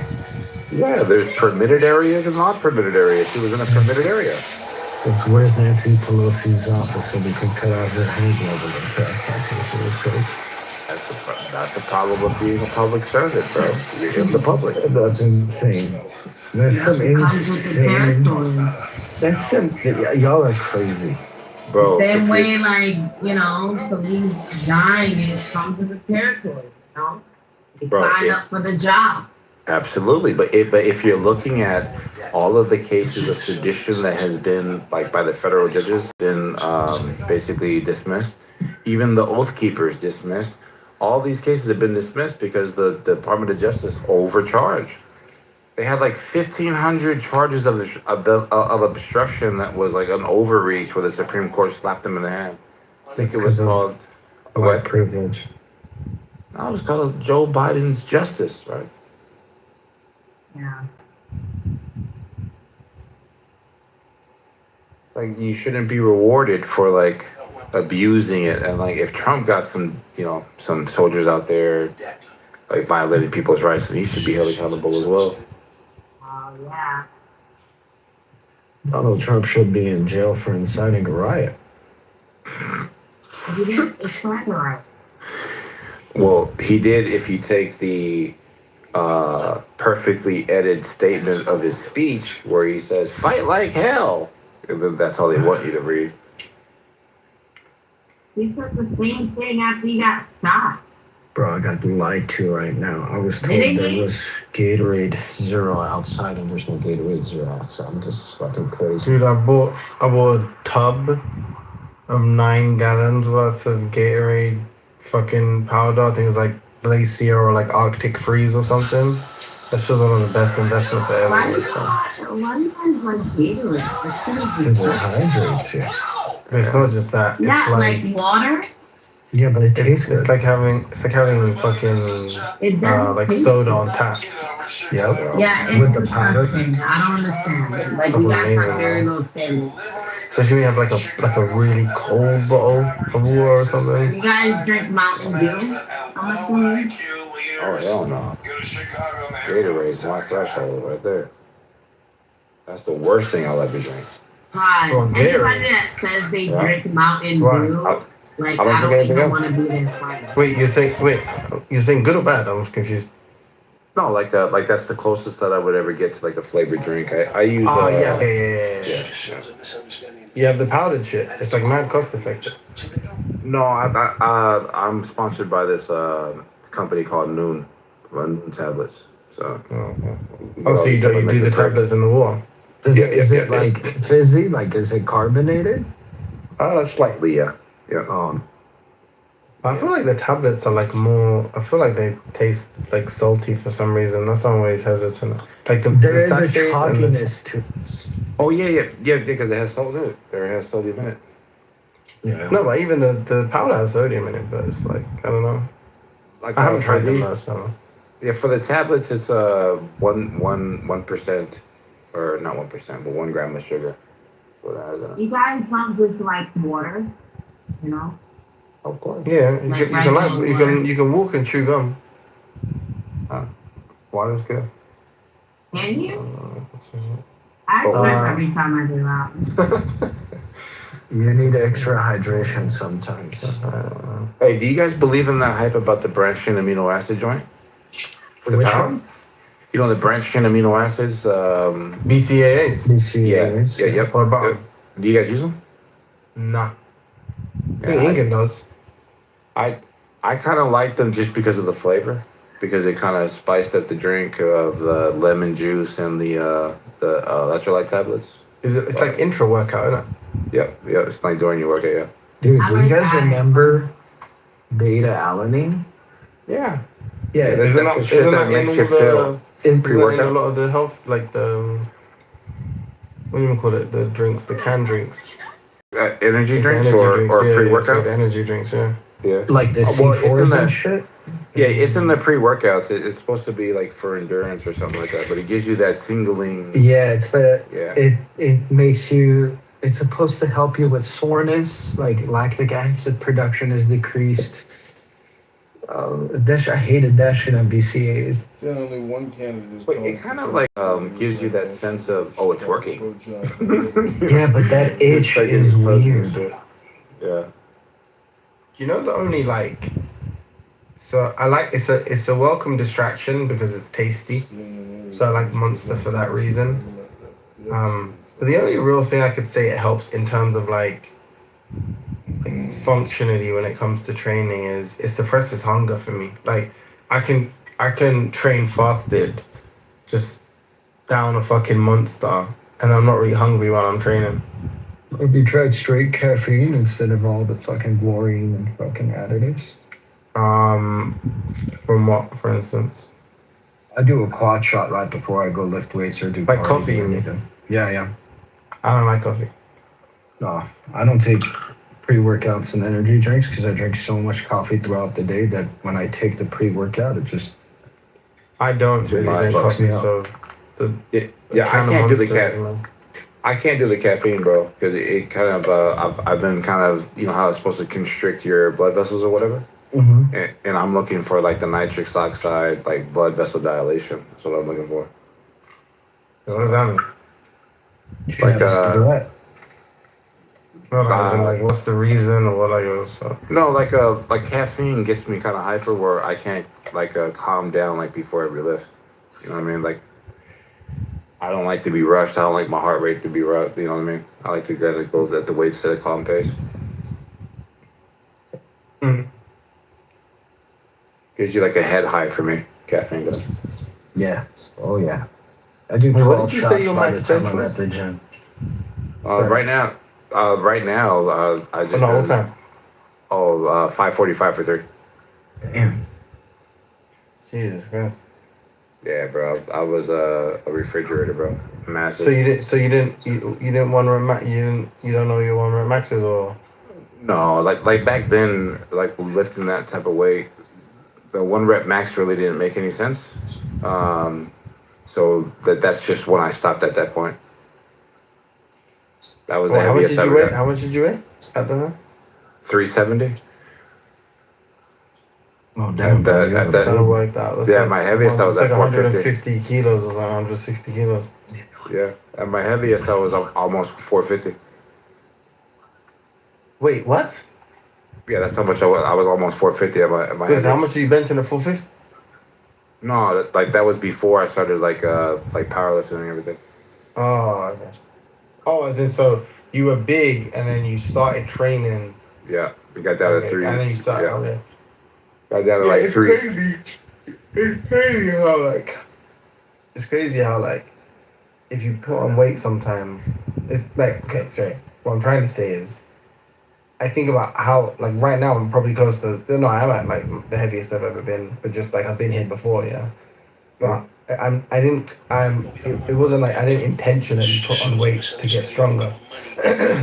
So I think technically I was as strong as I am now at like almost 17 kilos lighter than I am now. Which is like, I don't know, like 30 like 40 pounds, something.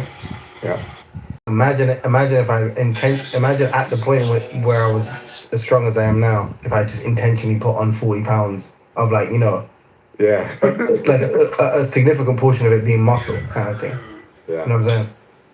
Fucking, I mean, you probably wouldn't have even been able to do that because the fucking would have been fucking hard as shit, but to put on that much muscle, but it's fucking annoying. Like I could have cheated on my diet just with the intent of being a fucking powerlifter and got to the same weight anyway.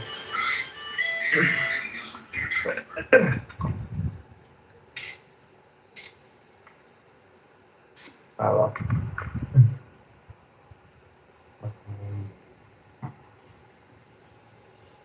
Yeah, like barbell stuff. Like the only time I ever mess with barbells now is like just doing RDLs. But my major like compounds are I only rock with the trap bar. Mm. I do front squats with the barbell. I don't do back squats too often. Yeah, front squats are annoying now. A little bit. You feel balanced. I mean, balancing. the heavier it goes, I balance it on my shoulders without. You know what I mean? Yeah. Without your fingertips. The fingertips one, it's a lot on your wrists. Oh, bro, like I don't have the shoulder mobility for that, so the bar just sits on the shelf. Why? What's wrong with your shoulder? Oh, you don't do it the one where, you know, you could like It's wrap too your big. arms and hold it No. on your shoulder. No. So like you know, like when you bring your arms up, you see the shelf there that you have like right by your collarbone. That's where the bar sits. Yeah, that's what I'm saying. So it Like sits there, Frankenstein's. Yeah. and then you just like cross your arms, right? Yep. Yeah. Yeah, when it gets heavier, that's what I do too. You can do the other one, huh? Like where you like bend your fingers back, kind of thing. I don't know what's your Yeah, I do that when the weight's not. It's not that heavy, but once I add more weight, You fold your arms. yeah, because it's annoying when it hurts on your wrists. Yeah, I can't front squat to save my life. To be honest, Yeah, you know, I like it's the back thing, squat better. I don't enjoy it. So like, I couldn't even bother to try and develop, like, learn technique or get better. It's like I don't like doing that shit. Yeah, I like the catch, especially like doing snatches and hang cleans. Oh, the CrossFit stuff, yeah, I do that shit. Even though I don't like it as much, to be honest. The CrossFit stuff scares the fuck out of me, bro. Those movements are, if it, like, even the slightest change in grip, a slip here, a slip there, there goes a fucking disc, there goes a joint. There's too much jerking, bro. All the That's why I don't. That's why I don't do it. I don't do it a lot. I'll just- Sometimes they do, like, cleans, and I'm like, no, I'm not down. In a class setting, I think it's different because you got instruction, but when people do it on their own, it freaks me out. I see people doing it at 24, and it looks wrong. Like he looks like he doesn't know what he's doing, and he's making all of this fucking noise. He's either gonna break his wrist, or he's gonna swing back so much he's gonna hit him in the face and he's gonna break his neck. And it's kind of weird that they do it at a regular gym like that. The CrossFit stuff. That's kind of weird. We have a lot of like green space, and then there's like a complete like side room that you pay extra to get into, and there's a lot of like bars and stuff, and we have a lot of space for it, so people take advantage of it. Yeah. Plus, it's cheaper than going to a CrossFit gym. Like if you know your workouts, it's $60 a month, and that's with the wellness, which is like the leg pumping machine and the massage and all that stuff, plus the separated private gym area. And $60 a month is dirt cheap, bro. Yeah, that recovery stuff's good, bro. Like, dude, it is, man. Yeah, it's a company called what do I got? It is the Hyper Ice. So I have the gun, the foam roller, the ball, and then the leg restraint that wraps around your legs, and then it pumps the blood in and pumps the blood out. Yeah, we have that at the gym. It's like you pay an additional $9.99 a month and you get that. Yeah, it's supposed to promote like fast muscle recovery. I think it's like really good for the heart in general. The blood flow is really good. Yeah. You know, the guy that invented it is the same guy that invented 5-hour energy. 5-hour energy? Oh shit. Yeah, those like energy shots. It's an Indian guy. He also invented that machine. He's a cardiologist. Oh, that's dope. He gave people heart attacks with his 5-hour energy, and then he's like, "Let me solve your heart attack problem." And ever since I started consistently going, I've been so into like, I mean, it's a lot of money I spend, but for wellness, like recovery and wellness after. It's crazy. Yeah, but your But I enjoy it. physiology has like your body form and like structure has like greatly changed and improved. Like from when you started going to that gym to like the stuff you post now, like from your recent trip, you look very different in a good way. Like you look wider, your back looks straighter, your shoulders are like, you look good. It shows. Yeah. Pause. The CrossFit, not the CrossFit, but the weightlifting shows. Thank you. Yeah. Yeah. I just need to be better at my diet. That's the only thing. Yeah, I think that's the thing that I always have to go back on. Like West Side barbell, powerlifting, chalk at the gym. Every single time you get a new plate, you're not really realizing like how many calories you're taking in. It's like 24 eggs a day, bro. Stupid. Shit, stupid, bro. That's how I started working out. So I started working out with powerlifters. I was like 17, 18, and I was going to a world's gym, and everybody was on gear, and everybody was a fucking insane powerlifter that worked at a T-Mobile. So I was like lifting weights with these guys, and they were teaching me like these insane fucking, you gotta take this stack, and then you gotta post cycle, and then this is how you do a shoulder press. Hold it. And then they would do like weird shit. There goes the Arnold lifts. Yeah. Yeah. Bro, like my diet wasn't like, I don't even know if you can call it a fucking diet, bro. But a 12-egg omelet, then Jesus Christ. in the morning with like Brussels sprouts and bacon and fucking sausage and Were you sweet keto? potatoes. No, You ate sweet potato. No way. Yeah, the sweet potato. Then at night before I went to sleep, bro, here goes another dozen egg omelet. Oh yeah, that's wild. Bro, you were eating for a family of 4. What they eat in 2 weeks, you ate in a day, dude. 24 eggs is insane. And that's only 2 meals. Like the other 3-4 meals in the middle. It's fucking stupid, bro. 24 bumper clad rasta car pussy clad eggs. You know, I was just thinking Yeah, shit's crazy. Did you have a plug at least? Like access to somebody that had their own chickens? Yeah. Oh, okay. Yeah, I got a plug right now for cows.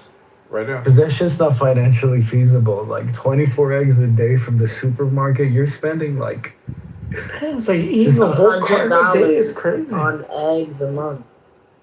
That's insane. No, a week. 20. Yeah, a week. Because 24 pets what? Wait, 545 is 240. Say that again, bro? Oh, you're talking 5 kilos? is 240 kilos. About 250. You're gonna turn into an egg at that rate. And you fucking, for a triple is insanity. Yeah. It's like getting, there's a guy, I sent him to Incan. There's a guy 247.